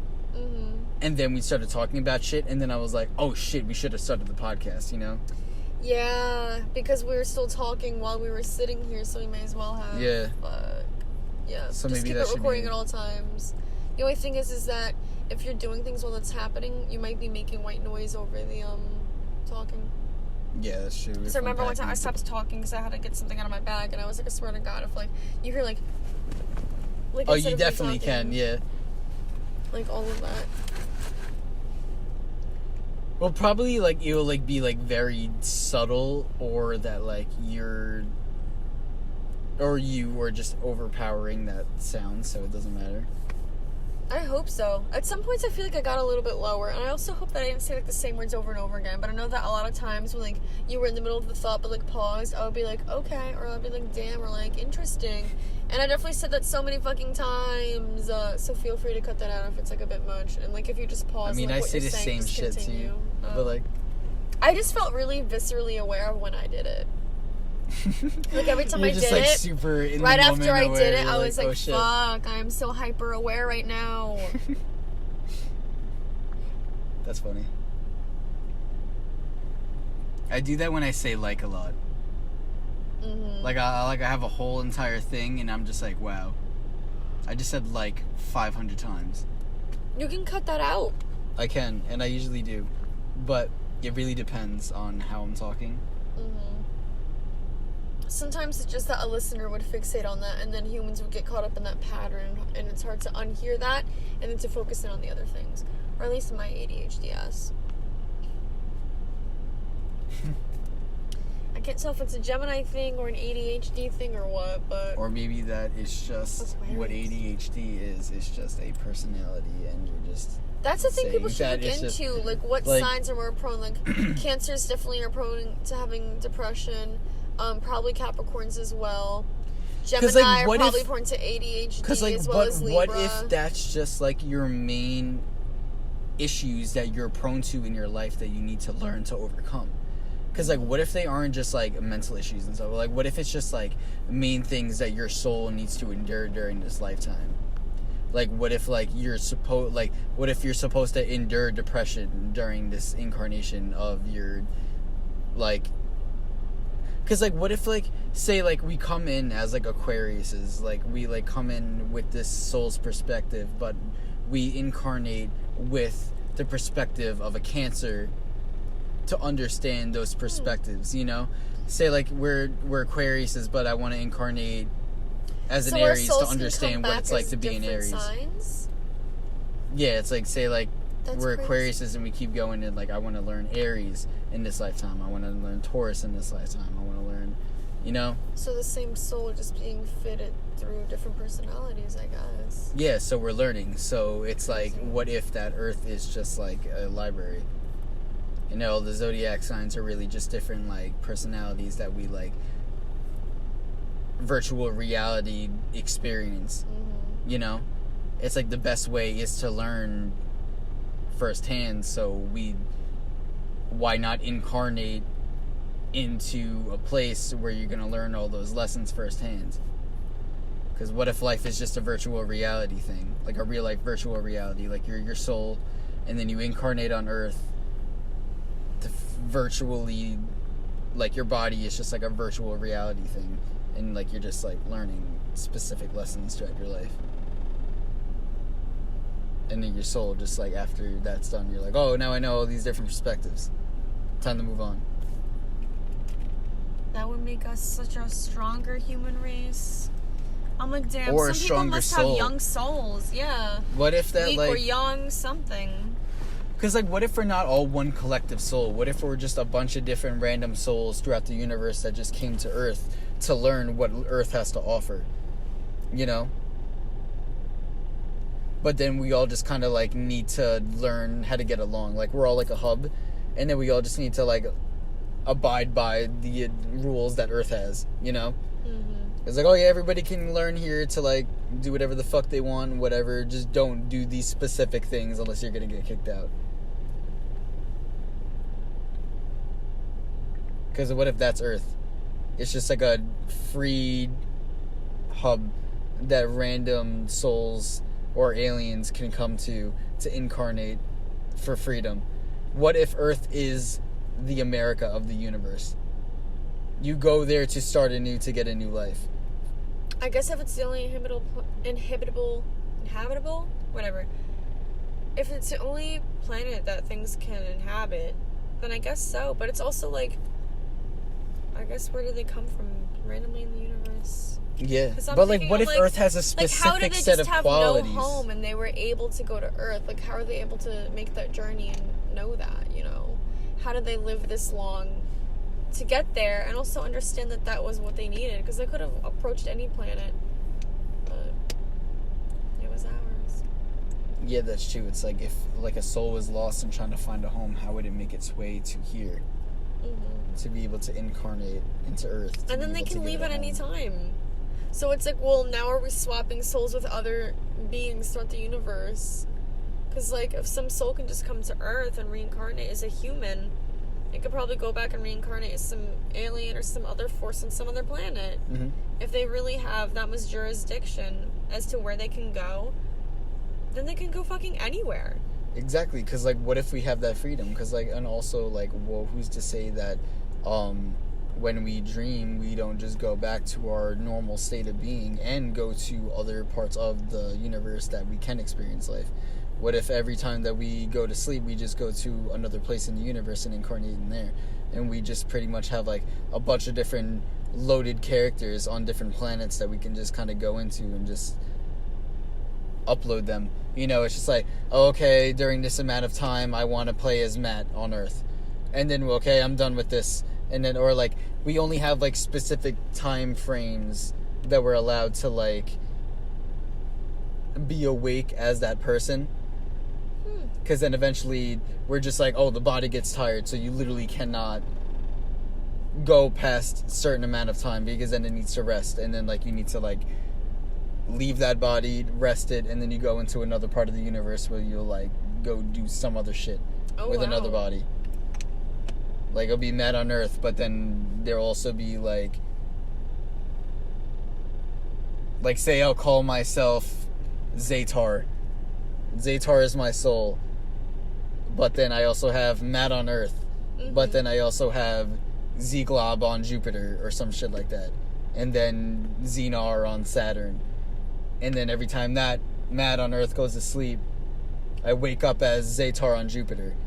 And then when Zaytar on Jupiter goes to sleep, I wake up as whatever on Saturn. Until I get back to Matt.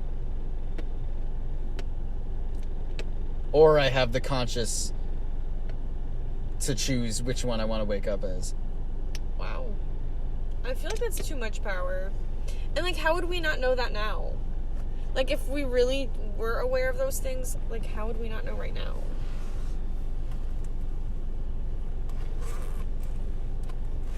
You're saying that if we are aware of those things, why are we not aware? Yeah, like, if our souls had that much of a choice, and, like, we could just, like, regain consciousness as different things, how would me and you right now not have a definitive answer about that? Our souls are in us right now. Or souls that are traveling are in our bodies at this moment. So, are they only conscious? Like, is our soul separate from our unconscious? Or can our soul not form its own thoughts until it leaves our body? Like, whose mind is thinking right now? Because if my soul is my mind just living in this body and making these decisions in this life, how would I not be so aware of that? Why would I only be aware when the body is dead? Because the soul is the same. Like, what if that, like, our bodies are just already being and functioning, but our higher self is always trying to, like, jockey in control of it? And that's why we always have, like, multiple, like, thoughts in our head. It's because, like, it's like our lower selves trying to stay in control, but our higher selves are also trying to come in to gain control. It's a little then, devil like, and angel on your shoulder. Exactly. You got all these things telling you what's up. But so then we can listen and then we have a choice to follow which one. Exactly. It's like our higher selves is our angels and our lower selves is our demons. And that's what the whole thing with Jesus and the devil is. It's just that, like, Jesus represents, like, the higher self, and then the devil represents the lower self. And Jesus represents all the good qualities that humanity could be going into, and Satan represents all the negative qualities that humanity has.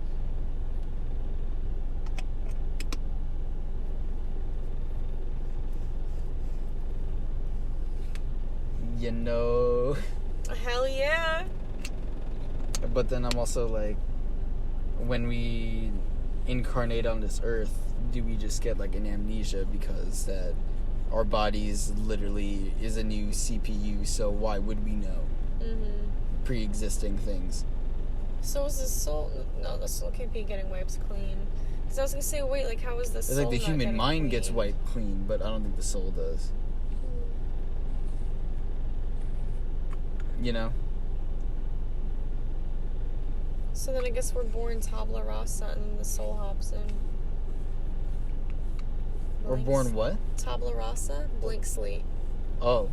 From philosopher Locke, I think. I would say that's probably it. We're born neutral and then something comes in. Maybe. Unless that's already our vehicle and we're already intending on building that vehicle. And that's what our bodies are. Like, what if our bodies are just vehicles that we built in order to become incarnated in this reality? Because I guess it's the only physical body that can do the things our soul wants to carry out. Yeah. We're able to speak, walk, use our hands, do a bunch of other things like no other animal can do. So it makes sense for the souls that want to get shit done to take on this form. Yeah. It's a gift to be a human being. Mm-hmm. That's why they always say it's extremely rare to be a human and to have consciousness. Because, like, what if that it is a gift to actually become a human, and then, like, you do bad, you do get demoted to be an animal because it's a lower form of consciousness?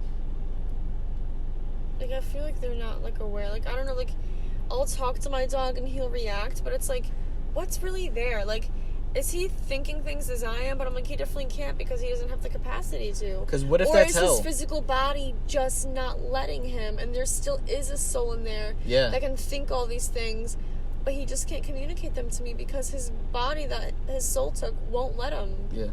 Because what if that's hell? What if that soul was a human at one point, but it fucked up and in that human life, so it got demoted into being a dog? Damn.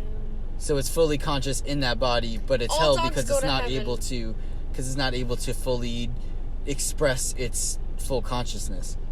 So that's hell. It's like you're not fully able to express your full self.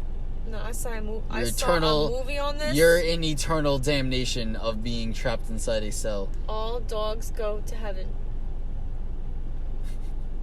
I saw it with my own eyes. Yeah. Great movie.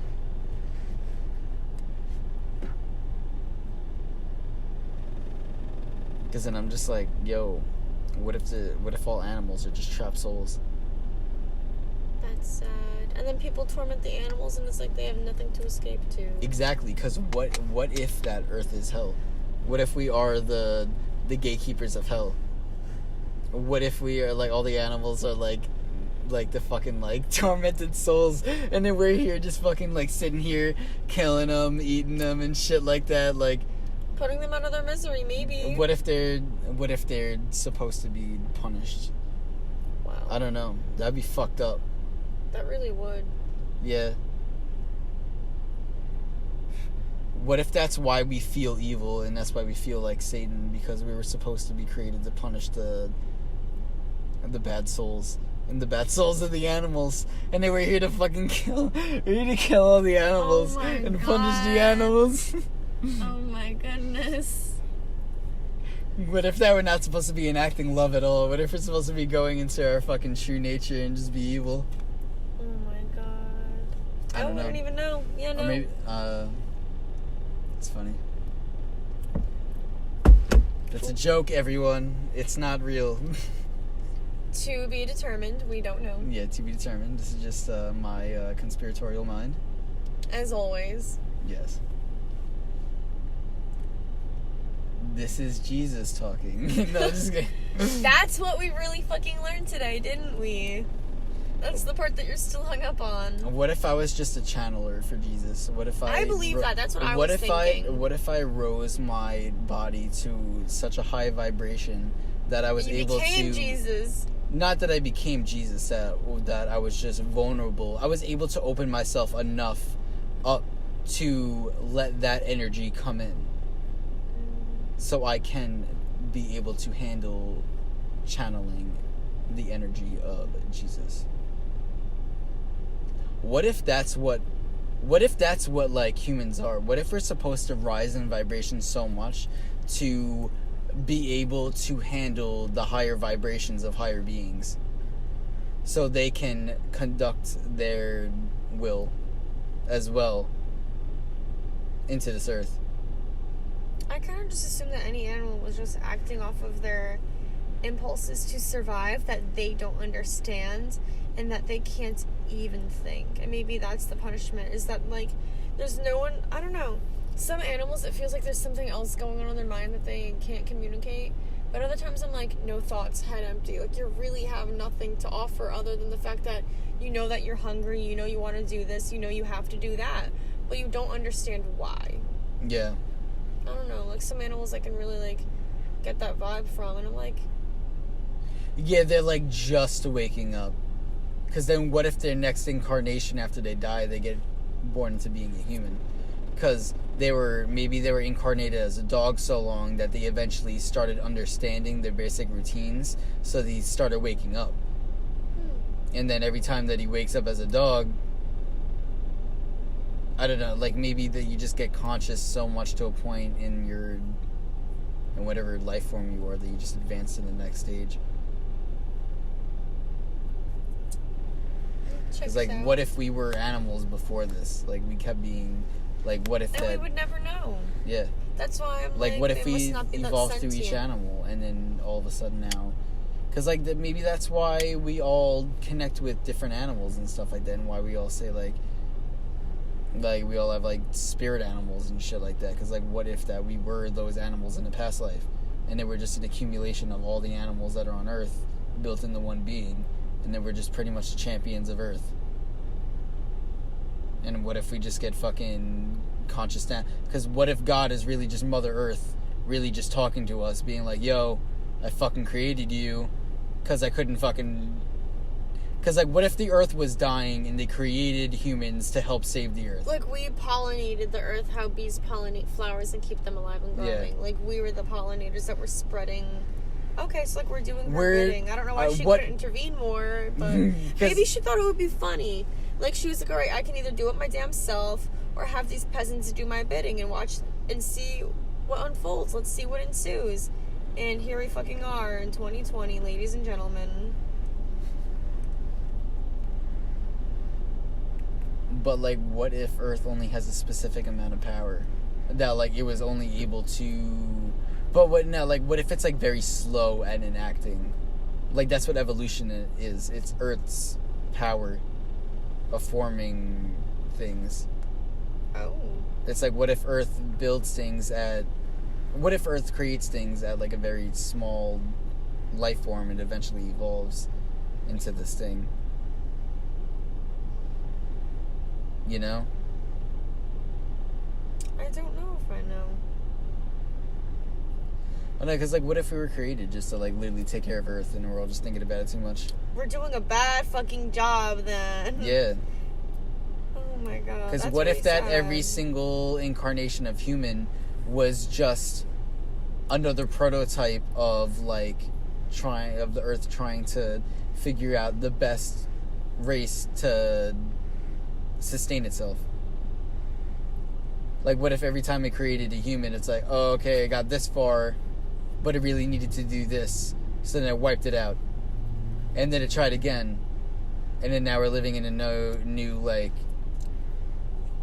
Because, like, what if that's, like, Noah's Ark? Like, what if, like, everything got, like, started over because the Earth wasn't satisfied with how that was going, because it wasn't going to be able to help it, so it, like, started over and created anew, and only saved the things that worked. It just ejected the rest. That would be convenient. Because then what if that's about to happen now? Like, what if that, like, the Earth realizes that, like, the majority of humanity is kind of, like, fucked, but it still wants to keep the things that work, so it's, like, gonna save the things that work, and just, like, all this catastrophe shit that's happening right now, it's, like, what if that's the Earth, like, cleansing itself of humans to start anew? That could very well be. Because then what if it's gonna save... Because then what if that's what if that's why there's a rise in spirituality? Like, it's like Earth's way of, like, trying to wean out who's awake and who's not, so it knows what to eject and what not to eject. So it's like the more it's like when you become spiritual and awake, that kind of, like, saves you from being destroyed. Is it something that 'Cause then what if everyone's that's gonna learn rapture? at the same time? Like, would every soul become aware? Or is this like an individual's journey and they become It's an one? individual journey. It's like a process, I feel like. We all have individual processes. Like, we're all here to learn different things, but, like, also, like, the Earth is a hub, and we also need to understand that we need to take care of the hub as well. You know, like, I don't know. It's weird. Because, like, what if that, like, the Earth made humans to help sustain it, but then also humans became so conscious? Or, like, what if Earth made humans become so conscious that it became receptive to other consciousnesses that are in the universe to help aid Earth in its healing process? And that's what's now. And that's what starseeds are and stuff like that. They're, like, other... Because, like, what if Earth was dying and then it eventually created humans and allowed, like, other... like, more conscious beings out there in the universe to come help it, to heal it and evolve it and stuff like that? Because, like, what if that's, like, what's happening now? Like, what if that's what we are? What if we're, like, other beings from other parts of the universe here to incarnate on Earth to help save it? I guess to help we'll others never sway know. other people. I feel how like is we it do know. that- I feel like deep down we do know. Like, is that why we're having this conversation now? Yeah. I feel like because, like, we all are here to also help remind other people to wake up, to be like, yo, this is, like, what we should kind of be doing, you know? Mm-hmm. It's like we're here to, like, awaken everybody else. Like, now, like, everybody was asleep. We're Some trying people to are trigger waking up. everyone else. Yeah, we're trying to trigger everybody else to wake up. Before we all get wiped out. If we get wiped out. However long that may be.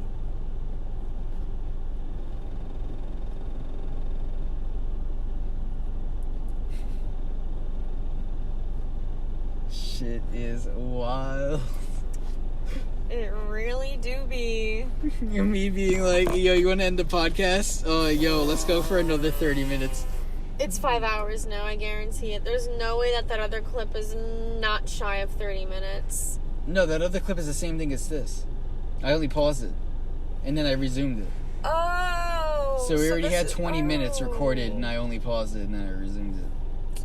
That's why I said, podcast resumed. That makes sense. Yes. So we just pretty much did a fucking 5-hour podcast. Should we just go for 5 hours? We're already halfway there. Let's make this the longest podcast ever known to man. Yo, wait, what's the record is definitely a day. A day podcast? Imagine a day podcast. Who the fuck? There definitely is like a record for this already.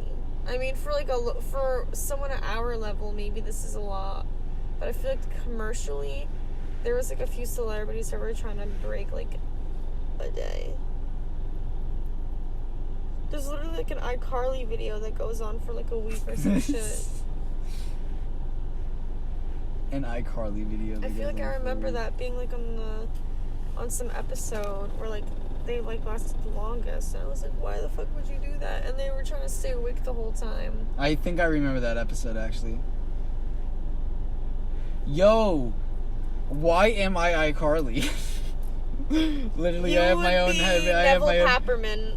I would be Neville. What the? No, I would be. I don't want to say I would be Sam, but like I feel like I would be. I don't know. I feel like none of them are really me. But like that show's energy, me. Yeah, all of them combined is me. Yes. Because that is me. Every single one of them is a different perspective of me. And they It put them really all is. They're together. so drastically different. Like I can't just be one. But what if... Okay, that also goes back to the thing of one. It's like, what if everything is just a different version of you? Like, what if, like, they all come together to be you? As a Together to Gemini, that's become my one. whole fucking life, and I'm still trying to figure out who all these people in me are. Who are you so people? yeah. It's like the magic thing. It's like when he was underneath this house and all of a sudden all the guys are there. He's like, who are you people? Oh my god, literally. That's funny as shit. So that's been my experience my whole life. So I wasn't sure if that was something unique to me or if everyone else felt that, or maybe it's exaggerated for me, but I'm still trying to figure out who I am. Not even like in the I understand to an existential way, extent. but like really, like who am I? I understand the Gemini vibes because that's one of my big three, but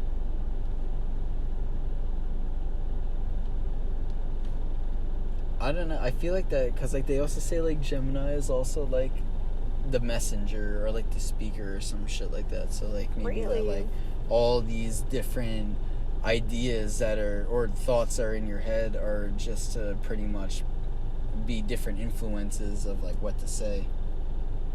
Maybe you just have multiple different perspectives of things. That I do. That's then why you're I'm just- so good at being an empath and open-minded, because I am really able to take it from other people's point of view and like get into their head, but like see it from their eyes. Exactly. Interesting. It's like it's like if I put myself in their shoes, how would I? Because like that's how you always know how to do the right thing. It's like always put yourself in other people's shoes and see how you would feel if that was done to you, and if you would want to do that or not. Like how would you feel? Like Unfortunately, I don't know why it is that some people just don't want to do that. Like when people like because they're fucking narcissistic. narcissistic, naive, living in fear, you name it. Like Exactly. Me. No, I'm just kidding. wouldn't put it past you. Oh shit, the bull fell. Damn. Hope I'm not getting ash everywhere that fucking building. Damn. Let's see. Zoom.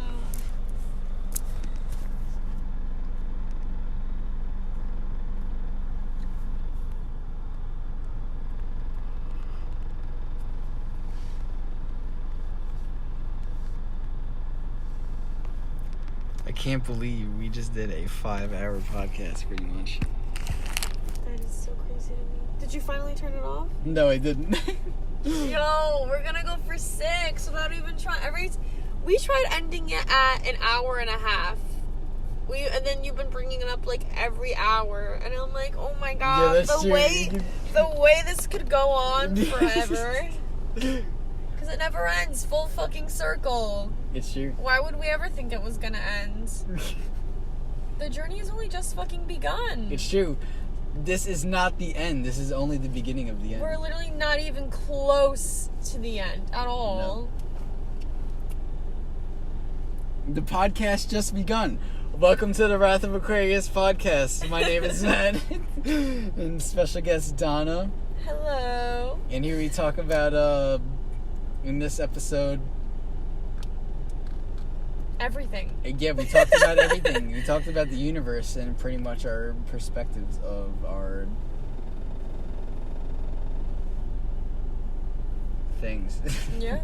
The whole universe, everything, life itself. Life. Souls. What is it?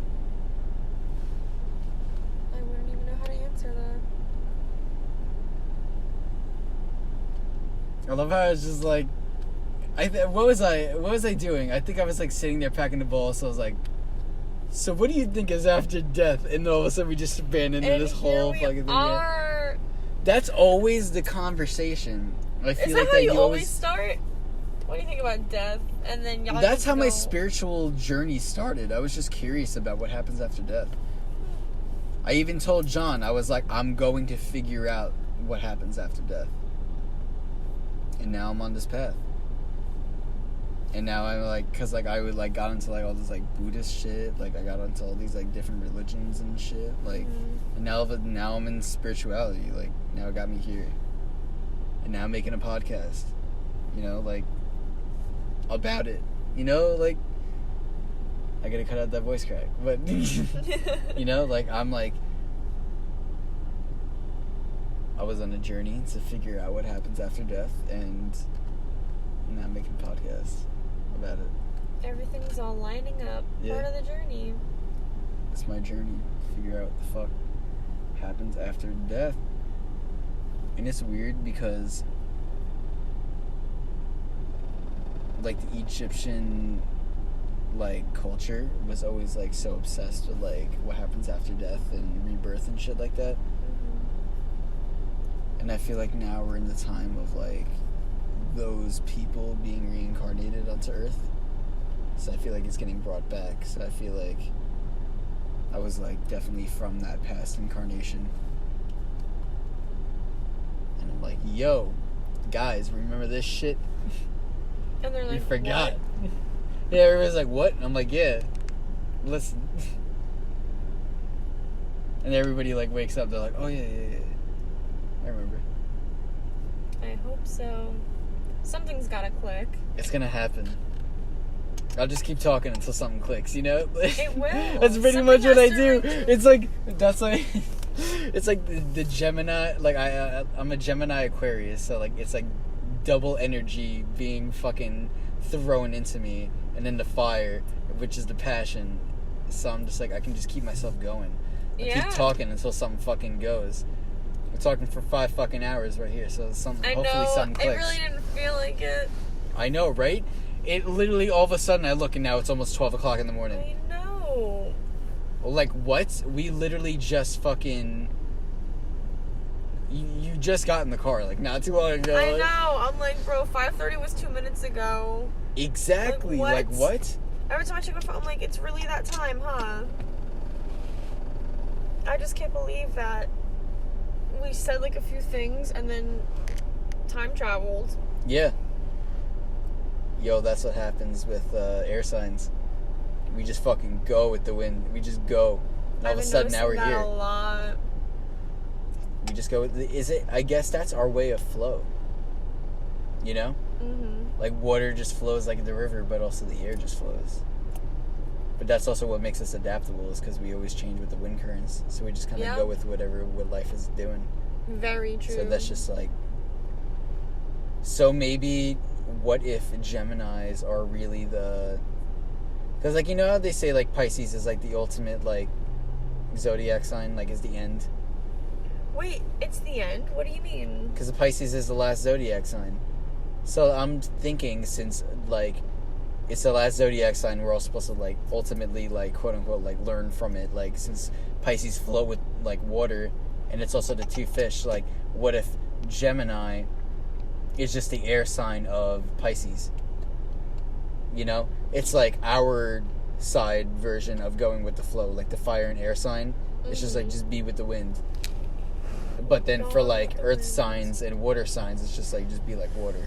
Flow like water. It adds up. It checks out. The math is all good. Everything always checks out. That's what we've been learning.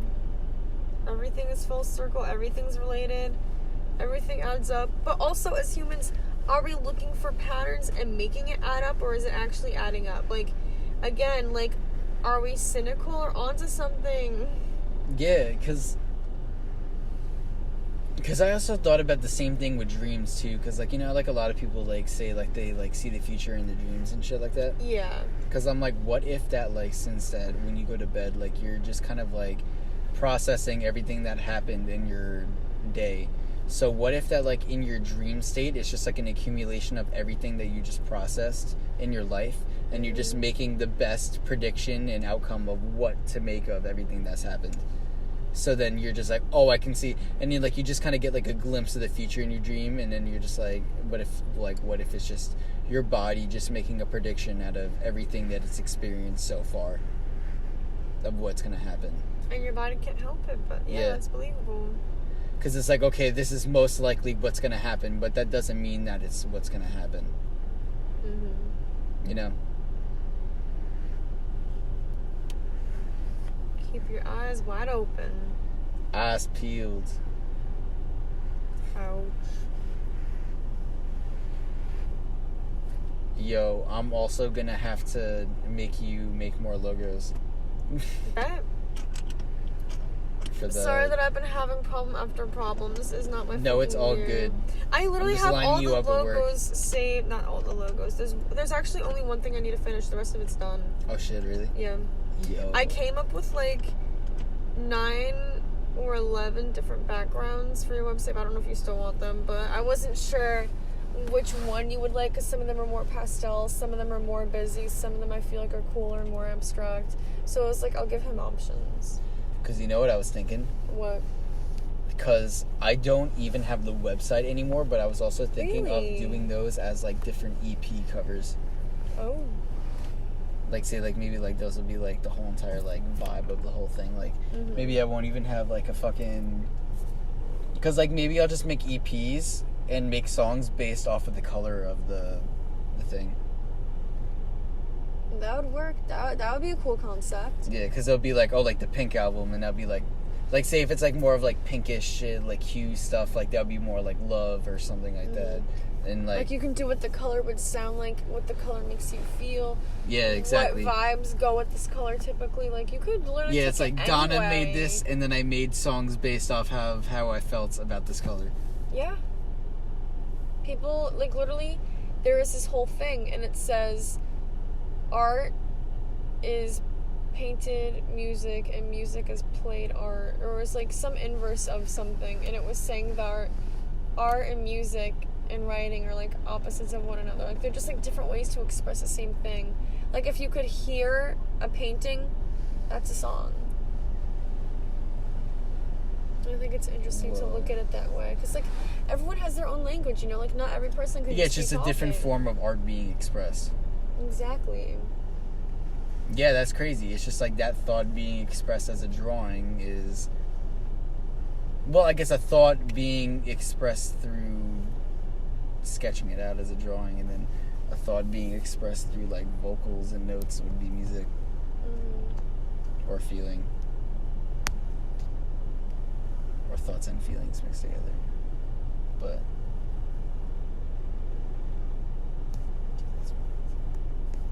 that's actually crazy as fuck.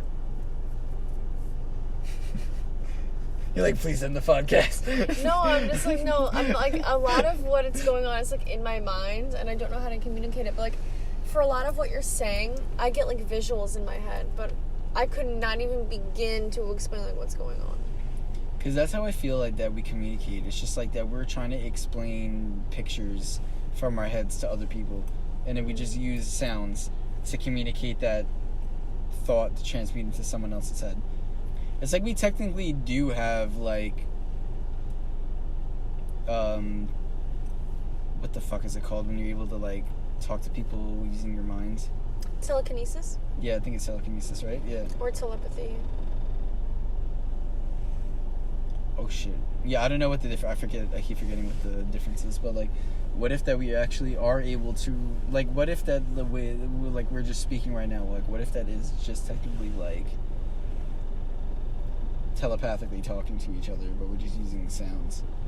It's like I'm taking a picture from my mind and putting it into your mind, but I'm just using these sounds so that picture can travel through the air into your mind. You know? So then we'd have to be sure that we're visualizing the same thing then. Yeah, and then so we use words to describe the image in our mind so as vividly as we possibly can, so you can see the same image that I'm seeing in my mind. That's one way to look at it. Because everything is just pictures. That's why they always say pictures are worth 1,000 words. You can just look at a picture, explain so much. But we can't send the picture in our mind to other people yet, so we have to use words. And that's why there's so much miscommunication. Because you're not able to directly take what you're thinking into someone else's mind. And that's why we all are at odds with each other, is because we all have miscommunication, because we all suck at fucking talking, because English sucks. Yeah. Language sucks. It's the only one I know, though, or at least the one I know. Yeah, but it's the only thing that we know, so we gotta keep evolving it.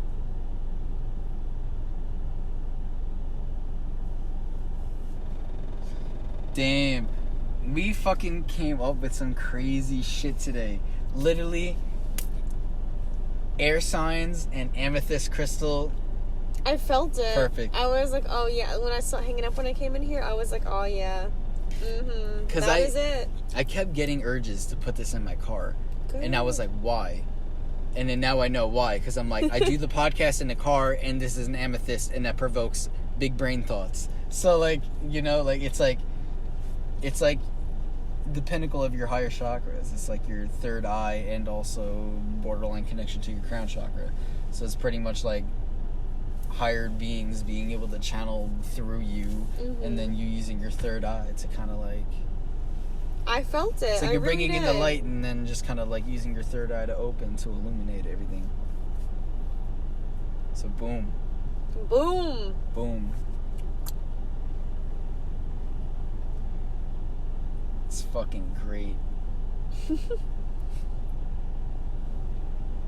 Yeah, I don't know if I want to fucking put this into 2 parts or...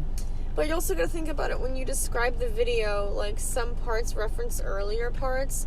So I guess I would assume that no one would watch part 2 without part 1, and you could just leave the same shit in the description or break it up. I don't know.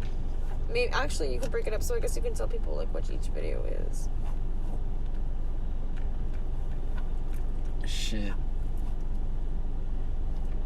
Damn, or maybe I'll just drop this podcast and this will be like the only podcast for the week. Like I won't even do like my main show. Like I'll be like, okay, this makes up for like 3 fucking episodes, you know? It's like this thing is so long. It's like a special, just yeah, like, and it gives special. you time during the week to do whatever. Yeah, it's just like a channeler special, you know? Like we Donna and I got together and we got high as balls and channeled the gods into this podcast. We really did. I feel like we did. Because I feel like that's what like air signs I literally and shit felt something are. come over me. Like it was so effortless what was coming out of my mouth. I'm like, first off, I was like, where did this come from? Yeah. I was like, I never would just like say shit like this. Like, and it just like came like so easily. I was just like running my mouth and like we were on the same wavelength.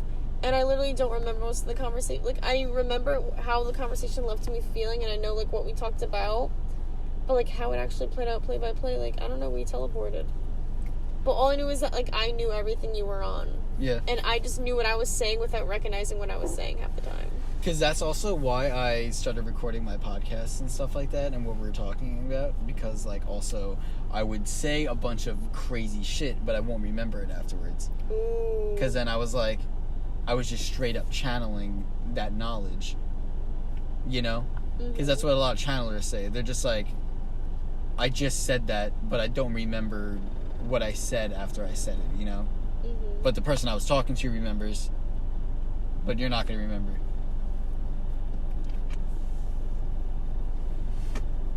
Because, like, what if that's what it is? Like, you're just talking and, like, just talking and talking and talking. It's like, you're really just channeling, like, another being or entity or... Yeah. You know? Some soul that hasn't been reincarnated had the floor to speak for a little minute. Maybe. I don't know. Yeah, maybe. Because maybe that's what we're here for, is just to have the divine come in to use us to... So we're a conduit. Channelers. Yeah, we're just conduits of the universe. It sucks because, like, I wanted to be liaison, meaning that, like, I would actually confer with higher powers and then tell everyone else. So it's like I am conscious of it. But I guess it's subconscious and only at certain moments because I'm only a conduit. So it doesn't even mean that I necessarily am, like, the person, or, like, I'm just a person who can, like, deliver this message. Yes. And there's just many people who just happen to get that moment where they, for lack of a better term, become woke. That's also what Jesus said. He's like, literally, we all have the power to do this. It's like, he was pretty much teaching us how to become a conduit of the universe. It's like taking these steps to open ourselves up to the universe, to become conduits of the universe, to be able to channel that energy into our everyday lives. And people over history have been thinking about this for ages. Yep. And then some fucking random midget stoner just figured it out right here, right now. On a podcast. I was like, wait, what midget stoner do you know? And I looked over and I was like, wait a minute. It's me. Apparently. Ugh. Yeah, I figured it out. It's in the bag. It's in the bag. There's just another thing that I just gotta fucking figure out on my own. You know, just random, just crazy, just like, you know, willy-nilly shit. I just solved the whole entire purpose of life, you know? Like, I just came in, I People incarnated. better listen to this. We did all the work. This is literally, everybody's been contemplating this for centuries. I come in, boom, figure it out right then and there. I'm only 22, and I didn't even give a fuck. That's just shit I knew. I came into this world knowing that shit. Hell yes! Progress has been fucking made, and if no one wakes up after this, I don't know what to do with myself, man. Random. Like, what was the point? Okay, I just got a random channel to talk about this. I don't know why. But the second coming of Christ, not actually Christ himself, but being able to understand the way of Christ, to learn that. Because that's what they say the apocalypse is. It's like, the apocalypse is only meaning to lift the veil. It doesn't mean a catastrophe. Exposing all the evils. Yeah, it's just and if we wrecked ourselves, then that's on us. Yeah, it's just the exposure. So, when the exposure comes, the second coming of Jesus comes, which is love. I just can't believe that people So when the darkness comes, we need to use love to get rid of it. Love and compassion. Makes sense. I just don't get why people still think that when the apocalypse happens, it's just going to be some random shit that occurs for no reason. Like, I guarantee if we all die in the apocalypse, we did it to ourselves. And we'll just be aware of that, and that's when that happens. Self-awareness, but when it's too fucking late. Because there's no way God's just gonna, like, smite us. Unless he does. Unless he's just like, fuck y'all. But I'm pretty sure he's like, nah, y'all screwed yourselves. Enjoy having an environment that you literally cannot reverse the damage within the next 7 years. That's true. That's the timeline we're on right now. 7 years, such and such months, few days, like, whatever. Yeah. That's crazy. Because, like, what if that's, like, why all this stuff is happening? Like, what if, like, all this, like, corona shit's happening? Like, because, like, what if that, like, we were on the edge of the earth becoming irreversible, and then, they're like, everybody get the fuck inside, we need to stop doing these fucking, like... Yeah, we're like, actually, what if this that isn't we were important. What if, like, they, like, the governments knew that, like, this was gonna happen, and then, like all this was, like, set up to, like, kind of, like, depressurize the earth from fucking exploding. True.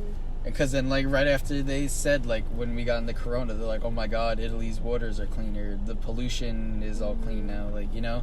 Because there's no people out and about and no businesses that are still running that were tampering and messing with the order of Mother Nature. Exactly. Like, we really got to see our effect on our environment. Unless people stay cooped inside the whole time, then it probably bred more naivety. Because everyone's like, oh my god, I'm just gonna chill inside and stay home and not learn about anything in the outside world. Because in all fairness, you couldn't. But I don't know. It really kept people inside their shell. It did. Because it's like, it really, like, I feel like it was also like time out. It's like, yo, you're fucking up the earth way too much. You need to be put in time out, and everybody needs to sit inside and think about what the fuck they just did. Because we almost just blew up the earth. And, you know, Imagine it was like, this was the casually. warning shot. This is just like the warning shot. It's like, yo, this is your last warning. If you do this again, you're all gonna get fucked. You know? Anyways, child. What were you saying? I don't know. I don't really think I had much to add on to that. I forgot what I was gonna say, but...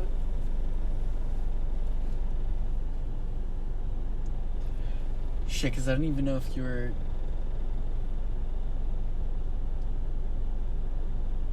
Yeah, because you were talking about people, like, staying inside and not, Yeah. Because I was saying, like, what if this is, like, time out? And then you said something about child. Oh, I was probably just thinking that as a funny remark, to be honest. Anyways, child.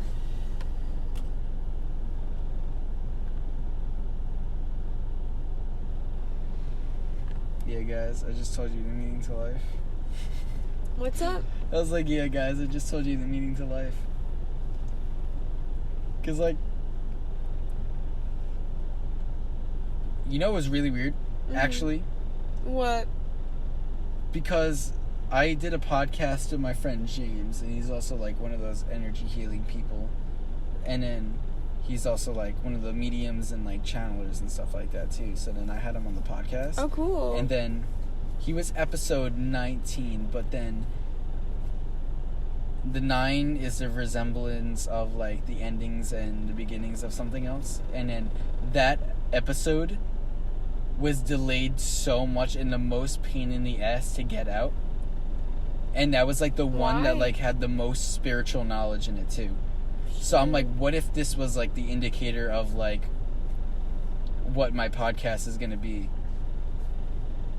And stuff like that. Because then... Oh, wait. Yeah, because in episode 20, I was talking about my religious upbringings with the guys and stuff like that.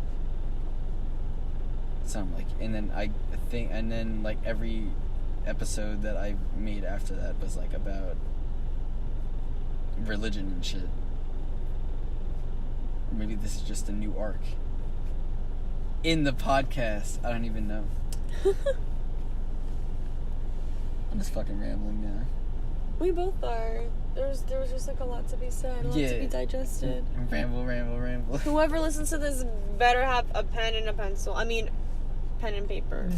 Yeah, pen and a pencil and just paper. have every writing implement. You will need both hands to be writing. Exactly. You need to use both hands for this one. Imagine if you can actually write, like, with both hands at the same time. There's a select few people that could. There was this woman with her portrait hanging up. It's an old picture someone took of her. She can write with both hands at the same time, upside down, sideways, backwards. What the fuck? She's ambidextrous, but to the max. Jesus I forget if they call that something else. God tier. The god of writing. May as well. Because what if, like, what gods were just, like, people like that? Like, they just, like, were like, humans that had just, like, crazy, extraordinary abilities for some fucking reason. And they were live like, among us and exercise them every day. Yeah. I feel like that's dangerous. It's like X-Men. They gotta be in hiding. Because what if we are X-Men? Wait, can I actually explain to you something? Yes. This is about to be another 2 hours. But, so, have you ever heard of the movie, The Men Who Stare at Goats? I've heard of it, but never watched it. Do you know what it's about? No. So it's about, the government finding out that, like, humans, like, have the ability to, like, harness energy and shit like that, and, like, we're pretty much X-Men, and then we all have, like, different abilities, and the government understands that, and they want to weaponize it. So, like, they, like, take a bunch of humans, like, teach them how to, like, weaponize, how to harness the energy, and they were pretty much, like, learning how to, like, make people's, like, heart stop and shit like that, and, like, telekinesis and all that shit. And then apparently that's based on, like, this real life thing that the government was actually doing, and it was called, like, the book is called Evolutionary Tactics, and, like, this ex-commander, I think he was a commander, he was, like, actually a part of the government in charge of this, like, thing that, like, it was, like, in the 70s that they actually found out that people are conscious beings, and that they're able to harness their own energy, and, like, we're supposed to be, like, spiritual monks, quote unquote. Like, we're supposed to be, like, here to wake other people up and, like, be in communities and, like, help each other and shit like that. And, like, they're like, the only way to ensure survival is pretty much just go into love and compassion and to be good and do the right thing and eliminate corruption and stuff like that. So that's pretty much, like, what it is. It's, like, pretty much, like, making the average individual a warrior so that they go out and make change, like positive change and stuff like that. Rightfully so. Put out that karma, receive it back. And why wouldn't you want to make good positive change? Like, I feel like it's almost selfish not to be like, oh, because I know I'm not going to be around on earth forever, I only have to worry about my life while I'm living it. Like, no, your soul's going to be back, your children are here, other people share this space. Like, why are you going to let it run its course a lot shorter than it could? It's because we all forget. Some of us. But now we're awakening to remember. Hell yeah. Yeah, third eye wide. Wait, are we about to hit 5 hours or 6 hours? 5. It is 5 hours. Holy shit. There were 5 hours. Okay, so I gotta end on that. That the government understands that we are able to harness our own energies and pretty much become X-Men, but that's another story for another time. Yeah. Yeah, so anything else? Nothing that I can think of that I didn't already beat to a pulp. Do you want to plug anything? Like your Instagram? Follow me on Instagram at DBURAWA _ART, Burawa Art. Check out all my artwork over there. Nice. Yes. That'll be that'll be linked in the description everywhere. This has been the Wrath of Aquarius podcast. We do episodes Monday, Wednesdays, and Saturdays. And thank you for sticking around this long. This has been the longest podcast that I have ever done. That was a marathon. It was crazy, and it's gonna be all released as this whole 5 hours. I'm not gonna release it in parts. It's just gonna be one big fucking chunk. Word. This is my gift to you.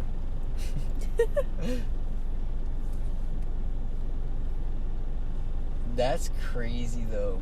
Literally, this is what happens when two Geminis get in a room. Literally. I literally just start speaking shit. Ain't no harm in that. But yeah, so hope everybody got something out of this. And live in your good karma, bitches.